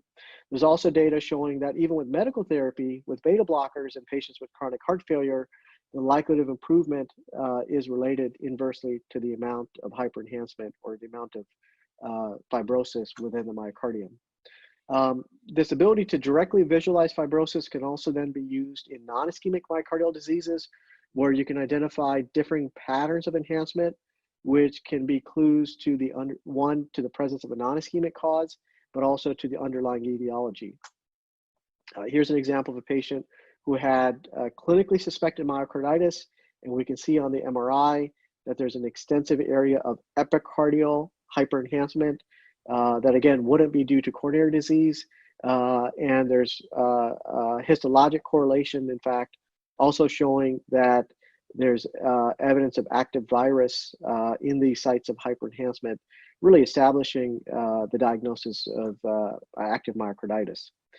Here's a patient who has very striking delayed enhancement MRI findings. You can see there's diffuse contrast uptake within the LV and the RV, and this is kind of a signature finding that you see with infiltrative heart disease such as amyloid. And so to kind of wrap up, again, MR I think is very useful in a variety of conditions that we see in cardiology practices, not just the cardiac masses or the constriction or the RV dysplasia, but really for valve disease, for ischemic heart disease evaluation where you want to do stress perfusion, and then also for myocardial viability and cardiomyopathies. And then obviously in the interest of time, I didn't touch on some of the vascular applications, but MR can also be used for imaging of the thoracic aorta, imaging of the abdominal aorta, or even the full lower extremity arterial system for pulmonary arterial disease patients. So with that, we like to say in the MRI world, cardiac MRI offers a one-stop shop. So thank you for your attention.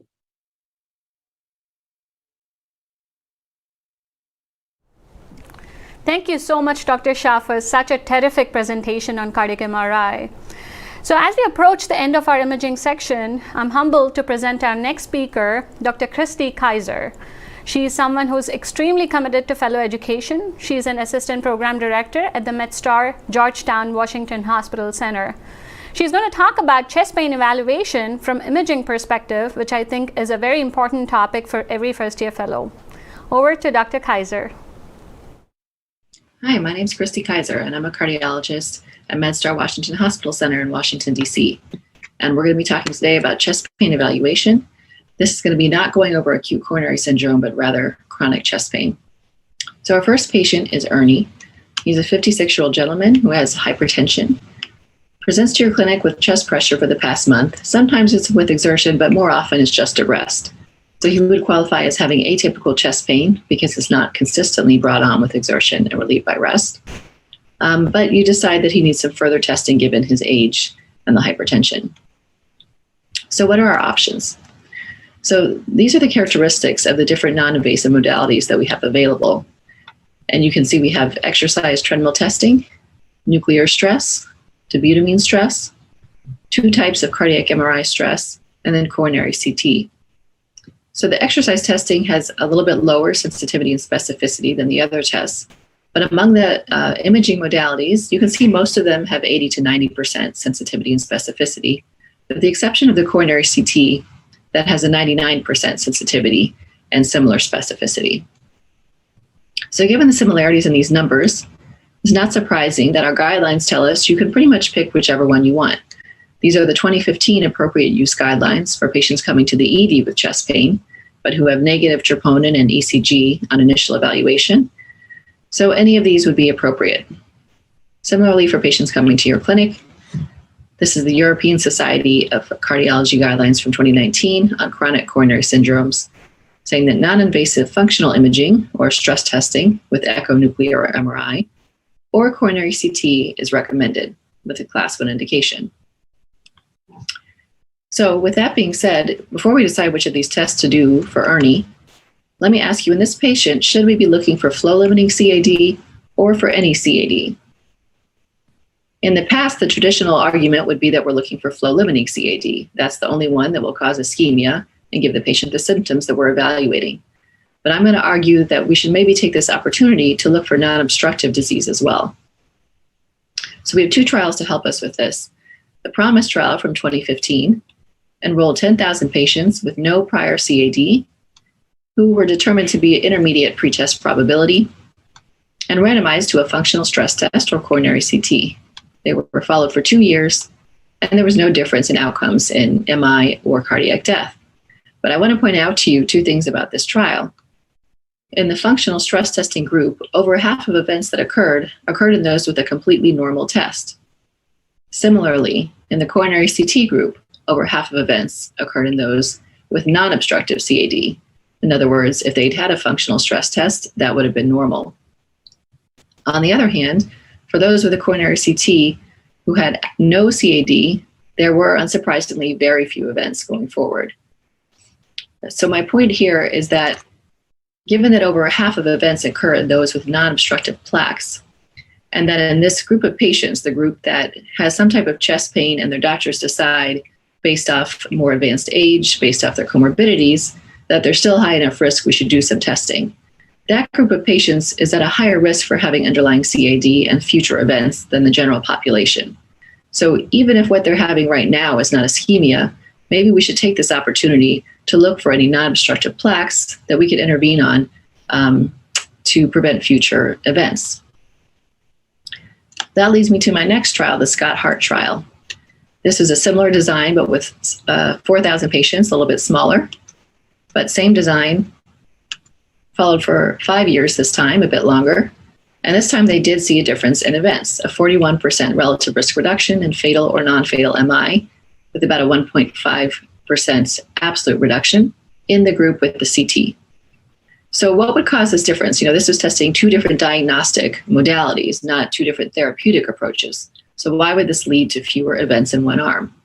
So one theory was that, as I told you, the CT group, the CT has the best sensitivity. So maybe there were more relevant lesions found and more patients were revascularized. But if you look at the rates of revascularization in this trial, they were about the same. And furthermore, we have other trials, FAME, COURAGE, et cetera, that tell us that revascularizing stable disease generally does not prevent future MI. So what about the medical therapy? So when we look at the baseline therapy, we can see it was similar in both groups, similar amount of patients on aspirin and statin. But if we look a year after testing was done, there's a significant difference. More patients in the CT arm are on aspirin, and about 9% more, and this is probably more relevant, the statin use, about 9% more were on statins. And that difference persisted out to 5 years. So those in the CT arm who were identified to have non-obstructive CAD, their medical therapy was adjusted. And the hypothesis is that that was probably the more likely reason that we saw a difference in outcomes. Over half of acute coronary events occur in those with non-obstructive disease, and anatomic testing can identify those patients who may benefit from preventive therapy. So in patients without known CAD, especially if they're not already on the statin, we should consider coronary CT as the first line test for those with intermediate pretest probability. Now, if you're going to consider this as kind of your default test, who are the patients where that would not be true for? I'll first say, although you might think this is just my opinion, because I showed you these other guidelines saying things are equivalent, the United Kingdom, their national guidelines do actually recommend CT as the first line. So this is being adopted in some areas. All right, now who would we not want to do a CT on? So that would be, first of all, those with kidney disease. This is a contrast study, so same as any contrast study, let's avoid it if they have kidney disease. And then who are those patients where we're not likely to get good image quality? So one is if they're tachycardic. So we have to take these pictures in diastole when the heart is as still as possible so that we can see the very small millimeter-sized vessels. So if diastole is short because their heartbeat is fast, this is hard to do. Same for if the rhythm is irregular, hard to identify diastole. If they're obese, they'll need more radiation, image quality will be worse. And finally, if they have significant coronary calcium. So if you already know their calcium score is high, or if you just have a previous chest CT that you can go back and look at yourself, if you see there's diffuse calcium, it's more likely that we're not going to be able to see past the calcium because of some artifact to identify is the underlying plaque obstructive or non-obstructive. And so those patients will be more likely to need a second test if we don't have a definitive answer. So now let me go to my second patient, Sylvester. Similar to Ernie, he's also 56 with hypertension, but he already has known CAD with an NSTEMI and PCI to the left circ 3 years ago. He presents to clinic with chest pressure for the past month, again, sometimes during exertion, but more often at rest. He does not exercise regularly, but he does walk his dog several blocks per day. So the difference with Sylvester and Ernie is that Sylvester we already know has disease. And so in this situation, functional stress testing is going to be more useful because we're more likely if we did a CT to get a intermediate gray zone answer that's not definitive. Number one, because Sylvester has a stent, so it's going to be very hard to identify instant restenosis. But even in the other vessels, if he had diffuse disease, we may find plaques that we cannot tell if they're intermediate on the CT. So we're really looking for ischemia. We're not looking to change medical therapy for underlying disease that we already know is there. So how do we choose between these functional tests? So first we have to choose how we're going to stress the heart and then how we're going to look for the results of that stress. So options for stress, exercise, dobutamine, and adenosine, and then options to evaluate that, EKG, echo, nuclear, and MRI. So if the patient can exercise, that would be the way to go. That's going to give you prognostic information on their functional status. It'll also tell you other things, like does their pressure go very high with exercise? Do they have arrhythmias? Other things that could make them symptomatic. So Sylvester can exercise, so we want to do an exercise test. Now, I mentioned to you earlier that ECG alone has less sensitivity and specificity, so we want to get some type of imaging. And to be honest, of the remaining choices here, any would probably be perfectly fine to choose for most patients. But I'll give you a couple examples where you might want to choose one over another. So when it comes to choosing, if they can't exercise and you have to do medications, choosing dobutamine versus adenosine, or regadenoson is what we use these days.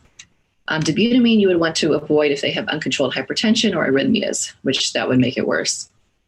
Regadenoson, on the other hand, that does vasodilate somewhat, so it can drop your pressure a little bit. So if you already have some hypotension, best to avoid this test. And also there is some cross-reactivity of the airways. So if a patient is actively wheezing when they come to the stress lab, you should cancel the test. If they just have underlying stable COPD, that would be okay. And finally, if they have high-grade heart block, that heart block could be made worse with adenosine. Then factors to consider for the imaging choice.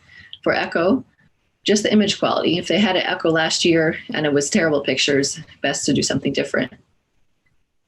Nuclear is the only one of these choices here that has any radiation, because echo and MRI have 0. Nuclear also, for most patients, has more radiation than a coronary CT. And then cardiac MRI, logistically, there may be some issues if the patient's claustrophobic or if they have a pacemaker, and may be more difficult to set up getting that test done. But otherwise, any of these would be fair options. And so that concludes this presentation. Thank you very much.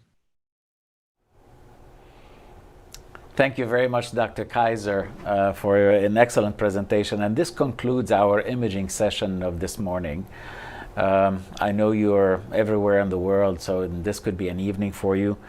So this is our Meet the Experts sessions that will be going on just shortly.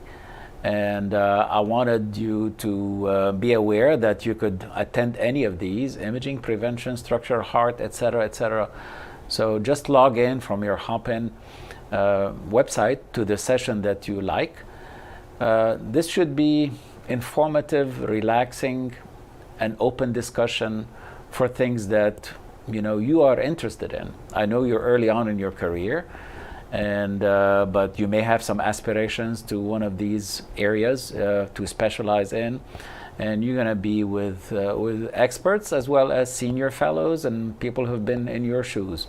So take advantage of the situation. This is a great to connect, network, and you never know after this discussion that you may actually connect with them and email them and get connected as you grow in the field. So we will see you in the sessions. I will be in the session on imaging, and have a wonderful day afterwards.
Good afternoon, guys, and welcome to our Cardiovascular Fellows Bootcamp afternoon session. And this is perhaps the best session, heart failure session, which we will get started with. My name is Imad Hussain. I'm one of the advanced heart failure transplant cardiologists at Houston Methodist, and also I'm the program director for the Advanced Heart Failure Transplant Cardiology Fellowship. To my left is Dr. Hyunjae Ju Ali. She is currently a second-year fellow at Houston Methodist Hospital, and she is interested in advanced heart failure and transplant cardiology. She completed her training. She did her initial undergraduate at Princeton University, and then followed by her medical degree at Brown University and internal medicine at Brown University as well. Her research interests are in pulmonary hypertension, RV failure, and interestingly, financial toxicity. And she will be my co-moderator for this session. And welcome, HA. And without any further ado, we should get started with our first speaker. HA, over to you. Yes, and I'd like to introduce our first speaker, Dr. Kavita Kavakuri. She has completed her internal medicine and cardiology training at University of Illinois Peoria campus. She is the 2016 ACC Fit Jeopardy winner, and she was on faculty for 3 years as clinical assistant professor of medicine at OSF St. Francis Medical Center, again with University of Illinois Peoria campus. And she was also the structural imager for MitraClip program there. She has special interest in infiltrative cardiomyopathy and cardio-oncology. She is now in her fellowship training in advanced heart failure and transplant cardiology at Methodist. And today she'll be discussing with us chronic management of heart failure, a guideline approach. Thank you, Dr. Ali, Dr. Hussain. Good afternoon, everyone. As I said, I'm Kavita Kavakuri, one of the heart failure fellows. It is my pleasure and honor to be part of this great learning platform. Next 20 minutes, we are going to be discussing about chronic management of heart failure, a guideline approach. I have no disclosures. Before we go into further management options, let's take a brief look at pathophysiology of the heart failure. As we all know, heart failure is a clinical syndrome of circulatory abnormalities and neurohormonal derangements from decreased cardiac output as well as elevated filling pressures. When there is an injury to the myocardium, the left ventricular performance will be decreased. As a result, there will be decreased cardiac output, which activate the compensatory mechanisms in order to maintain the cardiac output and blood pressure temporarily.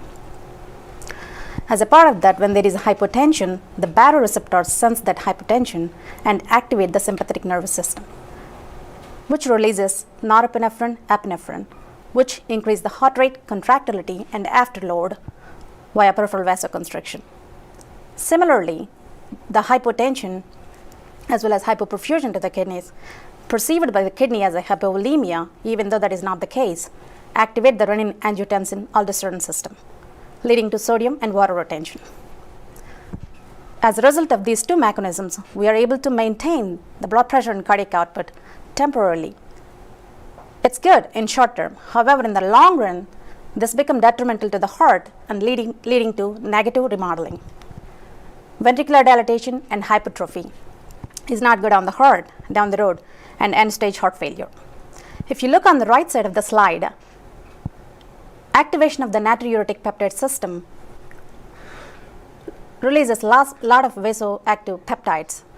These helps in decreasing the vascular tone, decreasing the cardiac fibrosis, as well as helping the heart with a decreased preload and decreased afterload. The neprilysin is a zinc-dependent metalloproteinase, degrades these vasoactive peptides, taking away the benefits of this natural compensatory mechanism. With this background, let's go and take a look at different etiologies. Once we rule out ischemia, not necessarily all cases are non-ischemic or idiopathic. Why is it important to know? If you look at that Kaplan-Meier curve, there are different etiologies like sarcoidosis, amyloidosis, and hemochromatosis. The survival rate among these are lower when you compare with idiopathic cardiomyopathy. We have multiple tools available to accurately diagnose what the patient have, like cardiac biopsy, MRI, PET, or genetic studies, technetium pyrophosphate. However, it is important to remember the less expensive tools like physical examination, as well as iron as well as thyroid studies. Coming to the physical exam in chronic heart failure, abnormal chest X-ray and RELs not necessarily sensitive in chronic heart failure patients when they have volume overload. In a landmark study of 52 patients, only 24% of the patients with the wedge pressure greater than 18 millimeters had RELs. Conversely, JVD noted to be sensitive and specific with elevated filling pressures, where the wedge pressure is greater than 18 millimeters. When we are evaluating patients with the peripheral edema, if it is isolated finding, be careful in diuresing those patients. What are the other etiologies that can cause isolated peripheral edema? Conditions like venous insufficiency, low albumin, anemia, and medications like calcium channel blockers and steroids. With this background, let's take a look at the case. A 42-year-old African male came to your clinic to establish care. He reported that he was hospitalized for shortness of breath 3 months ago and was diagnosed with non-ischemic cardiomyopathy with left ventricular ejection fraction of 35%. He was discharged home on guideline-directed medical therapy, including lisinopril, metoprolol succinate, Lasix, and spironolactone. He was also added on small doses of isosorbide, dinitrate, as well as hydralazine. He described NYHA class 2 symptoms, no known allergies or angioedema. Vitals are stable, euvolemic on exam, normal BNP. He reports he has complied with all his medications. What's your next step? A. Tell him there is no other medications you can offer at this point. Replace his lisinopril with sacubitril valsartan. To start right away, no need to wait as he has been taking small dose. Replace lisinopril with sacubitril valsartan. Tell him to wait 36 hours from last dose of lisinopril. Refer him to EP for ICD implantation as he has been taking all the medications. I'm going to give you the answer while we are discussing about the medications. EF plays a major role in classifying the heart failure. We divide it into three broad categories, as we all know. EF less than or equal to 40%, which is reduced, mid-range 41 to 49, preserved EF greater than or equal to 50%. ACC has 4 stages in the heart failure, which is important to know. Stage A, B, kind of prevention modality. C with symptoms with structural heart disease, including current or prior symptoms. Stage D is end-stage heart failure, where we need inotropes, VATS and transplant, and advanced heart failure need. Let's take a look at stage C. Our main focus is going to be mostly medications and some devices. ACE inhibitors, beta blockers, aldosterone antagonists play a major role in reducing mortality starting from 1990s to up until 2014. It's class 1 recommendation to be on ACE inhibitor. If they are not able to tolerate ACE inhibitor, ARB is class 1A. It is not recommended to use ACE and ARB combined, and it is potentially harmful, which is class 3C. Evidence-based beta blocker is important. So these are the only 3 beta blockers that are studied and shown to be beneficial among heart failure patients with reduced ejection fraction. Bisoprolol, carvedilol, metoprolol succinate, the higher the dose, the better it is. If you look at this slide, the higher the carvedilol dose, the better the mortality reduction. If they cannot tolerate, the next a little is better than none. Aldosterone receptor antagonist, again, class 1A, based on 2013 ACC-AHF, contraindicated if their creatinine more than 2.5 in male, more than 2 in women. Potassium more than 5, it's again contraindicated. Careful monitoring of kidneys and electrolytes is very important while patients are on these medications. So for what we did, we antagonized the sympathetic nervous system and ROS system. What is the mortality reduction we are able to achieve?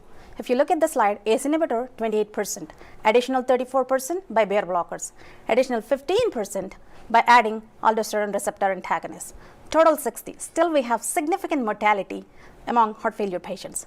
What can we do to make this better? If you remember the first slide, we talked about activation of the natriuretic peptide system. With that, we can decrease the vascular tone, decrease the hypertrophy, favorable effects on the remodeling. However, the neprilysin component is going to be the activating all these metabolites. If we inhibit that neprilysin, are we going to get all these advantages? Absolutely yes. But if you look at on the right side of the slide, the angiotensin 2 levels are also going to be high because angiotensin 2 is also a substrate for neprilysin, thereby increasing angiotensin 2, nullifying the benefits of the vasoactive peptides. What if we block the angiotensin 2 along with the neprilysin? That compound is LCZ696, a combination of sacubitril and valsartan. This compound was studied against with enalapril in Paradigm HF trial, which was published in 2014 New England Journal of Medicine. They compared enalapril with this medication among 8,400 patients with a run-in period of enalapril and sacubitril valsartan. Shown significant benefits among patients taking sacubitril and valsartan. They have to stop the study prematurely at 27 months. If you look at the numbers on the left side, relative reduction of 20% with an absolute risk reduction of 4.7% with primary endpoint, which is death and heart failure hospitalization along with the all-cause mortality. With this evidence, in 2017 focused update, class 1 recommendation to replace ARNI replace ACE inhibitor and ARB with ARNI. What is important here? ARNI should not be administered in concomitant with ACE inhibitor. ACE inhibitor increase the substance P. ARNI does the same thing too, which can increase the angioedema. So our answer is C for the question. If you look at it, 36 hours, the last dose, gotta remember. Again, ARNI is contraindicated with history of angioedema, not due to ACE inhibitor only. Any history of angioedema, ARNI is contraindicated. In 2021 focused update, ARNI is preferred in place of ACE inhibitor and ARB. So this is the new update from February 2021. If possible, ARNI is our first choice. If they are not able to afford for the financial reasons, then they can take ACE inhibitor or ARB. All greens are the class 1. You may not see it very well here.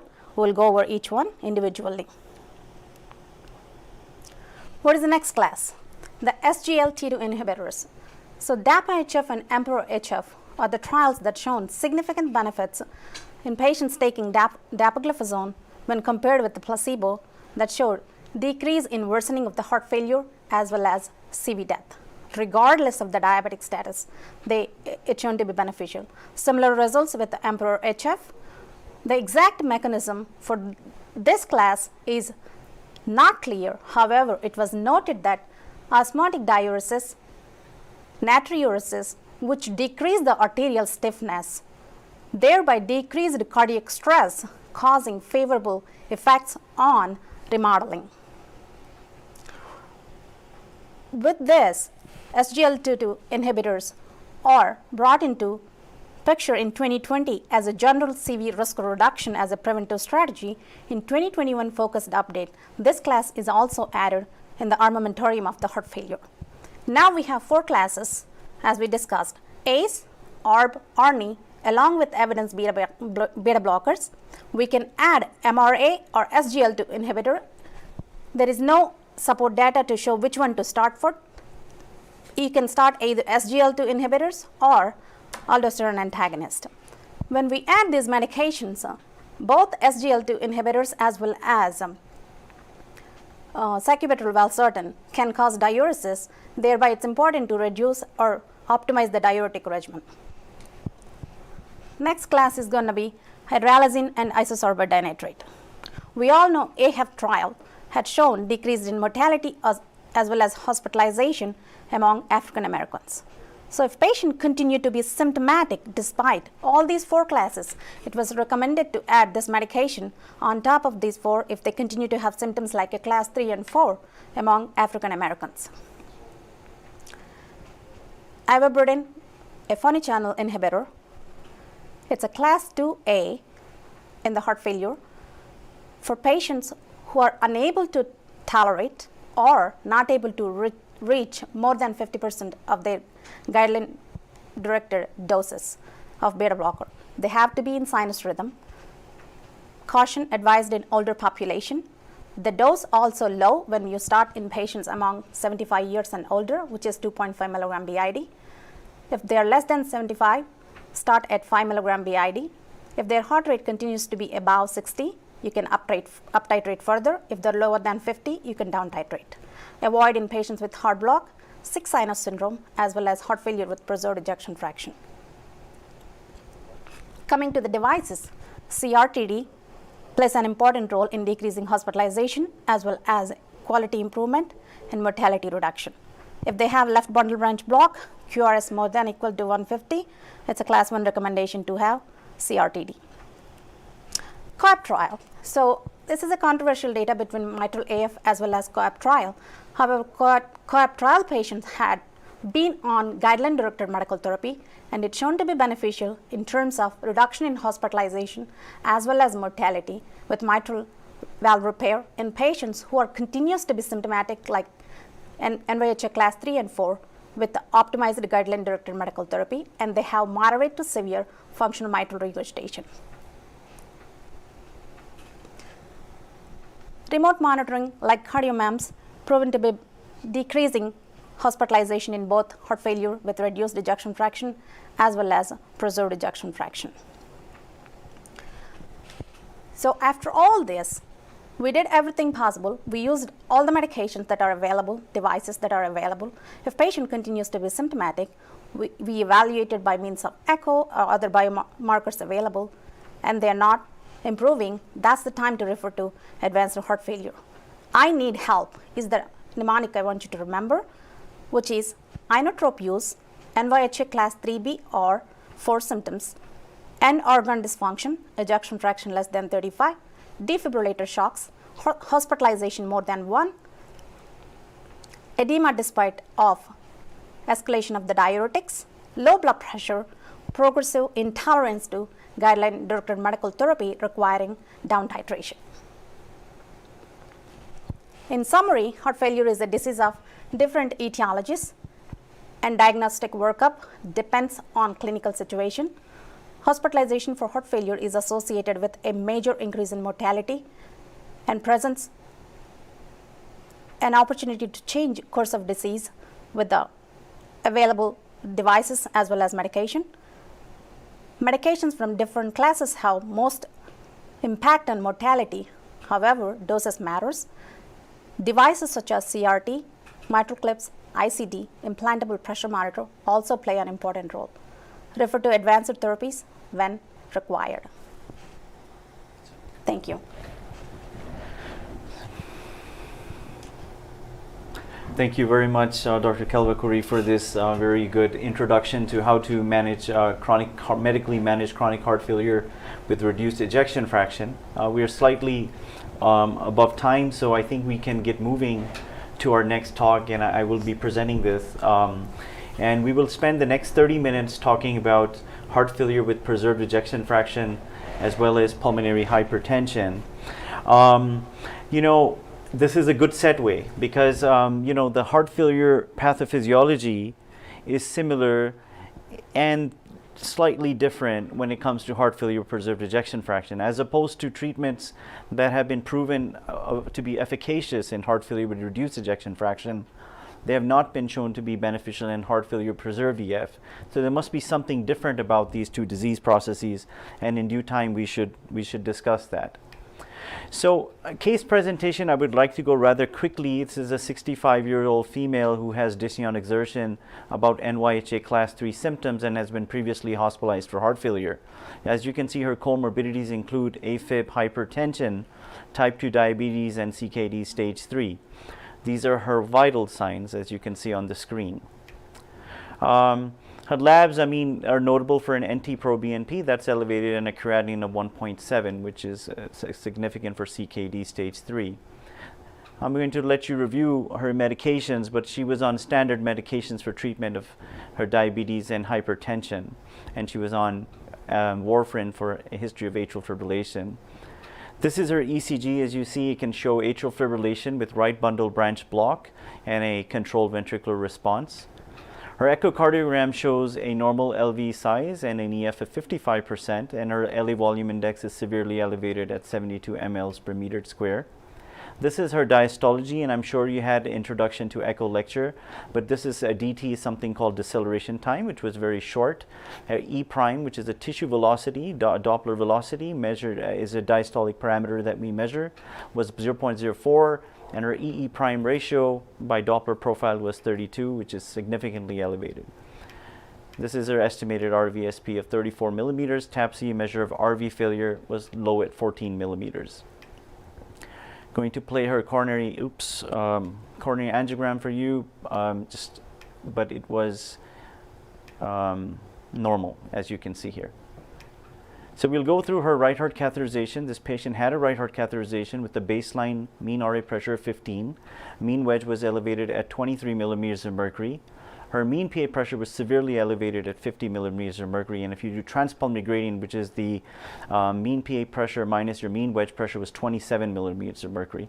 Cardiac output was slightly low at 3.9, and if you calculate the PVR, which is TPG, divided by the cardiac output, it's elevated at 6.9 Wood units. Her LV EDP was also measured, which is 25 millimeters, and rightly so, it is very equivalent to what the mean pulmonary capillary wedge pressure was. So, in summary, this patient has heart failure with preserved ejection fraction. That we know. The point is, how do we manage this patient? How would you treat a patient who has heart failure with preserved ejection fraction? These are some of the options that I have listed for you, but we will go over them in due time. Now, before I move on to heart failure with preserved ejection fraction, I want to make one quick point about the heart failure pathophysiology that Dr. Calvacuri talked about. So if you look at this, this is if you're on the left of your screen, you will see these are the detrimental pathways in heart failure. So increased sympathetic activity, and on your right you see the RAS system, the angiotensin, renin-angiotensin-aldosterone system. So these are considered the two detrimental pathways in heart failure that lead to downstream fibrosis, adverse remodeling, and lead to heart failure. On the contrary, if you see here, this pathway is called the BNP pathway, which Dr. Calvacuri went into detail, which is your anti-fibrotic, anti-hypertrophy, and favorable remodeling pathway. But along with it, you can see that there is a nitric oxide pathway which works via soluble guanylate cyclase, cyclic GMP, with downstream effects that are very favorable in terms of anti-fibrotic, anti-hypertrophy. So this is very important to remember, because all of the medications that you're going to see are either working against the adverse neurohormonal pathways that are the sympathetic nervous system and the RAS system, or they are pro-BNP and pro-nitric oxide pathways, then they will lead to anti-fibrotic effects, anti-hypertrophic effects. This is a general schema to keep in mind. So with that knowledge, let's go back to heart failure with preserved ejection fraction. So heart failure with preserved ejection fraction is a disease of the elderly. In this cardiovascular health study, if you look at people who are over the age of 65, if they were diagnosed with heart failure, 80% of them had an EF of greater than 45%. So the vast majority of patients who were diagnosed with heart failure in this community population had preserved heart ejection fraction. So it's telling you that's a disease of the elderly. It is also a disease defined by comorbidities. On average, 4 comorbid conditions exist in patients who get diagnosed eventually with heart failure with preserved ejection fraction. Amongst them are also cardiovascular comorbidities, and the most common cardiovascular comorbidities in HFpEF you would see is coronary artery disease, hypertension, and atrial fibrillation. Atrial fibrillation is so common in HFpEF that 2/3 of patients at some point either have or will develop atrial fibrillation during their natural course of heart failure with preserved ejection fraction. Let's go to this Paulus theory of why classic neurohormonal agents that Dr. Calvacuri talked about work for heart failure with reduced ejection fraction do not work for patients who have heart failure with preserved ejection fraction. So like I said, think of HFpEF as a disease of comorbidities, and you have all these comorbidities: obesity, hypertension, diabetes. they sort of create a sort of a situation of a constant low-grade systemic microvascular inflammation with all these inflammatory mediators. Now they have two downstream effects. This microvascular inflammation into the myocardium via the TGF beta pathway will cause, which you know is a profibrotic pathway, will cause downstream fibrosis. Now remember the nitric oxide pathway.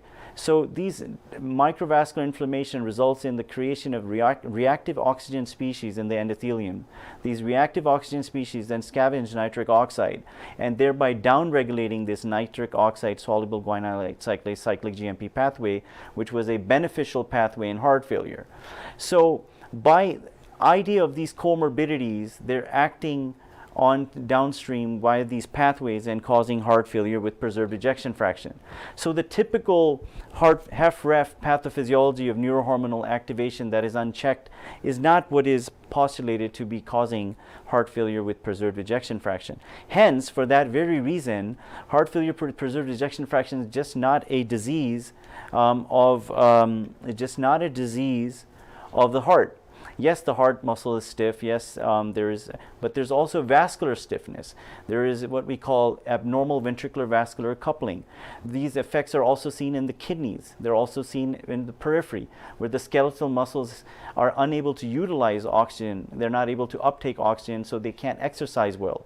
So the peripheral vasodilatation is impaired. So because of this being a chronic microvascular process, inflammation is a systemic process. Therefore, it has systemic effects. Now, we have now gone away from calling this diastolic heart failure. Why do we call it heart failure of preserved EF? Because diastolic dysfunction is not the only abnormality. We know that HFpEF patients have chronotropic incompetence. They have poor cardiovascular reserve. What does that mean? Well, what that means is that they have subtle systolic dysfunction. In other words, if you were to do a strain in these patients, LV strain, that would be abnormal. So they're not just diastolic heart failure. That is why we've gone away from coining this term. Heart failure with preserved ejection fraction is what we prefer to use.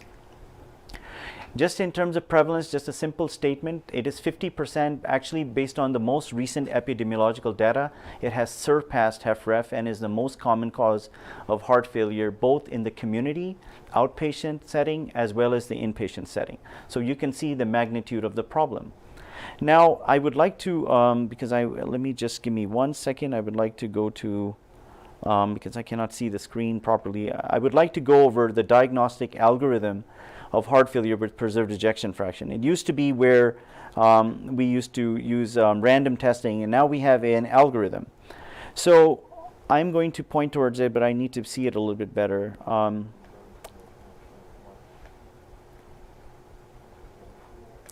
Okay. So on your left, you will see the H2PEF score. This is based on a couple of comorbidities, like there's a point assigned for each of them. You can see if they have a history of hypertension, if they are obese, they get several points. They also look at other comorbidities like atrial fibrillation. If they look at the estimated RVSP on echo, your age, and the filling pressure estimate based on echo. If you put these together, based on their score, you can put them in a low, intermediate, or high probability criteria. Same thing on the right. The right was a European score, the HFA-PEF score. This is more based on, less on clinical comorbidities, more based on echocardiographic data and biomarker data.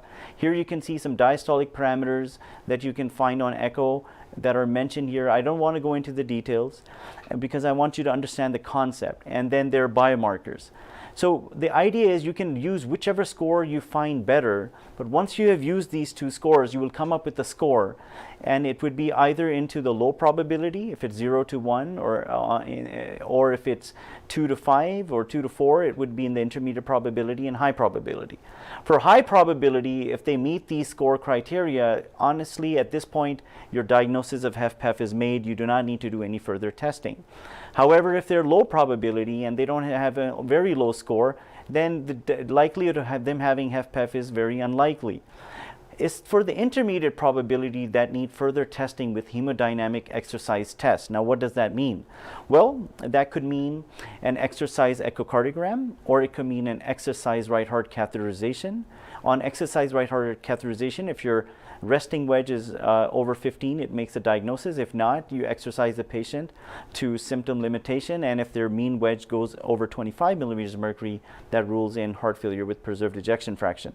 So this is only restricted to patients who are intermediate probability. Now, when you are talking about heart failure preserved EF, please do not miss the mimickers of HFpEF.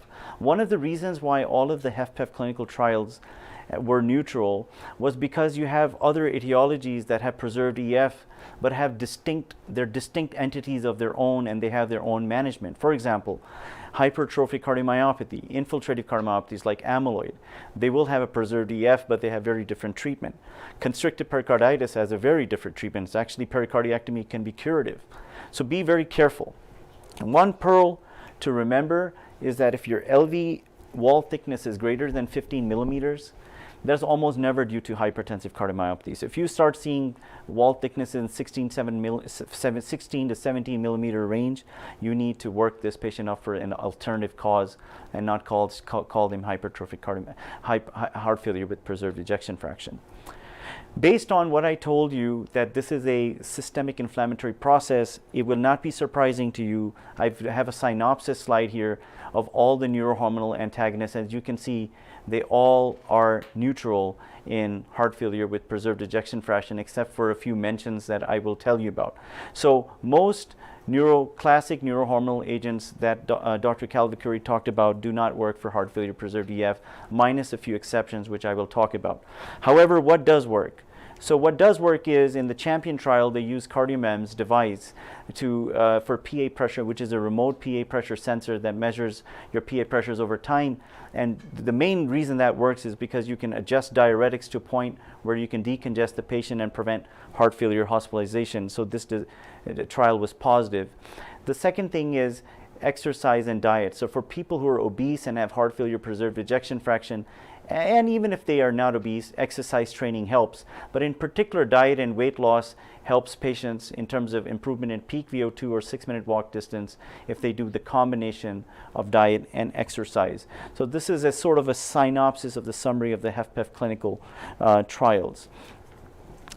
So let's move forward. Okay, I want to point out something, that HFpEF is a very vast, it's a hodgepodge. There's something called garden variety HFpEF. The problem is that HFpEF is not a distinct entity. There are various type of portfolios that you can find in HFpEF. For example, there's obesity HFpEF. Then there are patients with HFpEF that have neurohormonal stimulation, so they have very high BNP levels. Then there are patients with HFpEF that have very profound pulmonary vascular remodeling and RV failure as their most distinct clinical phenotype. You cannot treat all three of them the same, and this is one of the reasons for the neutral trial results, that when you try to give one drug to a variety of patients. So phenotyping in HFpEF is becoming the new era, where we're going to individualize medicine and treat specifically to the type of phenotype that they have. But this is a work in progress. So I do want to talk about a few drugs real quick. Aldactone, or spironolactone, was studied in the TOPCAT trial. It was overall a neutral trial, but when they looked geographically, first of all, there was a trend to reduce heart failure hospitalization in the secondary analysis, but when they looked geographically and restricted the data only to USA, Canada, and the South America, they found that there was a clear benefit of spironolactone in HFpEF with preserved ejection fraction in terms of reducing heart failure hospitalization and cardiovascular death. But because that's not how the trial was designed, it didn't make it it's only made it as a class 2B recommendation in heart failure with preserved EF. One other very important point I want to point out in HFpEF is, I told you atrial fibrillation is very common in HFpEF, so 2/3 of patients will have it. So it starts off when they get AFib. Atrial fibrillation, you lose atrial contraction, so the atrium becomes stiff over time. But atrial contraction is also very important directly, pathophysiologically, for RV function, because 75% of RV function is in fact longitudinal function, which you lose 25 to 30% of when you lose atrial contraction in atrial fibrillation. So atrial fibrillation over time can cause this phenotype where you end up with a preserved EF, but you have a enlarged right ventricle with TR, and you have more signs of right heart failure. And this is in fact a direct pathophysiological endpoint of having atrial fibrillation, chronic atrial fibrillation in HFpEF. So why am I pointing this out? Because for this very reason and the consequences, if you have atrial fibrillation, you should always focus for rhythm control as your initial strategy. You should try your best to restore rhythm, normal sinus rhythm in patient with heart failure with preserved ejection fraction. You do not want to beta block them too much. This is a Doppler profile of a patient with HFpEF. If you see this red arrow, this is all dead space. It is not contributing to cardiac output. These patients have a fixed stroke volume, so you don't want to over beta block them to a point where they cannot maintain their cardiac output. So do not overtly beta block a patient or bring down their heart rate with heart failure preserved EF. Coronary artery disease in HFpEF, there's some observational data that shows if you revascularize patients with coronary artery disease fully in HFpEF, they have a survival like if they didn't have coronary artery disease.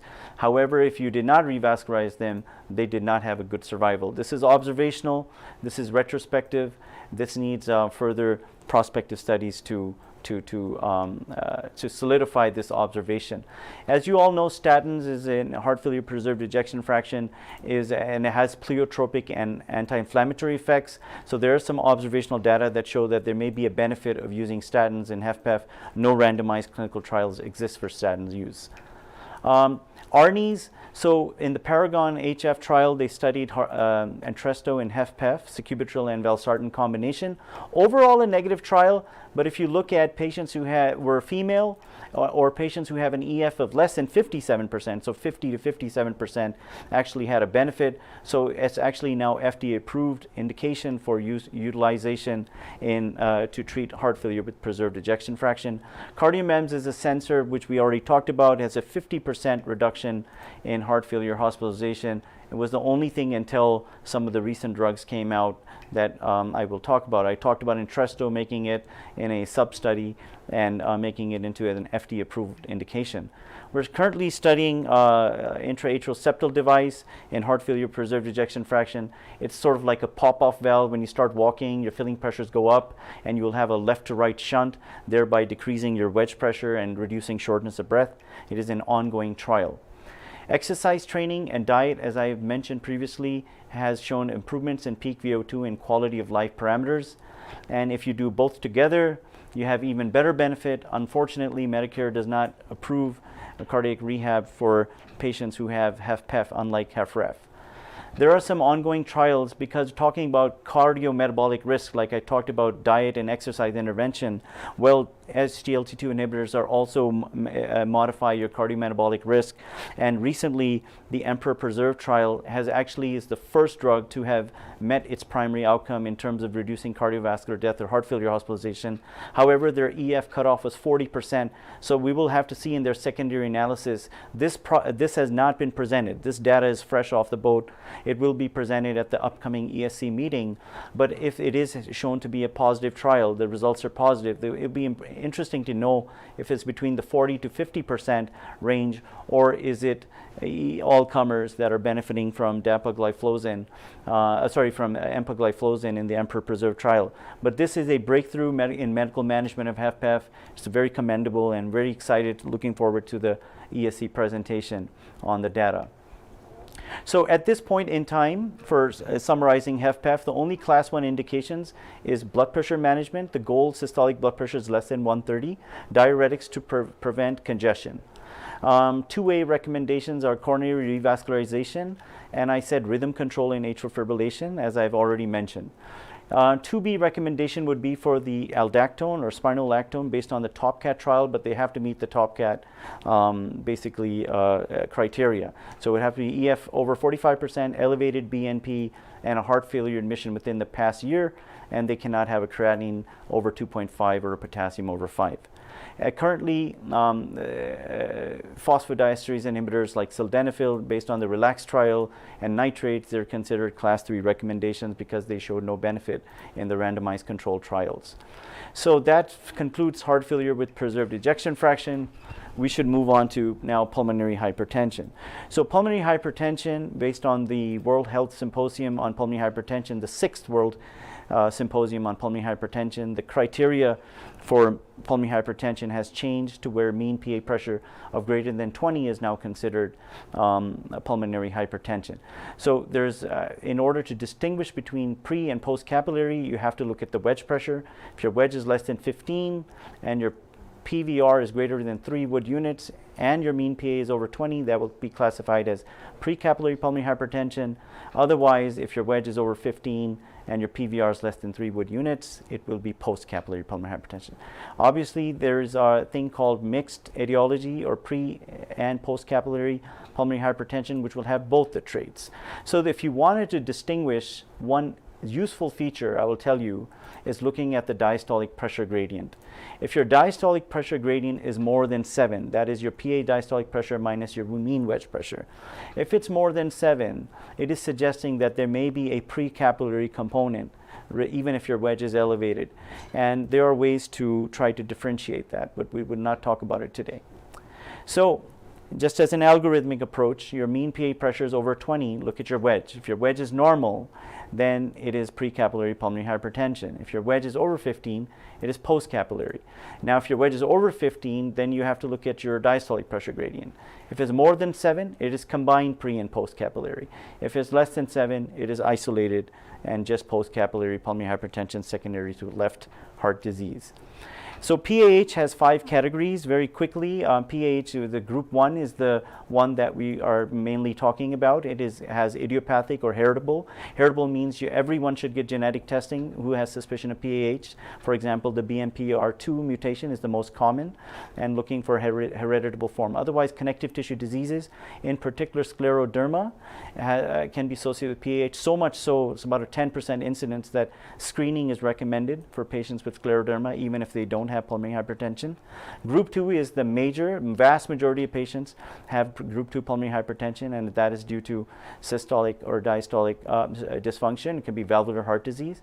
Group 4 is CTEPH. CTEPH is due to chronic thromboembolic pulmonary hypertension due to chronic pulmonary emboli. Group 3 will be due to lung diseases like COPD, ILD. And group 5 is basically a miscellaneous group. It has disorders like sickle cell disease or associated PAH and sarcoid. So moving on. Oops. Okay. So listen, the pathophysiology, if you look under the microscope, it starts as this. Then it moves towards where your media, vascular media, starts hypertrophying. And then you're left with these plexiform lesions and complete obstruction. So that's how PAH progresses. So what we try to do when we're treating PAH is to target this. Unfortunately, we've not made much progress in terms of reversing this process because it's very difficult to reverse once it occurs.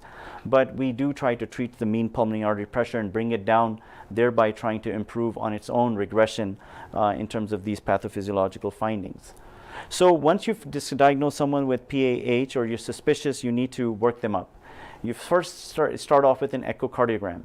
You almost always need to do a VQ scan to rule out CTEPH because it's a treatable cause of pulmonary hypertension. Thromboembolectomy is curative. You do an overnight oximetry to rule out OSA. Send off the panels, the ANA panel, rheumatoid factor, look for connective tissue diseases, rule out HIV, check LFTs, rule out portal pulmonary hypertension. Get some form of functional testing. It can vary depending upon different programs. Some do 6-minute walk tests, some do cardiopulmonary exercise testing. This is important, and I'm about to tell you why. And everyone prior to starting treatment needs a right heart catheterization. So this is a typical case of, you can see the RV is completely dilated and the LV is pushed to the side, small LV, large RV, a case of pulmonary hypertension as a demonstration. There you see this typical D-shaped septum with a large right ventricle and a small left ventricle. So once you have defined, you do a right heart catheterization and you define pre-capillary pulmonary hypertension, you need to do a vasodilator challenge. That means you give them inhaled nitric oxide at 40 parts per million for 5 to 10 minutes, and you see if there is a response. If you have a mean PA pressure that goes decreases by more than 10 millimeters of mercury to an absolute value less than 40, and your cardiac output either improves or stays stable, that are called vasoreactive. That means they have positive vasoreactivity. It's prognostically important and from a treatment standpoint important. Once you have defined PAH and you've defined the etiology and severity, next step is to risk stratify them. So there's the REVEAL risk score that was derived from a registry, the REVEAL registry, or you can use this. Bottom line is, this is from the European guidelines. Bottom line is that you look at a series of things like symptoms, whether they had syncope, what is the degree of, what is their functional class, what is their 6-minute walk distance, what was their peak VO2 on cardiopulmonary exercise testing, NT-proBNP levels. You look at their echocardiography values, what was the RA area, was there a pericardial effusion present, and look at their hemodynamics on right heart catheterization. Once you plug in these numbers, your patient will either go into a low risk category, an intermediate risk category, or a high risk category. Once you have risk stratified them, you can use the REVEAL registry. It's a simple calculator that you can Google. They will still give you an intermediate risk, low risk, or high risk. So once you've ended up with a basically risk stratified them, then you focus your efforts in terms of treating them. There are 3 major categories of treatment for pulmonary arterial hypertension: endothelin-1 receptor antagonists like macitentan or bosentan, and nitric oxide PDE5 inhibitors, which work via this pathway, which is sildenafil and tadalafil, and prostanoids, which can be IV, subcutaneous, or oral. I'm about to finish here. I know I'm slightly over time, but this is the last algorithm. So basically, if you have PAI, pulmonary arterial hypertension, you define the severity, do the vasoreactivity test. If you truly have 10% of patients will have a positive vasoreactivity test, you will go straight with calcium channel blocker therapy. If they are non-vasoreactive, then you have to see were they lower intermediate risk or high risk. If they're high risk or WHO functional class 4, like for example, they're passing out with exertion, they need to go straight to IV prostanoids or IV epoprostenol. That is the only drug that is shown to improve survival. If on the other end it's low to intermediate risk, you start with combined therapy that includes a PDE5 inhibitor like tadalafil or sildenafil, or a ERA antagonist like macitentan, and then you assess the response in that way, and then you risk stratify them at 3 to 6 months with repeat testing. So, and if they obviously do not improve, eventually they may need lung transplantation. So with that, I'm sorry I went 1 or 2 minutes above, and I will take any questions. Otherwise, thank you for your time. Thank you so much, Dr. Hussain and Dr. Kavakuri. I just wanted to first start off by asking a question regarding the chronic heart failure management. I think that was a really amazing, thorough overview of all of the modalities out there now. And I think this question often comes up during rounds as far as what happens when patients have hypotension or renal dysfunction, which are always sort of challenges that I feel like, up against when titrating these meds. And given some of the graphs you showed us about the correlation between the doses of the medications and the benefits you get from it, what are some of your thoughts about titrating up on the medications they're already on, or adding some of these newer therapies that are exciting and available now? Yeah, it's always challenging to manage, as you said. Once there is renal dysfunction, so you got to reassess the patient volume status, why they are getting worsening renal function. Is it due to a worsening of the heart failure situation, or they are end stage heart failure, or is it because we are over diuresing them? Once we add the Entresto, once we add SGLT2 inhibitors, they are going to have like osmotic diuresis and natriuresis, and it's going to enhance the diuresis. Then we may need to optimize their diuretics and see whether they can tolerate more. If you start de-escalating therapy, that means they're going into advanced heart failure therapy situation where you need to recognize them and send to advanced heart failure centers. Yeah, I would like to make one comment here. When we start MRAs, like aldosterone antagonists, like spironolactone and Entresto, one of the common things we see in clinic is, and we see this in our heart failure clinic a lot, that they develop hyperkalemia, and then their GDMT is stopped. You know, these medications have a lot of benefit, and there's no reason in modern day with some of the potassium binders that we have, including Lokelma and Veltassa, that we should not be pushing this therapy. So with nowadays with Veltassa or Lokelma, you are able to continue Entresto and spironolactone. Hyperkalemia should not be a reason for discontinuation of this therapy. Absolutely agree. And then I had another question for you, Dr. Hussain. The case that you presented at the very beginning was a very fascinating one. We sometimes see these patients who, as you described in your pH portion of the talk, who have out of proportion pH to the degree of left-sided heart failure. In these patients, I know you've discussed with me before during rounds, sort of what are your approaches to management, and how did that patient actually do? Sure. So it's a very excellent question, actually. So the question right now is that if you have mixed etiology pulmonary hypertension, you have a high wedge, but you have a very high mean PA pressure. As a result, you have a very high pulmonary vascular resistance. How do you go about treating these patients?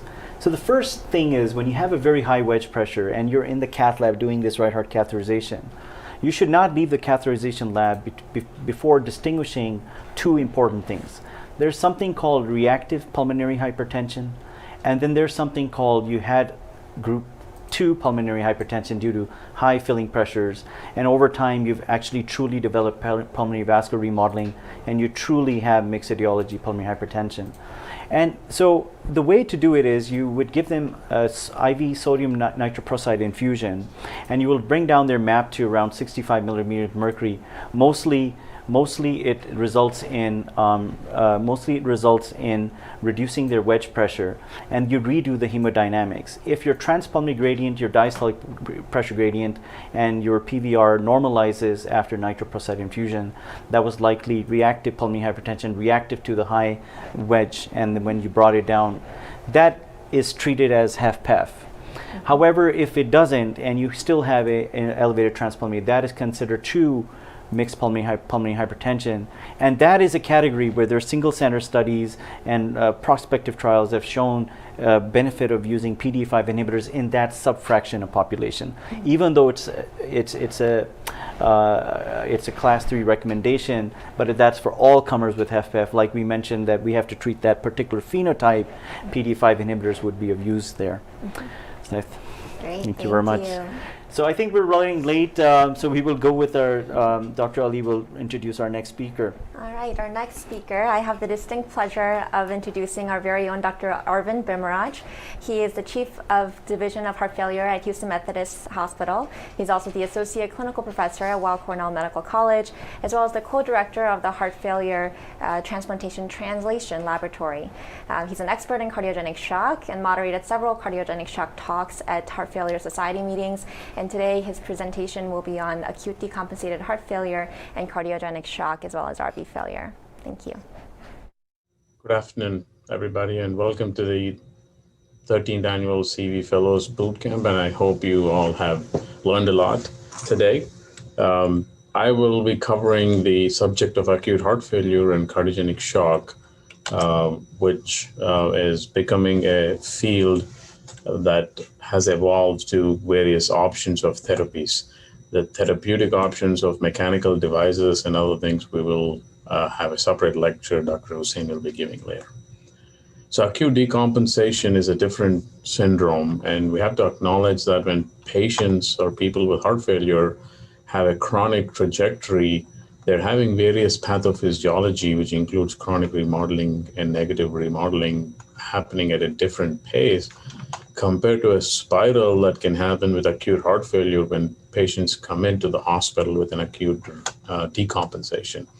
So apart from congestion, there's cardiac injury, there's also immune and oxidative stress and various pathophysiologies, which I think have still to be discovered. So I'll allude to that a little bit.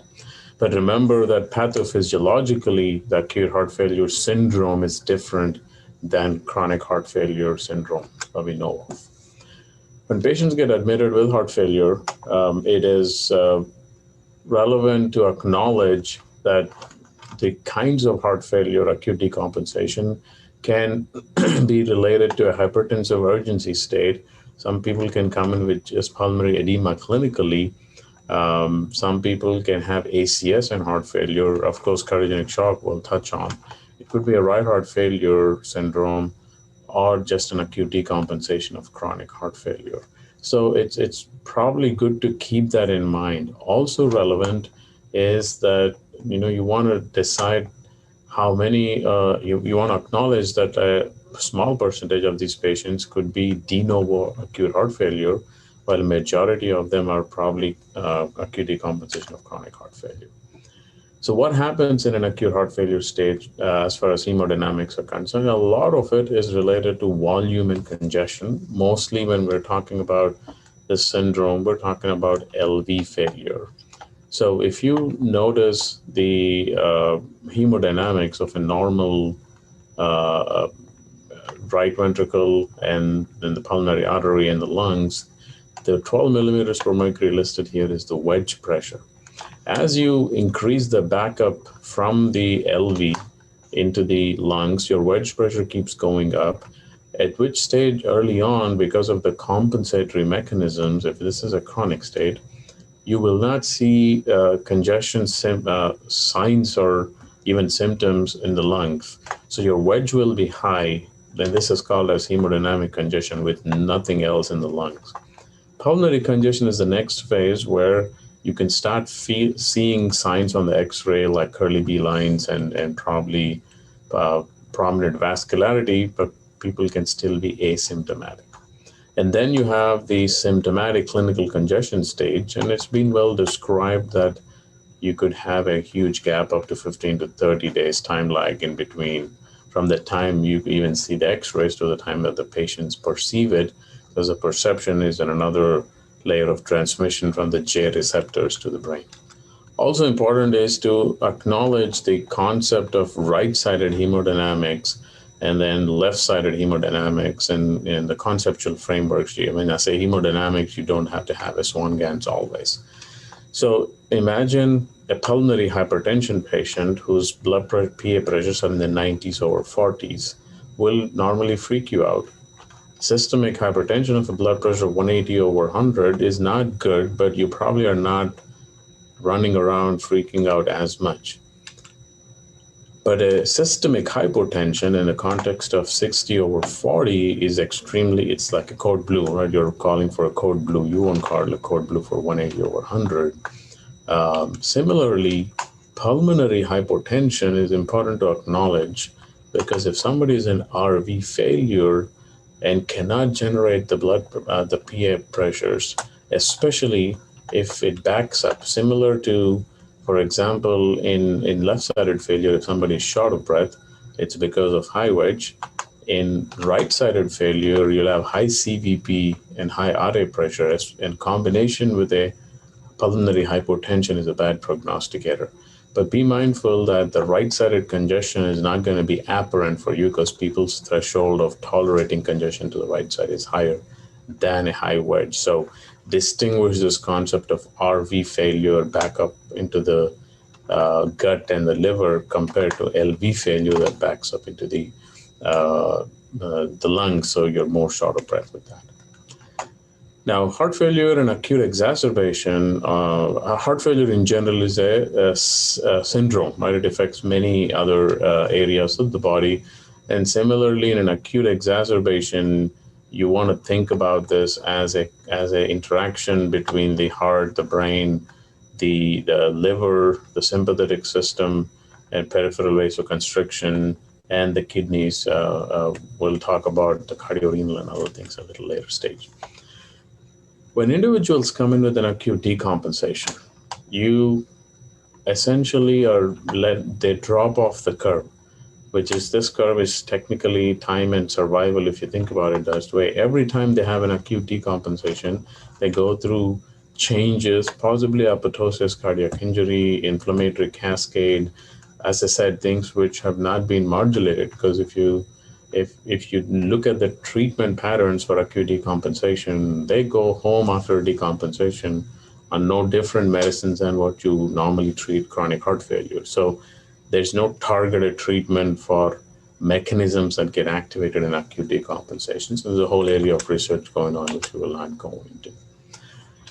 Another thing to remember is an acute decompensation leading to hospitalization, or maybe even not leading to hospitalization, as a concept for someone to have an acute decompensation is a bad prognosticator. And this is a classic slide which shows that even with one hospitalization in your lifetime, there's 30-day mortality is up to 12% and 1-year mortality is 34%. So if people are coming back into the hospital at the 4th admission, you look at their 1-year mortality is almost close to more than 50%, and that's quite bad.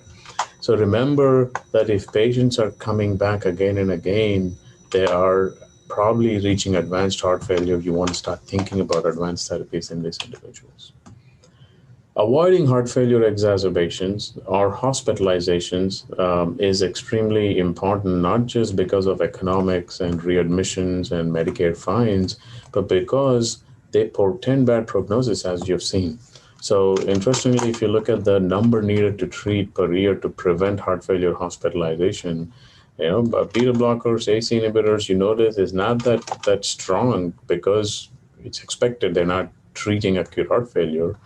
The one that makes the most difference is the PA pressure monitoring. That's the CardioMEMS, and number needed to treat is 4, which is quite impressive.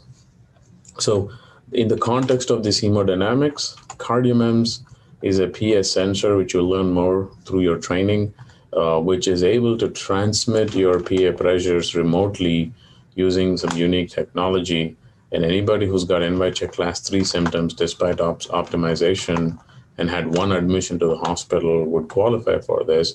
And it's been shown to avoid hospitalization or prevent hospitalization if you treat these hemodynamics than just wait for the symptoms. So just a technology to keep in mind to avoid acute exacerbation. Moving to cardiogenic shock complex, I want to point you to one of our DeBakey Cardiovascular Journal issue last year, which was a conglomeration of good reviews by many people across the country, which is accessible and free of cost, so you can go online and then check out these review articles. But the definition of cardiogenic shock, when we talk about blood pressure, SBP less than 90 for 30 minutes, signs of hypoperfusion, lactate, I want you to remember that these are trial definitions, and essentially you have to be mindful that in clinical daily life, sometimes there are deviations to the extent that you have to go back to the root of physiology. So shock is an inadequate organ perfusion to meet the tissue's oxygenation demand. And hypoperfusion can sometimes be present in the absence of significant hypotension. So as much as hypotension is relevant if it's there, but if it's not there, don't walk away saying it is not shock. Look for hypoperfusion symptoms. That brings us to the latest classification of cardiogenic shock, which has become more and more prevalent in clinical discussions, is a staging by SCAI, which is Society for Cardiovascular Angiography and Interventions, where the stages of shock kind of emulate the ACC stages, where A is at risk, and as you go up the pyramid, you're going through beginning stages of shock, classic shock, deteriorating, and extreme shock. I would point you to spend some time later reviewing the definitions of what the biochemical markers, what hemodynamics point towards these stages, because it's probably good to use this in your clinical practice and keep a cheat sheet with this. I'm not going to go into each of the details, but essentially C is where you want to probably identify patients between B and C for sure, hopefully at B, and then act appropriately.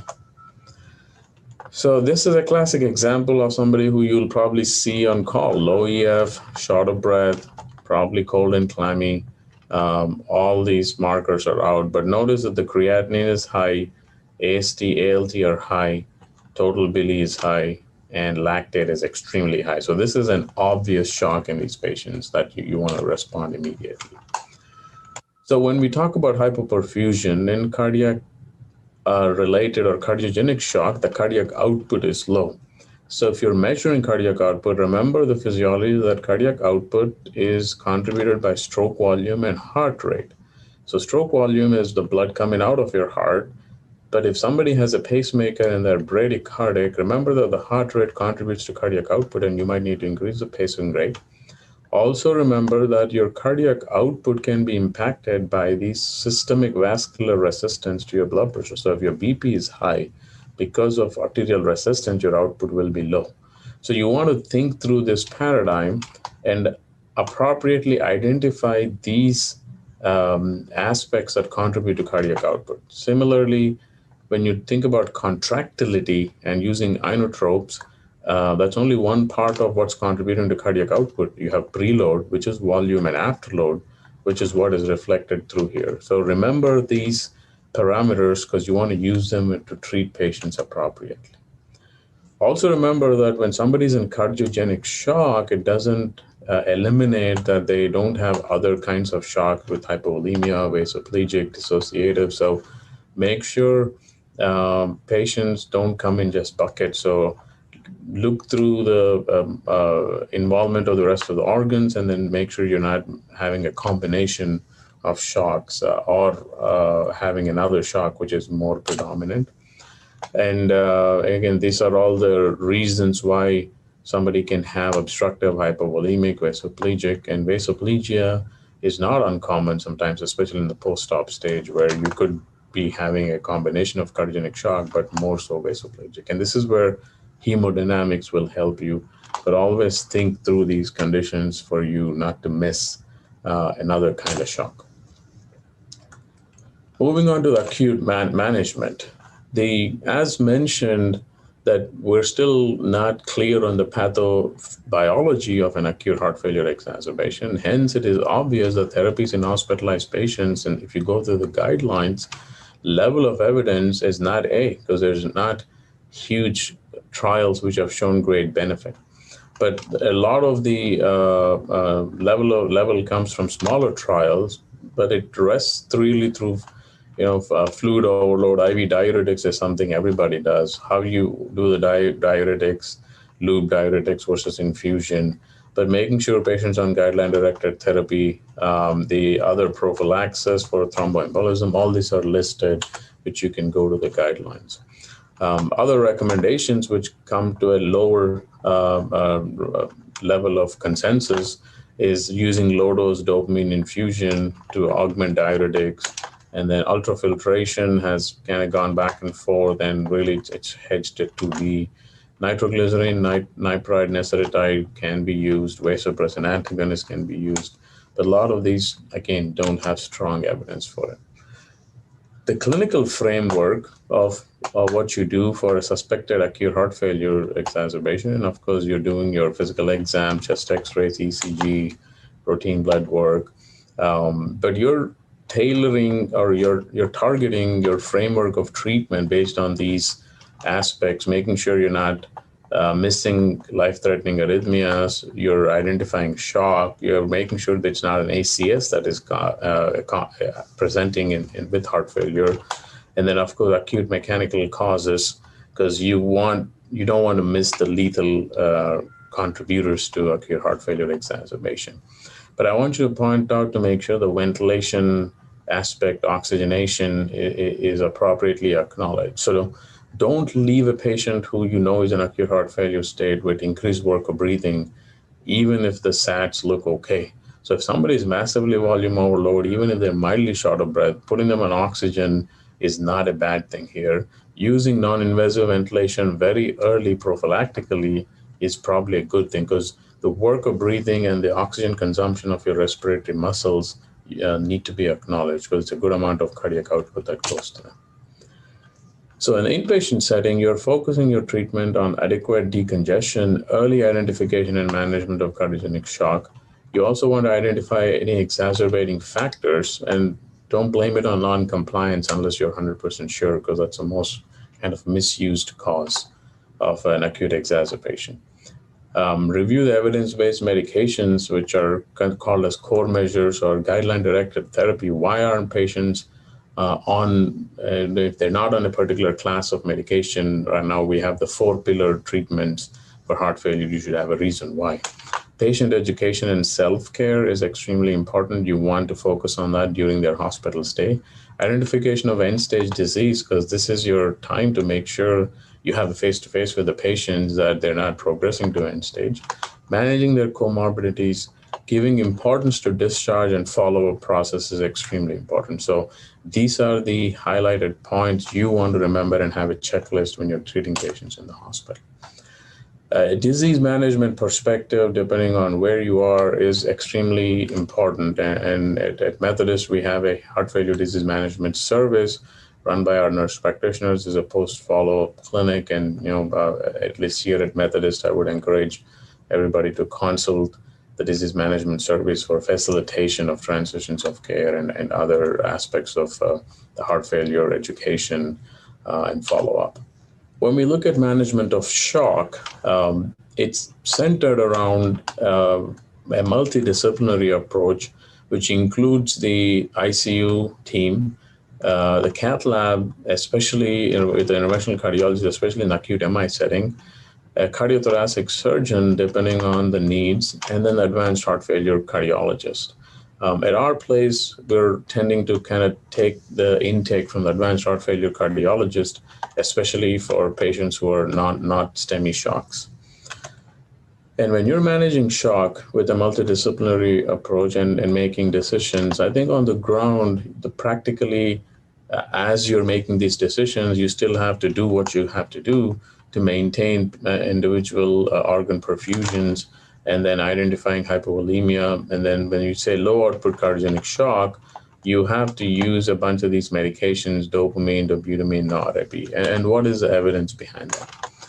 So the couple studies have been done, and the SOAP study, which was had about 16.7% patients in cardiogenic shock. It was an overall just a shock study. And in that, dopamine had a higher rate of death than norepinephrine in cardiogenic shock subgroup. And then the recent study showed that epi had higher refractory shock and higher lactate. So end of the day, it looks like norepi might have an edge, at least based on the limited data that we have. But if you don't have access to norepi, it doesn't mean you cannot use the other medications to maintain perfusion.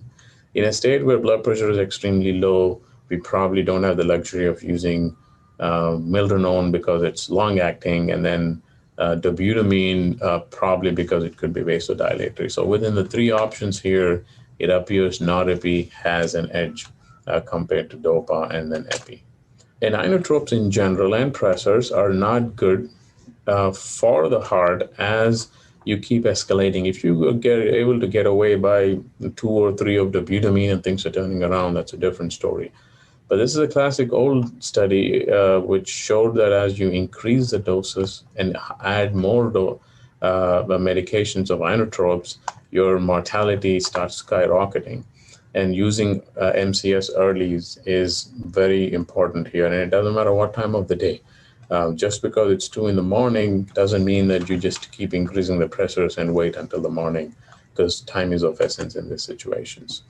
There's a whole plethora of mechanical support that is available, percutaneous, surgical, and Dr. Hussain will be talking about those aspects of each of these pumps later today. But some of the principles of management, including in MCS, I want to remind everybody, is the fact that we have focused a lot on the body perfusion by focusing on blood pressure, lactic acid, LFTs, renal function, mentation.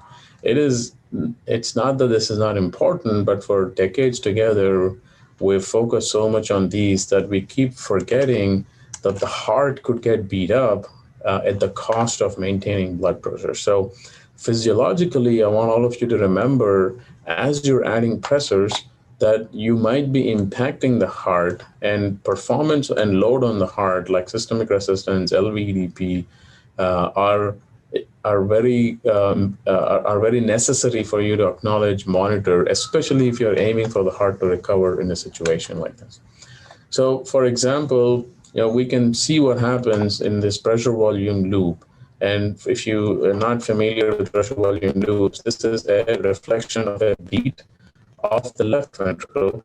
And what you see here is a movement, and then I'll pause it so you can see it better. The green line is a heart failure heart, where you see that this is the volume here on the x-axis and then pressure on the y-axis. The volumes are high compared to a normal PV loop, which might be more to the left of you. And this is a heart failure stage, the green one. If you increase afterload by adding pressors, and that is reflected by the fact that the PV loop has become narrow, it actually increases your LV EDP, increases your back congestion, and then also, if you notice here in gray, the MVO2, which is oxygen consumption of the heart, is increased. So you're putting the heart at a disadvantage in this situation. So afterload is not good in an acute heart failure stage.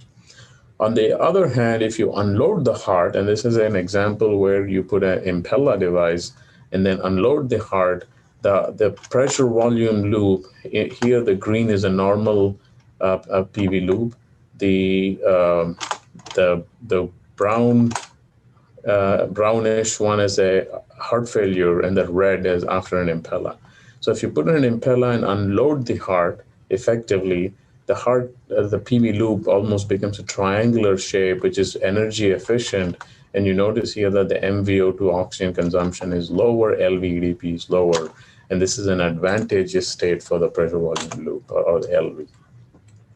The other paradigm of heart failure or acute cardiogenic shock state is the big picture of where you're heading is what has been validated more and more with the team approach. Essentially, this guideline walks you through, if you're walking through a patient, you always think about where's the goal. Are we going to be able to recover the heart? Is it futile and should we make it palliative? Or are we going to plan for a bridge to a MCS, to a bridge to a bridge? So the big picture factor needs to be accounted for so that you can make your decisions appropriately. The other scenario, other aspect of cardiogenic shock is a scenario that you have to remember and acknowledge. If it's a post-STEMI cardiogenic shock, there's probably much more evidence that you can use and go by, especially the Cardiogenic Shock Initiative, that's organized efforts. Post-cardiotomy cardiogenic shock is something which is surgeon-driven, and the mechanical support will be a surgical skew, and that's an area where I think we under-recognize, and team aspects are probably less steady. Acute and chronic heart failure is another aspect where care structures need to be purposefully organized in these situations, and also hemodynamically or pathophysiologically, these patients are different than patients coming in with an acute MI. So these are the scenarios of cardiogenic shock that will also change on what you do and how you practice. The other principles of managing the heart cardiogenic shock is that you always have to remember the other ventricle, especially because if someone comes in with a massive anterior MI, you could affect the RV by indirectly impacting the LV. And if people are not responding the way they are, remember that the other chamber exists. And this slide just reflects that the RV and the LV are very different, both morphologically and hemodynamically. The blue PV loop is essentially a very different infrastructure and hemodynamics of the RV faces compared to the LV, which you see the RV, the red PV loop with a higher pressure system, and characteristics of the myocardium are very different. And RV failure and cardiogenic shock has to be looked for, and it's tougher to manage, maybe better now than in the past. And you want to acknowledge that, especially in a post-LVAD, post-cardiotomy, post-mitral valve surgery, it's important that RV failure appropriately gets picked up early on. Acute PAs, acute RV infarction, and decompensated pulmonary hypertension are common causes. And in severity stage, we typically follow hemodynamics are key for right heart failure. CVP greater than 18 is definitely lethal. Our ideal goal is about 12.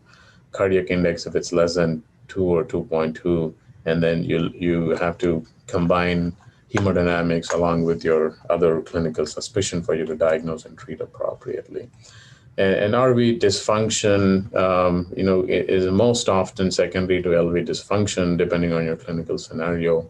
But the other causes of PEs, chronic thromboembolic diseases, and mechanical ventilation impacting it, ischemia, arrhythmias, and hypoxia, pulmonary status, all these are relevant to factor in when you're treating RV failure. Therapy for RV failure centers around finding the cause, preload optimization, appropriate vasopressors, and then might need to escalate to mechanical support. You have better options now than before. And then afterload optimization with nitric oxide, pacemaker, need temporary pacemaker if you need to, and then optimizing the pulmonary physiology is relevant. Hemodynamics are not to be thrown out, and despite all these controversies in the past, I want to make sure that we don't hate the swans and use them appropriately. There's more and more data showing the benefit, and this is data from CVAD registry, that if you use hemodynamics, you actually could be impacting outcomes. And this is another recent study from the Cardiogenic registry showing that if you have complete assessment of hemodynamics, then you make a difference in these patients' outcomes. You see Sky Stage E, especially the sicker you are. And of course, incomplete assessment doesn't make much. It means that people whoever are using the PA catheter probably don't know how to use it. So it's not about the PA catheter, it's about who's using it that makes a difference. Hemodynamics can look complex. You have to break it down and then keep learning it so you know the calculations. Make sure you identify the pitfalls, just like in the state where you see in the blue line here is actually supposed to be CVP, but it's an RV waveform and it shows 18. So if you don't recognize this, you'll think the CVP is 18 and start treating them. So know the pitfalls, know how to level it and take care of it, and no matter when or how you're taking care of the patients. Also know that the cardiac output that shows up here in yellow in one form is a thermodilution method that the coil is using, and the SVO2 is an independent method. So if there's a discrepancy in these two, make sure you acknowledge it and then identify and do an accurate measurement for it. Various calculations are important. I'm not going to go into the details, but always make a purposeful effort to do these calculations to understand hemodynamics when you're treating patients. Have a cheat sheet, because I don't think you need to remember all these, but at least try to do the calculations. And if you don't do the calculations, scenarios like this will get missed. So if you look at these wedge-driven pulmonary hypertension versus pulmonary resistance, most of the hemodynamics are quite similar, except that the wedge is 20 here, wedge is 2 here. And based on this and calculation, TPG is 25, PVR is 12, compared to TPG of 7 and PVR of 3.5. Your treatment will be entirely different in this scenario. So if you don't do these calculations, you probably will not treat them appropriately. So it's garbage in, garbage out. Make sure the data that you're gathering is accurate, and then do the calculations so that you make the right decisions for these patients.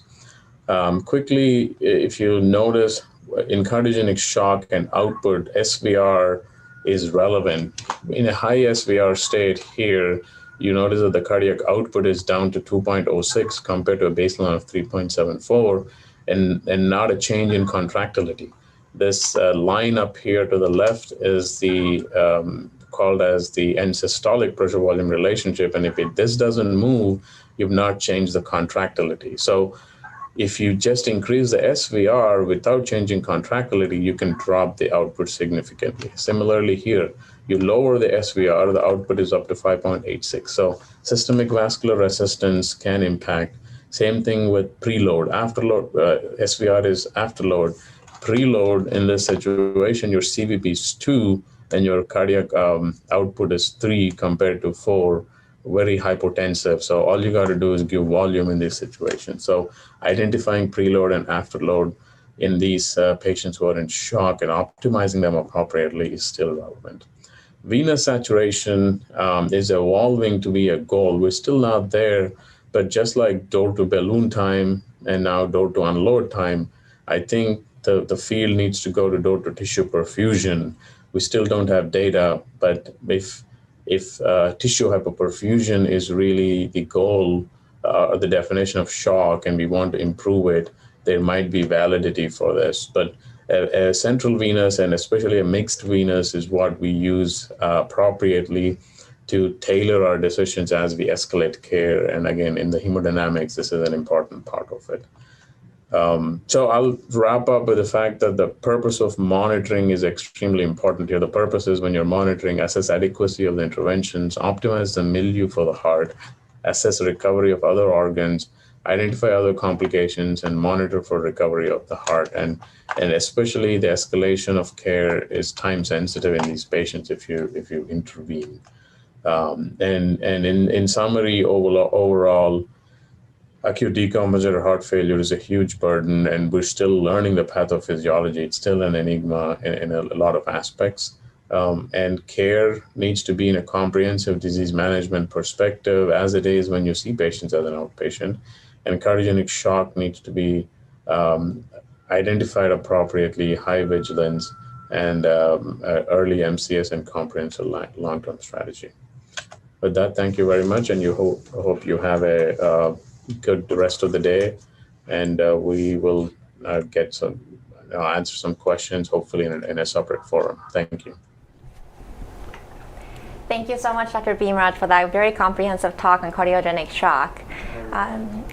Without further ado, I'll introduce the next speaker, Dr. Ryan Yousafzai. He's one of the advanced heart failure and transplant cardiologists at Houston Methodist. He was on faculty at Tufts Medical Center prior to joining us, and he was actually one of my inspirations for going into this field as a sub-intern back in med school. He's an assistant clinical member at Weill Cornell Medical College, and he's currently the medical director of the Advanced Heart Failure Unit and co-director of the Adult Congenital Transplant Program. We'll hear from him today, his talk on advanced heart failure therapies for LVAD and heart transplant. Hello, and welcome to the Cardiovascular Bootcamp for Fellows. My name is Ryan Yousafzai. I'm one of the heart failure and transplant cardiologists. The topic that I will discuss is advanced heart failure therapy. We will start with the case. Our patient is a 52-year-old male with a history of hypertension who presents with a shortness of breath and lower extremity edema. He noticed his symptom about 6 weeks ago, which has been progressively getting worse to the point that he will not be able to do that much. He is taking hydrochlorothiazide 25 milligram daily. He has no allergies, family history. His father died from heart failure at the age of 50. He doesn't smoke, drinks alcohol socially. On presentation, his blood pressure is 115/78. His heart rate is 87. Oxygen saturation 90%. On exam, we can hear crackers bilaterally in his lungs. He has 2 out of 6 holosystolic murmur at apex, 2 plus lower extremity edema. He has an EKG, which shows normal sinus rhythm, heart rate 90, right bundle branch block, and QRS duration of 130 milliseconds. His echo shows dilated left ventricular with end diastolic diameter of 6.8 centimeter, ejection fraction of 25%. RV function is moderately reduced, and he has moderate mitral regurgitation. He also has a cardiac MRI, which showed left ganglion enhancement consistent with non-ischemic cardiomyopathy. So what he was admitted for evaluation and management. He was started on IV diuretics. His symptom is improving, and he underwent right heart catheterization after a few days of diuresing, which showed right atrial pressure of 10 millimeter mercury, pulmonary arterial pressure 38/20 with mean of 26, pulmonary capillary wedge pressure of 18, cardiac output of 4.8, and cardiac index of 2.2. So what is the next step? And I want you to think about these answers as we go to our talk. Should we refer him for an LVAD placement, refer for a transplant? Should we implant the ICD now, or we start him on Entresto and metoprolol?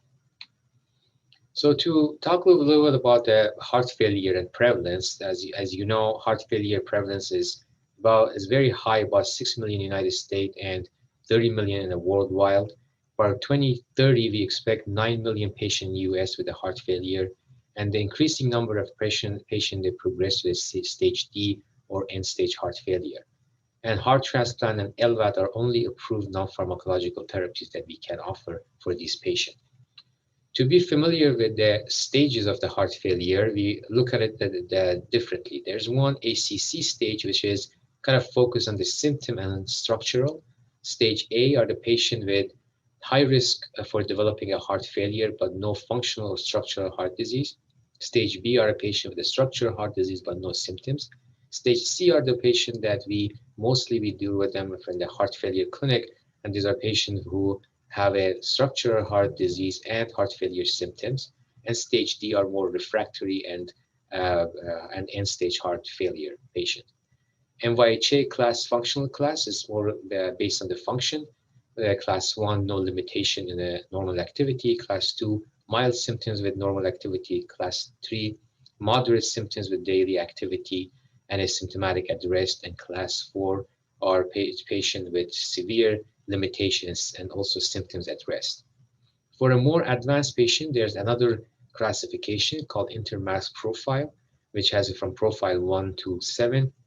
Profile 1 are these are crash and burn patients with a critical cardiogenic shock.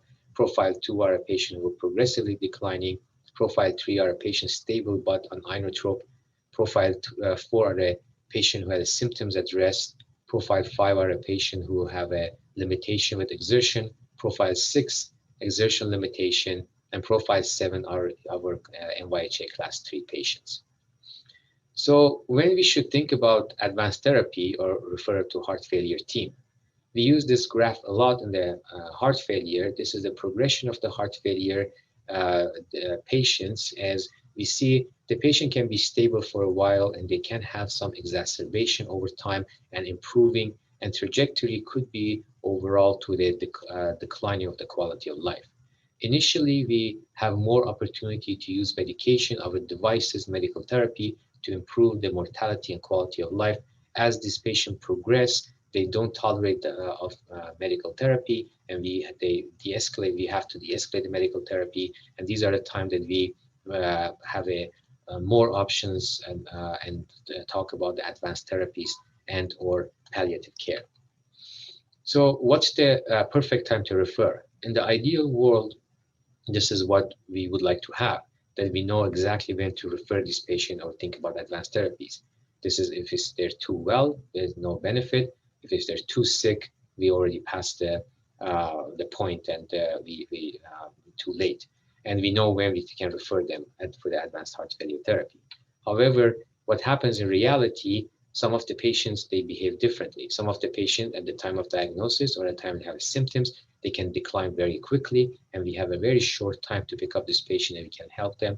Some patients progress kind of slowly and steadily, and some patients, they do well for a long time and suddenly they decline very quick. So we have to be very vigilant to pick up these patients at the right time so we have the optimal time for be able to help these patients. So how we predict the survival of this patient? The ejection fraction is something that we talk a lot about, and it's important to know because we know patients who have a low ejection fraction, they do worse. However, if the ejection fraction less than 30%, as you can see from this graph, there's really no significant survival difference. So if the ejection fraction is low, the patient do poorly. However, worsening of ejection fraction less than 30% is not a good way for us to predict the survival of this patient. There are different models that we can use for a prediction of the survival. One of the models that I like to use is Seattle heart failure model. That the reason I like it, not only gives you a prediction of the survival and mortality, however, you can put your intervention here and then tell you what's the benefit that a patient can get in 1, 2, and 5 years. And that's the way, it's a good way for show the patient that what benefit they would get with each intervention. The hospitalization is another way to look at this patient, how they would do. By every hospitalization, as you see, the survival is exponentially decreasing over time. The cardiopulmonary stress test is a whole talk by itself. However, it's been used very commonly to risk stratify these patients, and this is based off maximum oxygen consumption, and there are some cutoff to give us some guidance of when we should think for advanced heart failure therapy for the patients. So as far as when to consider evaluation for advanced heart failure, some of the guidelines that or some of the things that we need to think about, if they have repeat hospitalization, progressive deterioration of renal function, weight loss without cause or cardiac cachexia, intolerance to neurohormonal therapy, low blood pressure, dyspnea with daily activity, recent need for escalation of diuretics, decline in sodium level, or frequent ICD shock. So back to our patient, he was started as first line to start medical therapy, Entresto and metoprolol. He was discharged home. Echo 3 months later showed no improvement of ejection fraction. He underwent ICD placement for primary prevention. 1 year later, he was admitted with a heart failure with acute kidney injury. He was started on IV diuretics and renal function improved, and he was discharged. 1 month after that, he was admitted again with fatigue, dizziness, and again AKI. Blood pressure was low at presentation. Entresto was stopped. So what's the next step? Should we do the urgent LVAD for this patient? Should we put him in the mechanical circulatory support? Should we think about advanced heart failure in this patient, or is it too early for evaluation right now? Again, we can think about the answer of this question as we go through the talk. So this is then a very good algorithm that makes us think about how to evaluate and when to do what about this patient. If the patient has the chronic heart failure, we want to look first for the reversible causes. Do they have coronary artery disease that we can revascularize? If there's any untreated arrhythmias that we can treat, there's any ongoing toxic exposure that we can stop, or other arrhythmia or other etiology that we can reverse. If not, then obviously simultaneously we start to optimize medical therapy for this patient. We should also think about device therapy. For example, for a patient with a wide QRS, we can think about a CRT. Patient with a moderate to severe mitral regurgitation can think about the mitral clip, and also optimizing of medical therapy like Entresto and SGLT2 inhibitors. And if the patient still have a cardiogenic shock or symptomatic, then we have to think about advanced heart failure therapy. And if there's no contraindication, we should start evaluation for advanced therapy. And if there's a contraindication for that, then we should get involved palliative care at the same time. So we talk a little bit more about the heart transplant. So some of the guidelines as far as they went to listing for the heart transplant are some of the guidelines are based on the cardiopulmonary stress test. And these are for a patient who achieved the RER or anaerobic threshold, which passes up 1.05. And if they max VO2 consumption based on being on a beta blocker or not, less than 14 or less than 12, could be a thought about listing them. However, the important part I want to bring it here that just listing patients just based on one peak VO2 and one number, it's not recommended and should not be done. And we have to look at all other, including patient symptoms, right heart catheterization, or other factors before listing this patient for a heart transplantation. For a younger patient or for women, it can be used instead of the absolute number of the max VO2, the percent predicted peak VO2 less than 50% can be used. And then for a patient who do not achieve anaerobic threshold, the ventilatory efficiency slope BEV-CO2 more than 35 can be an indication for listing for a transplant. So all the patient, they need to go under right heart catheterization, not only for evaluation of the hemodynamics of the heart and cardiac output, but also evaluation of pulmonary hypertension. And also we can use other models that we talked about to risk stratify this patient as well. So what are some of the absolute contraindication? If the patient have a systemic illness with a life expectancy less than 2 years, active or recent malignancy, they have AIDS with frequent opportunistic infection, irreversible renal or hepatic dysfunction for the heart only, and of course this patient, they can be considered for multi-organ transplant, severe COPD, active substance abuser, poor compliance with drug regimen, and fixed pulmonary hypertension. Some of the relative contraindication, tobacco use in the past 6 months, alcohol abuse in the past 24 months, if they have diabetes with end organ damage, peripheral vascular disease that limit their rehab after transplantation, psychosocial issues, non-compliance, and BMI more than 30. And some of these can be center dependent and what you agree at your center. For example, we use kind of cutoff of BMI more than 35 in our center. So when the patient gets listed, they get listed based on different priority. These are usually 6 priority, status 1 to status 6 for a listing. And status 1 are a patient who are really sick in the hospital. They are a patient on the VA ECMO, non-dischargeable, biventricular support. Class 2 are a patient who have some mechanical support, for example, balloon pump or Impella, and they're waiting in the hospital, in the transplant center, or they have total artificial heart, or they have a recurrent VTV fib regardless after ablation or optimal antiarrhythmic therapy. Class 3 are a patient who they get discharged with the LVAD. They can use 30 days for it if they have an LVAD with complication, or if they're an inotrope with the PA catheter monitoring waiting in the hospital. Class 4 are all the LVAD patient and also the specific diagnosis, including congenital heart disease, ischemic heart disease with recurrent angina, and hypertrophic cardiomyopathy. Class 5 are the patients who are listed for double organ transplant, for example, heart and liver, heart and kidney. And status 6 are all patients that they don't meet criteria from status 1 to 5. So what is the heart transplant volume? Here's the volume at North America, Europe, and other countries. As you see in the United States, we do somewhere between 2,500 to 3,000 transplants a year. And the number has been increasing, especially in last several years. And especially in the United States, it's attributed to the donor availability based on because of the opioid epidemic. And overall, the trend in other countries increasing because other countries has been reporting their transplants more into the database as well. So as far as the demographic of the patients, the median recipient age is about 55. But has been recently, as has been saying, especially mostly in the Europe, they have been increasing number of the patients who get transplanted more than age of 60. And as far as the donor age, is average about 35. In the United States, still stays pretty young, about 28. However, as you see, the blue line in the Europe has been more and more older donor has been acceptable donors as well, and the mean age is up to 45 recently. And other countries about 30, 31 year old. As far as the indication for transplant, most common all around the world is non-ischemic cardiomyopathy. However, there is regional variability with the United States, the ischemic cardiomyopathy being more common than other part of the world.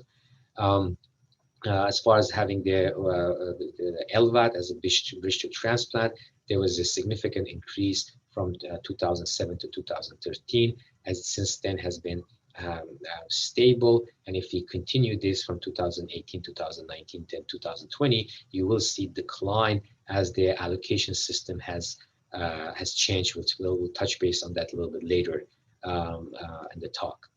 Another area of increasing of the volume is the multi-organ transplant. This is mostly due to heart and kidney and heart and liver transplant as well. So how these patients do? What's the survival? Then here's a survival based on different eras. We have been doing better jobs of improving the survival. The most recent survival from 2010 to 2017 is recorded about 13 to 13 and a half years. And survival based on diagnosis, the 1 year, the highest survival is for non-ischemic and ischemic heart failure patient. And the retransplant, they have the worst outcome in the first year. However, if they pass the first year, actually the patient with a congenital heart disease, they do the best. And the patient with a retransplant and ischemic heart failure, they do worse on the long-term follow-up. Cause of death, the early on is a graft failure, infection, multi-organ failure. And as the time goes, some of them still stay one of the main cause of death, including the graft failure and infection. And some of the causes, including the malignancy and vasculopathy, they start increasing later after transplant. So we talked about a transplant. As we know, there's a large number of the patients who are class 3B and or 4, and they require some advanced heart failure therapy. There are about 100,000 patients who are a candidate. As we said, we do somewhere between like a 2,000 to 3,000 heart transplant. There's a large need of the patient who are a candidate, but they cannot get transplanted. That's where the role of the LVAD comes in.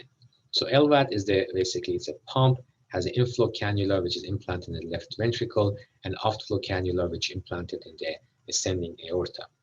The utilization has been exponentially increasing as the LVAD has been approved, and then this report up to 2017, nearly 20,000 devices was implanted at that time. So what's the mechanism of the LVAD function?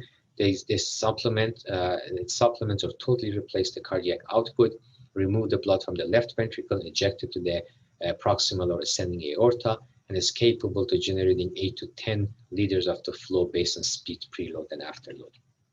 The utilization of the LVAD initially was approved as a bridge to transplant with a patient who were eligible for transplant, but as we mentioned, this is a small population compared to the population who need advanced heart failure therapy.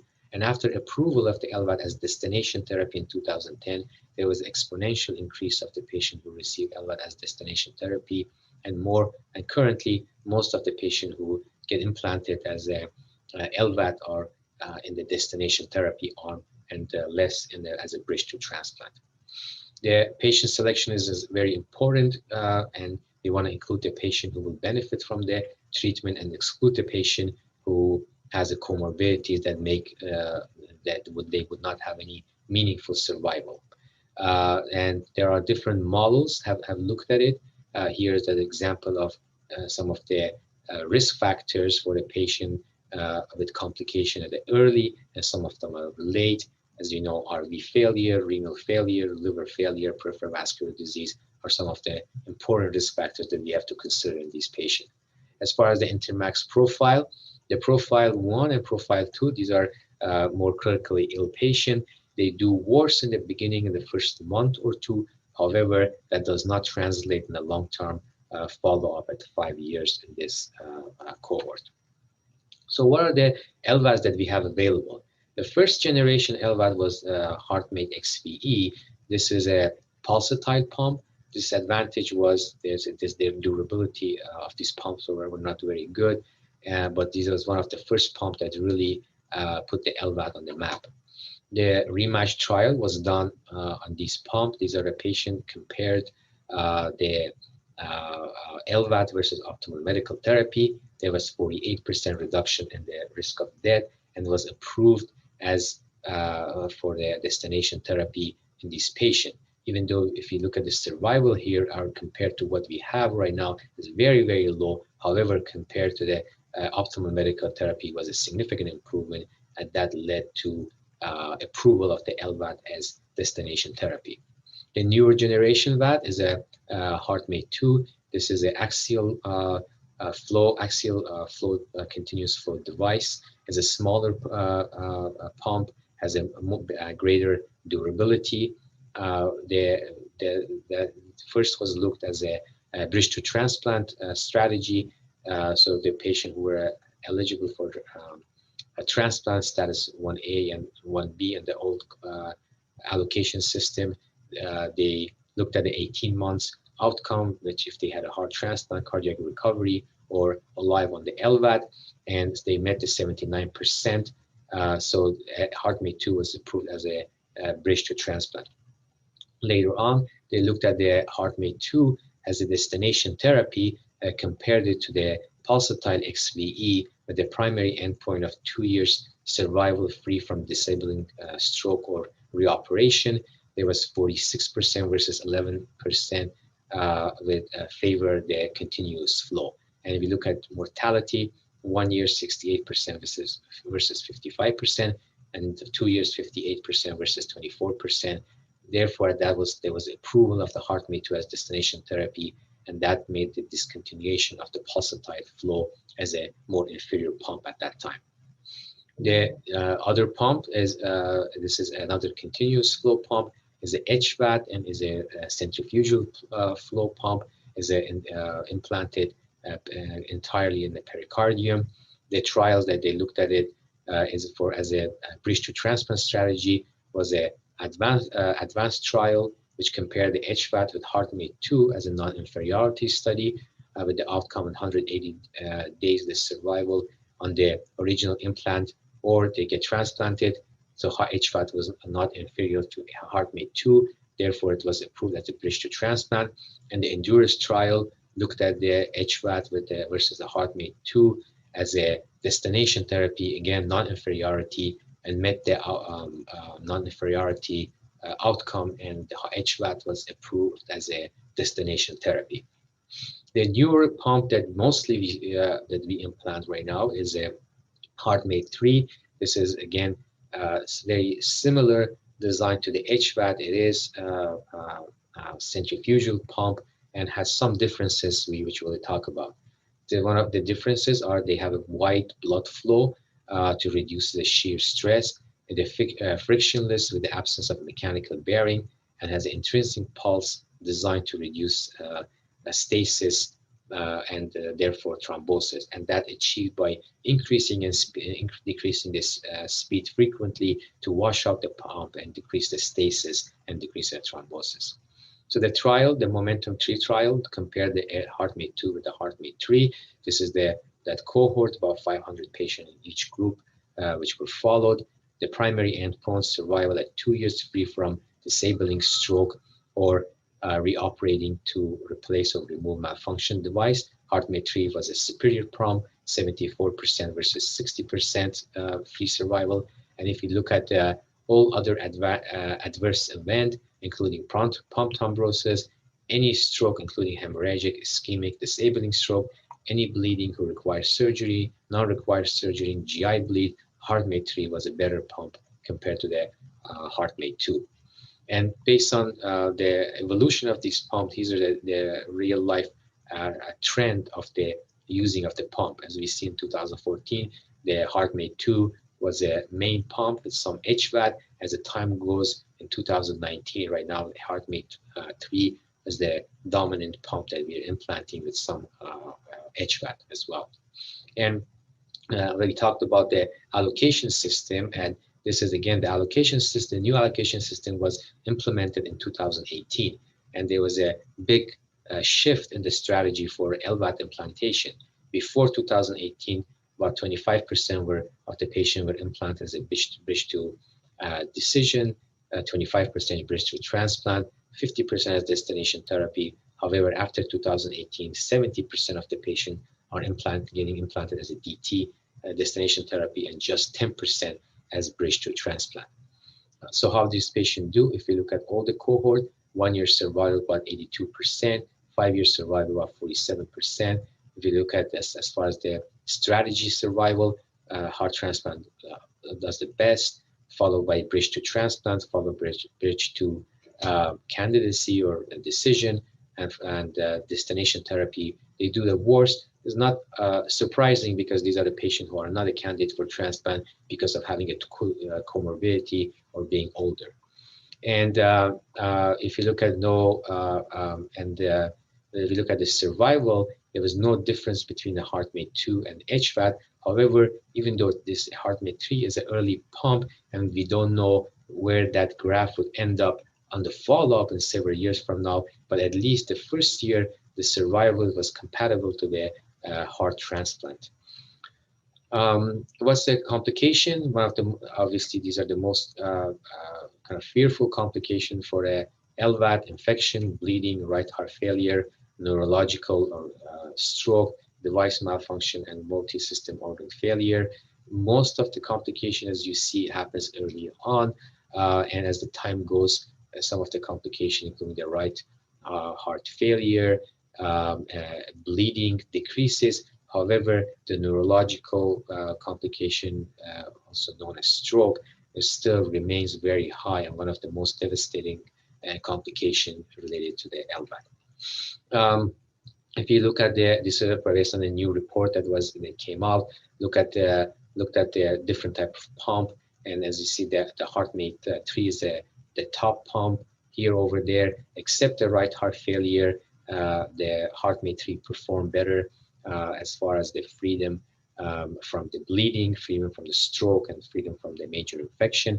And the right heart failure was similar in a different pumps. So back to our patient. He was referred for advanced heart failure therapy. He was listed as status 6, and his symptoms were declining. He underwent right heart catheterization. The right atrium was 12, PA pressure was 45/35, with a mean of 35. Pulmonary capillary pressure was 30. Cardiac output 3, and cardiac index was 1.3. Impella was placed, and he was upgraded as a status 2, and he was transplanted 3 weeks later and did well, and was discharged a few weeks after transplantation and continued doing well as of today. So in conclusion, the early referral is a key to avoid debilitation and organ dysfunction that may preclude candidacy for advanced heart failure therapy. Using different available tools to identify patients who will benefit for advanced heart failure therapy is very important. And multidisciplinary approach for advanced heart failure therapy is a very important concept that's been used in making a decision. Well, that's thank you so much, and good luck with rest of the boot camp. Enjoy, and good luck with your fellowship. Thank you.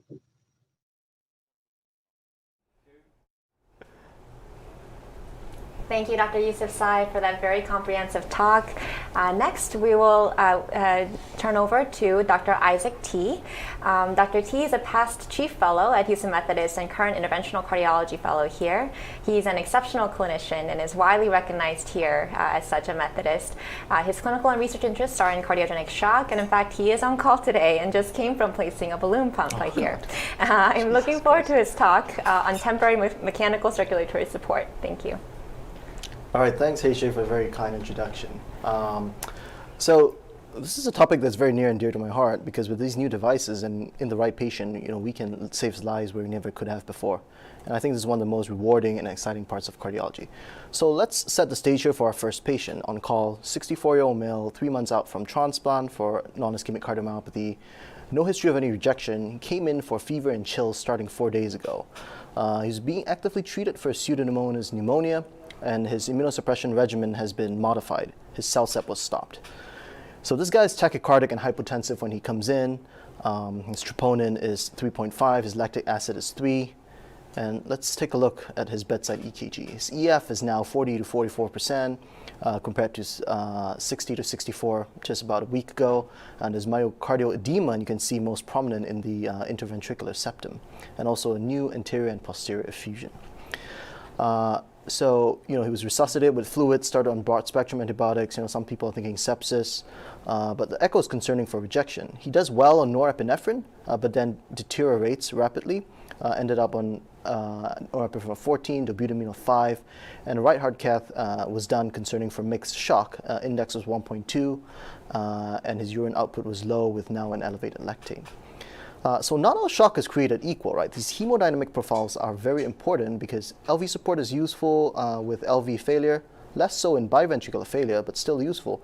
But then if it comes to RV failure, isolated RV failure, left ventricular support becomes useless. So you've got to keep this in mind as a new fellow when you're thinking of what you want to do for your patient.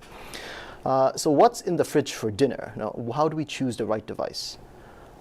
We have all the thorough devices in 2021, which is great. So important considerations, think of it as, are you having a DoorDash delivery for dinner, or are you thinking you're a home cook? Is there a time to wait for cath lab staff to arrive to put these devices in? Is it a TV dinner, or is it going to be gourmet? And what is your in-house specialty? So what is the specialty of your hospital you're working in? Is it balloon pumps? Is it CP, Impella, or is it an ECMO? Are there any dietary restrictions, device contraindications? Does the patient have an LV thrombus? And maybe an Impella is not the right answer here. And what's for dessert? Is there an exit strategy? Whether it's bridge to decision, bridge to recovery, or bridge to advanced therapy, you got to know what you plan to do before you put in a device. So he was actively decompensating in the middle of the night. It was 2 a.m., so we put in a balloon pump at bedside. So the balloon pump, for all you new fellows, it's 7 or 8 French system, depending on the size of the balloon, can be 34 to 50 cc's. Bedside insertion is possible, which is very unique for it. It's either through the femoral, or depending on your institution, we also put it auxiliary balloon pumps here at Methodist, so we can keep our patients ambulatory while they're waiting for a heart transplant. There's been a lot of questionable efficacy in trials, in acute MI cardiogenic shock, but the truth is there's no data for chronic heart failure, transplant rejection, myocarditis, and so forth. The physiologic principle of the balloon pump is that it's a volume displacement pump. It acts by displacing blood in the descending aorta. So it pumps to the heart. It inflates in diastole, it deflates in systole, and it augments diastolic pressure, increasing coronary perfusion and increasing mean arterial pressure. The important thing when you're looking at this waveform at the bedside console is to look for this diastolic augmentation that rises above systole during inflation. The balloon pump is usually triggered either with an arterial line or by EKG triggering, and you'll see this as you become familiar with the console. The main hemodynamic effects are to decrease the wedge pressure and decrease in PA diastolic pressures as well, increasing in cardiac output and index and the mixed venous or the PA sat. But the absolute change in cardiac output, just keep this in mind, is minimal compared to an Impella, about 0.7 to 1.4 liters, depending on the size of the balloon you're using. The most important thing for all the new fellows is a daily chest x-ray. So your patients, you want to keep the tip of the balloon 1 to 2 cm from the distal left subclavian and 1 to 2 centimeters above the carina of the bronchus. Base of the balloon should be above the renal arteries as well. So our patient does well for about 24 hours on the balloon. He gets an endomyocardial biopsy when things calm down, but then he arrests again at 4 a.m. And what are you going to do now? The lab's not open, no one is here. And the echo at the bedside, when we got ROSC was 20-25%. So at this point, emergent VA ECMO was again placed as bedside as salvage therapy. So let's just pause there for a second on the note of ECMO and go to case 2. So we have a 54-year-old lady here coming in. History was only for hypertension. She has 3 days of worsening chest pain and dyspnea. Classic symptoms of central chest pressure and tightness with no radiation, some PND orthopnea, and low extremity edema. No recent illness that she could tell us. So she's also tachycardic and hypoxic. She's also febrile. Exam is consistent with heart failure with pulmonary edema. Troponin 68 and lactic acid is 6. So she's taken emergently to a cath lab, as anyone would do. She becomes persistently hypotensive there. Let me go back here real quick. So the decision up front was to put an Impella CP before we did anything to stabilize her cardiogenic shock picture. So the Impella comes in a 14 French system, femoral for the Impella CP. Impella 5.0 and 5.5 represent the amount of flow that can provide, 5 liters and 5.5 respectively. 21 French system that's usually implanted in auxiliary is a surgical cut down. So this one, you need our surgeon's help for this. Usually there's no easy bedside insertion. You could do it with TEE. There have been some case reports, but then it becomes a whole chore. It's a rotary flow pump, so it's basically an impeller taking flow from an inlet and dumping it in the outlet, which is the aorta. So you place it across the aortic valve and it displaces blood from the left ventricle into the ascending aorta. And the net result of this transvalvular axial pump is that there is a reduction in LV pressure and volume with a concomitant increase in mean aortic pressure and mean arterial pressure. And as a result, you increase your systemic perfusion and your coronary blood flow and coronary blood flow is increased as well, while your LV wall stress is reduced.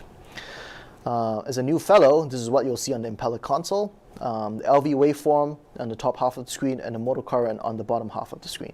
And this is the important thing that they'll call you about overnight. So if the Impella moves, the console will alarm, and fortunately for us, it actually instructs you what to do, but you still have to be familiar. So here in this case, the Impella inlet is above the aortic valve. You'll see an aortic placement signal, but a flat motor current, because basically the Impella doesn't need any effort, so to speak, to dump blood from the aorta to the aorta. In this case, you need to advance the Impella in.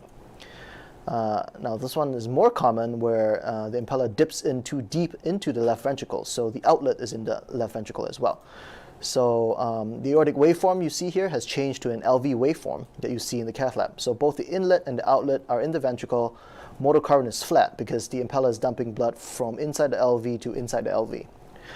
So you need to pull the impella out. And how do we do this? Under bedside echo guidance. So for new fellows, you don't need to know all your echo views. All you need to know is a peristernal long axis. And the optimal positioning of the impella is when the inlet, which you can see here as a shiny portion at the tip, is 3.5 centimeters below the aortic valve annulus. And you'll do this under echo guidance, like I said. And all you need is a peristernal long axis view, and you can get this done overnight. Sometimes, just to keep in mind, patients with very, very poor native heart function may not generate a sufficient pressure across the aortic valve, and the alarm might come up. You get this flat signal on the aortic tracing, and a warning comes up. You should check to make sure that an impella is in an appropriate position, but in this case, if everything is fine, the patient's doing well, MAP is stable, then it's just a matter that the heart is very, very weak. EF is less than 10%, for example, and it's being completely unloaded by the impella, so the impella is doing its job. Suction alarms are common. Important things to think here about suction alarms when they come up: hypovolemia, RV failure, especially RV failure, and this should always be in your differential: hypovolemia and RV failure whenever a suction alarm comes up. Hypovolemia, you give fluids, albumin. RV failure, you need to think about RV support and talk to your attending. So Our Lady, she was stabilized with the impella. We shot her coronaries, and she has no flow-limiting coronary artery disease. Bedside echo done in the cath lab shows severe biventricular depression, EF less than 10%. She does well for a while on the impella, and then she becomes hypoxic. She couldn't tolerate BiPAP. She was intubated, persistently, despite intubation, oxygen sat remained at 78%. So, she was in the cath lab, right heart catheterization is done. RA pressure is 25, wedge of 38, a PAPI, which is a pulmonary artery pulsatility index of 0.52. So a clear picture of concomitant RV failure with LV failure, so biventricular heart failure. So don't ever forget about the right ventricle. So either way, at this point she needs ECMO for rescue given her biventricular failure and inability to oxygenate that can't be solved with a LV impella alone. So here we have two dramatically different causes of cardiogenic shock. Our first guy, Mr. R, with transplant rejection, and then we have Mrs. S with fulminant myocarditis. But we are fortunate in that these are both reversible states, more or less, with aggressive treatment. So rescue with a VA ECMO will allow the heart to rest and recover. And it's the best way forward at this stage, but certainly not up front, which is why we didn't put in ECMO up front. And the idea here is that ECMO challenges are real in terms of placement and complications. Yes, it offers the most support, but potentially at the greatest price in terms of risk profile. ECMO is a centrifugal flow pump. There's multiple cannulation strategies. I'll talk about that in a second. It's peripheral VA ECMO that can be done at bedside. So just like the balloon pump, this can be done at bedside. All you need are your two cannulas, arterial and venous. Arterial is a 15 to 24 French, drains into the femoral artery. Venous is a 19 to 25 French, drains from the RA or the IVC, depending on the position. You can cannulate ECMO centrally or peripherally. Peripherally can be done at bedside. Centrally has to be done in the OR. There's a peripheral kind of ECMO that can be placed auxiliary in the OR, and this allows patients to ambulate as well in specific circumstances. The important thing here to see on the left side of the screen is the impella pump. That's your centrifugal pump, and the oxygenator. And these two things, and in addition to cannulas, makes ECMO work for these patients. ECMO versus other MCS, what are you going to choose? So rapid insertion and institution of support at bedside. If you need it, VA ECMO is your choice. If the patient is coded, you need something emergently, VA ECMO is the one you want. There's a flexibility of support. If you need biventricular support or RV support in addition to LV support, then ECMO is a good choice. It provides a full range of hemodynamic support. It provides additional organ support. So if you have lung injury or pulmonary edema, it can help you with hypoxia, and if you have renal failure, it can help you connect an ultrafiltration circuit to ECMO. And compared, interestingly, to most other MCS devices, it actually has lowest cost in terms of implantation, but not necessarily managing it throughout the hospital stay. Again, the biggest issue, and I keep bringing this up because it's important when you have to think of it, is the complications that can come with it. Leg ischemia can increase mortality by up to 50%.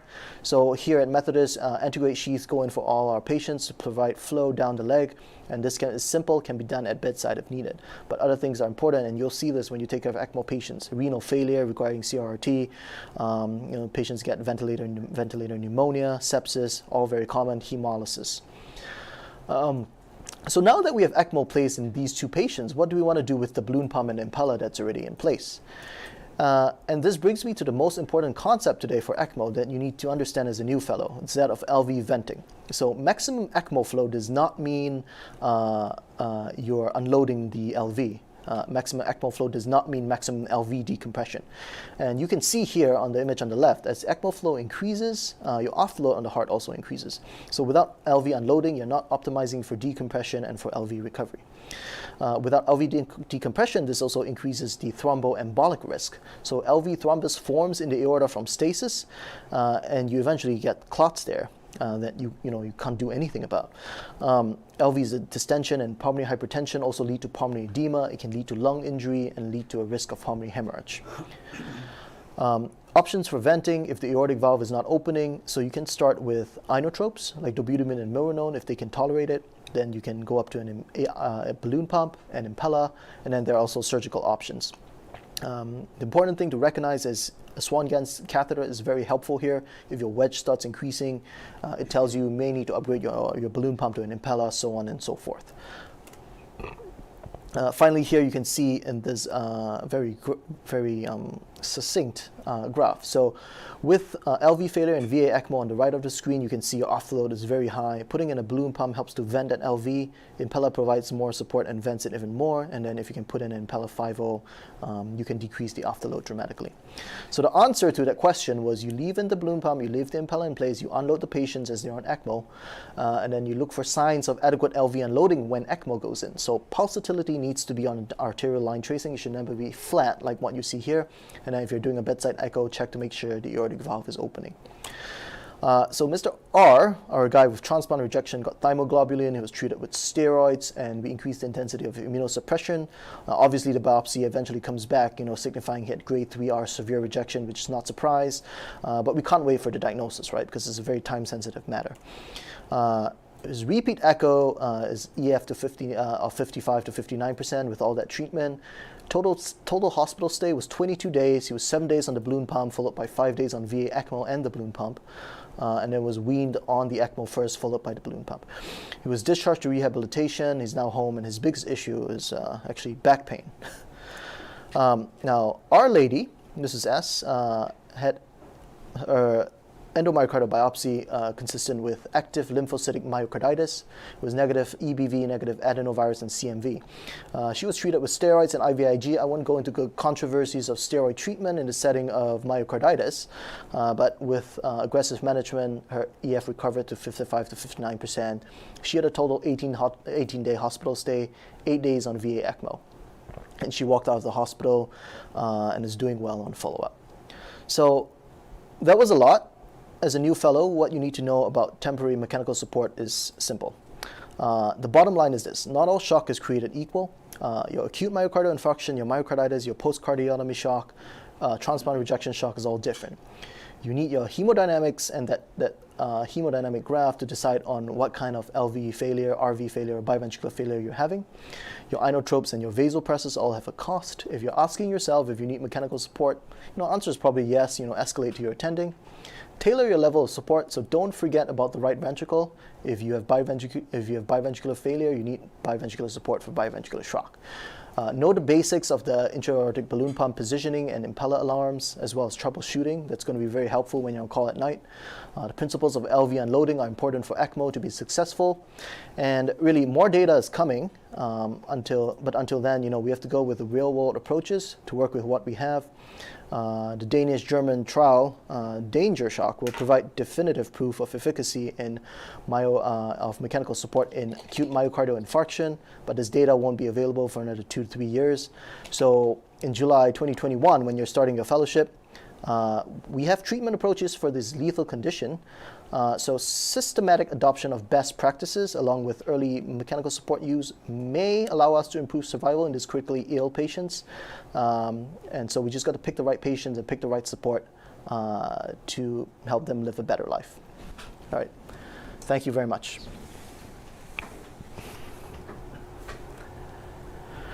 That was an outstanding overview of temporary MCS for cardiogenic shock, and it's a good segue to go into durable left ventricular assist devices for the fellows who are going to be doing cardiology fellowships at programs that have an advanced heart failure program and that they do durable left ventricular assist devices. So, so basically the current generation LVADs are all continuous flow LVAD devices. On towards your left, you see the HeartMate 2 device. It's an axial flow LVAD. I'll show an up close view in just a moment. Then we have the HeartMate 3, and then we have the HVAD, which are intrapericardial pumps, and they are centrifugal pumps. The important thing to note right now is that the HeartMate 2, because there's the HeartMate 3 and it's shown superiority to HeartMate 2, these have phased out. So you will not see any new HeartMate 2 implants moving forward, but you may have patients that are currently surviving on HeartMate 2 LVAD devices. But all future devices will be HeartMate 3. Hardware HVAD, you will see patients that have previously been implanted with it, but moving forward, this device has been recalled and there will be no further HVADs implanted. So for the most part, moving forward, HeartMate 3 is the device that is going to be pursued as the device of choice for durable LVAD support moving forward. Now, these are what they look like in a little bit more detail. The idea is that this is an inflow cannula for each of the devices. The HVAD is perhaps the smallest in the intrapericardial pumps. HeartMate 3 is a little bigger. The HeartMate 2 is the axial flow LVAD, which is, like I said, has phased out. So first thing you need to know about an LVAD patient, whether you're taking care of them, is what is the blood pressure, okay? That is the most important thing. And blood pressure assessment, as easy as it may sound, that just check your Doppler, is not that straightforward. So the first step in blood pressure assessment is to check the pulse. If your pulse, okay, so first thing is to check a pulse, and then the Doppler is interpreted in the context of a pulse. So for example, you look at a patient and his ECG or his telemetry is showing a heart rate of 80, and you feel the radial pulse, and either you feel no pulse or you feel an intermittent pulse. So what I mean is every 5 to 6 seconds you felt a pulse. So in total you felt like in a 1 minute 60-second period you felt 7 or 8 times. That still counts for the purpose of blood pressure assessment as no pulse. The reason that's important is if you have a patient who has no pulse or an intermittent pulse, then their Doppler estimates their mean arterial pressure. Their Doppler will be equal to their mean arterial pressure. In this scenario, a non-invasive blood pressure cuff may not be reliable. On the other end, if they have a consistent pulse, so what I mean if they have a heart rate of 80 beats per minute and they have a consistent pulse, like you're feeling it that amount of times, and that means the aortic valve is opening every single beat, in that scenario, the Doppler estimates approaches the systolic blood pressure, and in this scenario you can use a non-invasive blood pressure cuff, and the systolic blood pressure on the non-invasive cuff and the Doppler opening pressure should be roughly the same. It's very important because that's how you are going to manage your patients, blood pressure assessment. The other very important concept to understand is the pump flow principles, okay? So the only thing that you can set as a clinician on a continuous flow LVAD is the speed. So as speed increases, so does your flow increase. If you decrease the speed, there's decrease in flow. But this is only true if your afterload and preload are constant. There is something called pressure gradient across the LVAD. If your pressure gradient across the LVAD is high, it decreases flow. If on the other end your pressure gradient is lower, you will increase flow. So that means that any given speed, if you increase the blood pressure, you will decrease flow. This is such an important concept that I would like to explain it in some more detail to you. Think about delta P as something called it's also known as the head pressure. So this is your inflow cannula, and this is your outflow cannula in the aorta. The differential pressure between the left ventricle, or the LV EDP, and the aorta, the mean arterial pressure, is effectively your delta P. So let's take some scenarios. Say you're hypertensive. What will that do to your MAP? It will go high. So then this delta P, the difference between the mean arterial pressure and your LVEDP, what would happen to it? It would go up. So if your delta P goes up, what happens to your flow? Your flow will go down.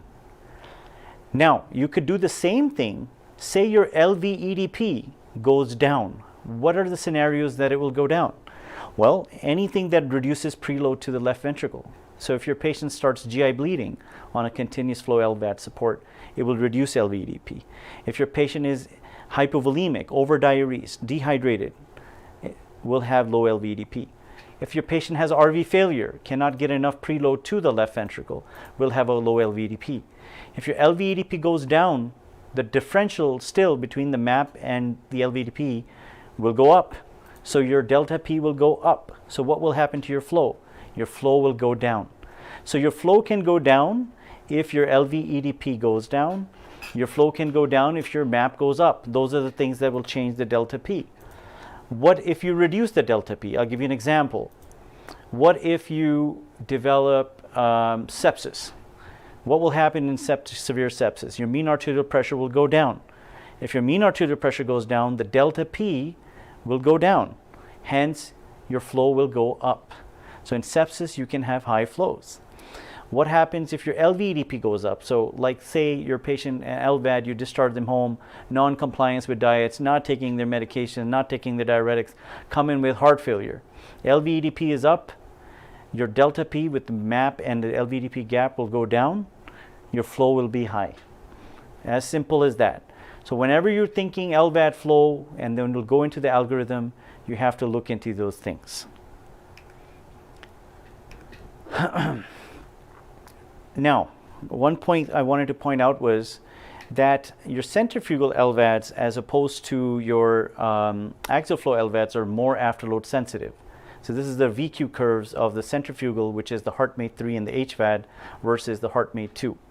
So for the same delta P, same change in delta P, you can see that your flow on the centrifugal pump drops much more than it does with an axial flow pump.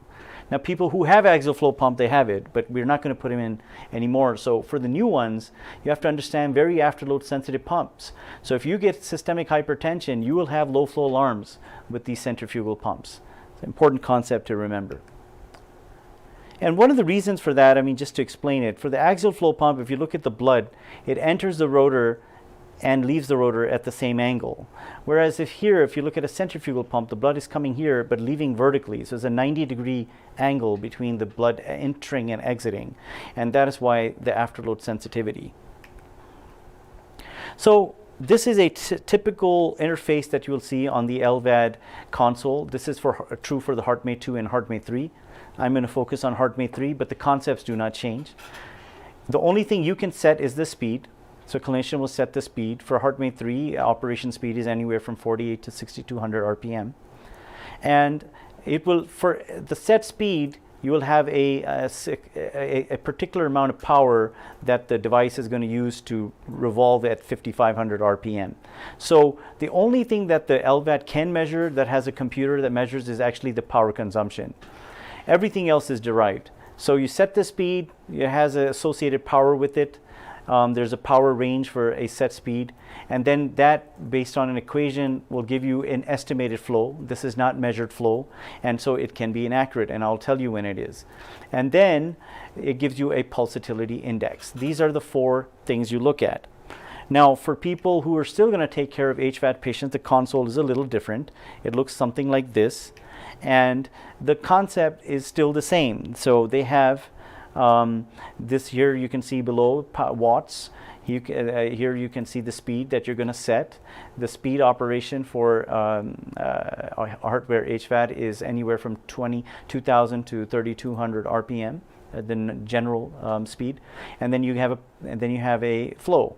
Now, instead of the pulsatility index on this interface, you have a real flow over time. This is real-time pulsatility index. So this is beat to beat. The pulsatility index you see on the HeartMate 3 and HeartMate 2 is averaged over 15 seconds. So this one, it will, I mean, you can actually catch AFib here, like if it's irregular, because it is a beat to beat. It is representing every cardiac cycle. But as I said, this device will phase out in the future, but currently you may have survivors on this device. Okay, so pump speed is what you set. I've already told you that. And then you also set a lower speed limit, which is typically about 400 RPM below the set speed. So in this case, it would be around 5100 RPM. Then with that, you have an associated pump power. In general, 3 to 5 or 6 watts is basically what a power consumption should usually be. But because power is associated with the speed that you set, so for every power, if you increase the speed, you increase the power.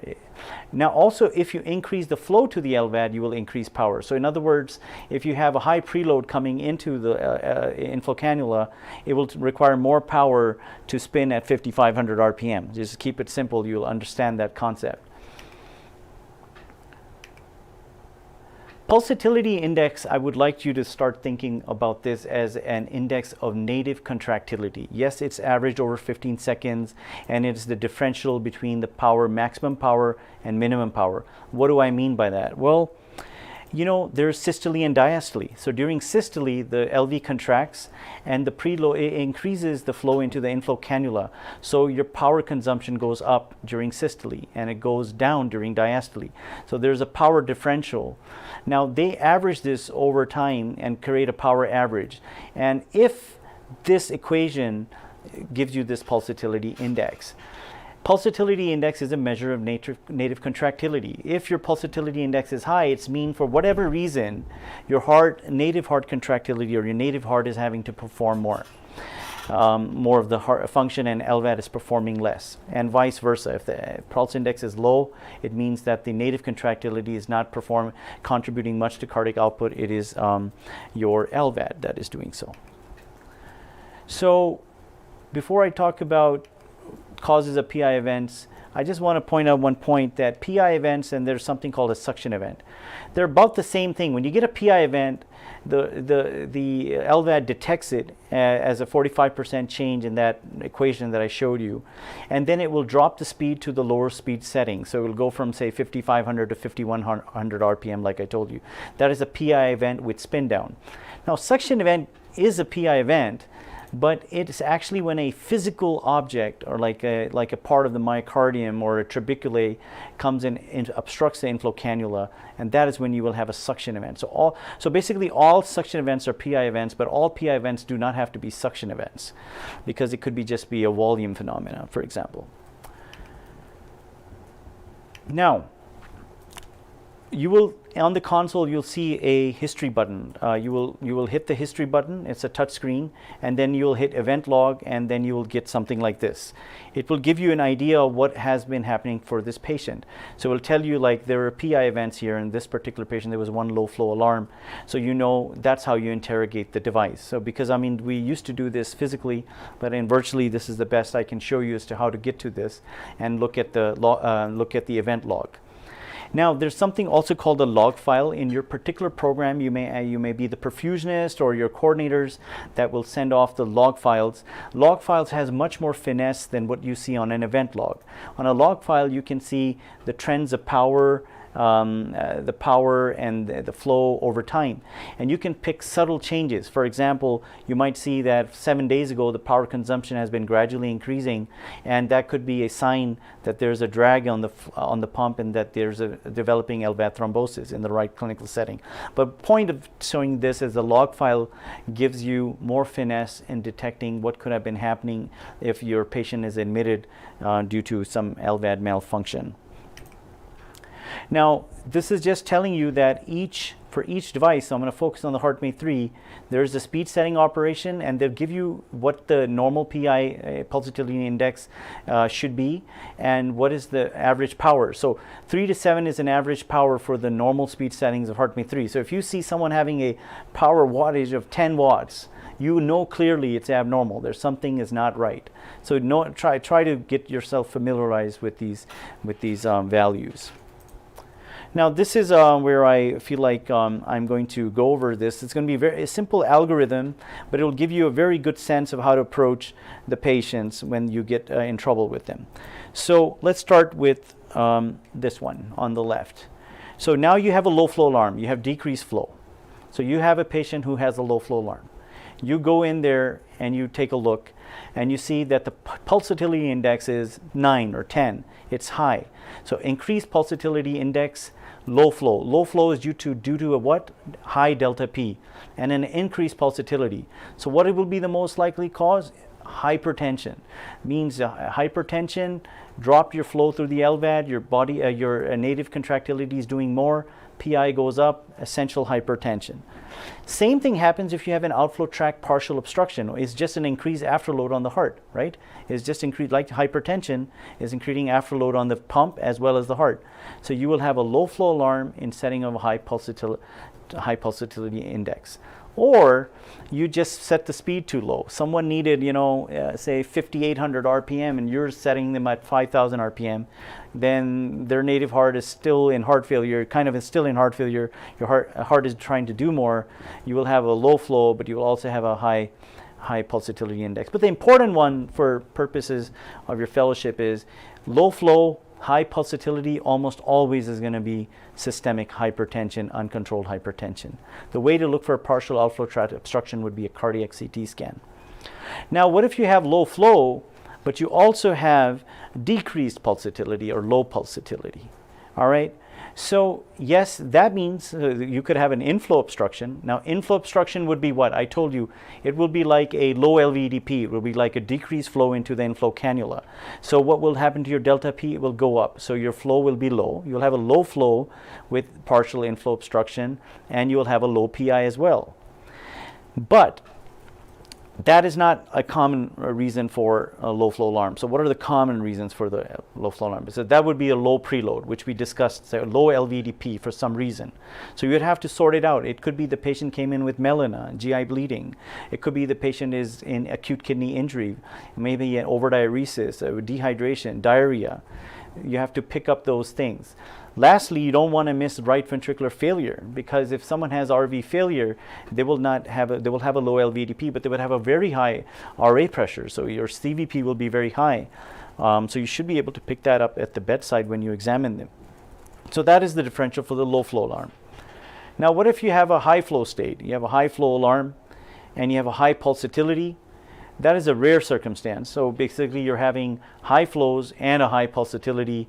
That usually means that your LV has recovered after an LVAD implantation, and you're going to have improved contractility. And when you're going to get an echo on them, you're going to get a normal EF. On the other end, if they came with acute decompensated heart failure on LVAD support, like I told you, that would increase LV-EDP, and that will decrease the pressure gradient, so you will have a high flow, high pulsatility index state. Now, there's this rare situation. I already told you about if you have high flow in a setting of low PI, that would be sepsis, vasodilatation. But there is a thing called aortic insufficiency. The problem with the continuous flow LVAD is if you develop aortic insufficiency, you have created a loop. So you're pumping from the inflow into the outflow, comes right back into the left ventricle. So basically in this scenario, you're not going to have much pulsatility. And because you have a high LVEDP, what happens to because of aortic insufficiency, you'll have a high LVEDP. What happens to your delta P? Goes down. So you'll have high flow, low pulsatility. This thing you would have to pick up on an echocardiogram. And so whenever you see it's very reasonable when you get these alarms. I mean, I told you how to troubleshoot them at the bedside, but you should try to get an echocardiogram to try to help you figure out these things.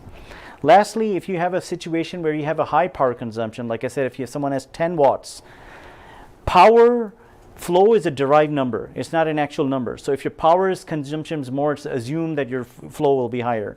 So if you have a high power, you might have a flow of 10.4 liters on the LVAD monitor. That doesn't mean that the patient has 10 point. He may be in cardiogenic shock, but it just appears that way because it's an assumed number. So high power, high flow, and especially if you have a high LDH with that is like diagnostic of pump thrombosis. So that is one thing also to keep in mind. A high power, you should be concerned about pump thrombosis, check LDH, and then go from there. But you may have a flow of 10.4 liters and your patient may be in full-blown shock. Optimum speed setting, last few slides. Optimum speed setting within, most programs use echo guidance. We use a concomitant echo and right heart cath guidance. We believe that echo does not sufficiently give you enough information for complete unloading, defined as a wedge of less than 15 with a normal cardiac index. But anyway, from a perspective of most programs, you should have a normal cardiac index, normal LV size, no septal shift. In other words, you're aiming for a midline septum. You want to set your speed to where the septum is not bowing into the left ventricle or towards the right ventricle, and that you have intermittent aortic valve opening every 3 to 4 seconds. If you leave the valve completely closed, like set the speed too high, you're at risk of aortic insufficiency, and if it's opening every beat, you're not probably adequately unloading the patient. And then you should also have no significant mitral regurgitation. Lastly, I want to make some comments on patient who has a cardiac arrest or is unresponsive with an LVAD. So if you have an unresponsive patient with an LVAD, the first thing to do is to see, auscultate them. If they have the typical LVAD hum, and you'll get to learn them, it's very classic for each device. If the hum is not there, that means the VAD is not on. You need to start ACLS, but you also need to check the connections, check the batteries, controller. Maybe the batteries have run out. You have to hook him up to the console or directly into the wall. But basically, the bottom line is that the LVAD is off. In that case, there's no brainer. You start CPR, you do ACLS per protocol. However, you have an unresponsive patient and you see the hum is present. Now, the next thing to look for is what is the mean arterial pressure and what is the flow on the LVAD. The flow on the LVAD is less than 2.5 liters per minute, and you have a mean arterial pressure, MAP, of less than 50 millimeters of mercury, then that means the patient is not adequately perfusing. You will start CPR, ACLS, and you would give a fluid bolus, but you will definitely proceed with the ACLS protocol and you will start CPR. However, if your flow is over 2.5 liters per minute and your MAP is over 50, do not do CPR. Start looking for non-cardiac causes. Look for hypoxia and so on and so forth, stroke, and then why is your patient altered and not waking up. Intubate the patient if necessary. If the patient gets intubated, then you can actually even follow PET CO2. If your PET CO2 is 20 or more, then you know what to do for that. So with that, I will conclude the session of acute coronary syndrome. Acute mechanical circulatory support, as well as durable LVADs. And we will now take questions for in the last 10 minutes that are remaining for this session. Thank you very much. All right. Thank you, Dr. Hussain. I see here we have a question from the audience.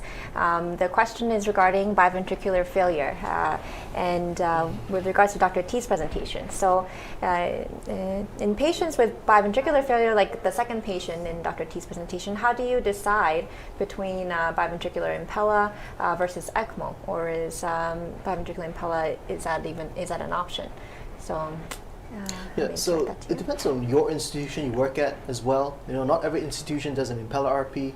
There are places where they believe the impella RP isn't as effective as it is, and there's been some issues with it. If you look at the literature, we gravitate here towards a PROTAC duo.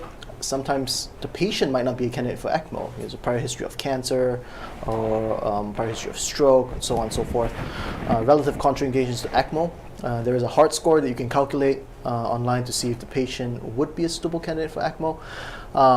In that event, if they're not, then it is reasonable, and we have done this here, to do a impella CP with a PROTAC duo to provide biventricular support and bridge them to hopefully recovery.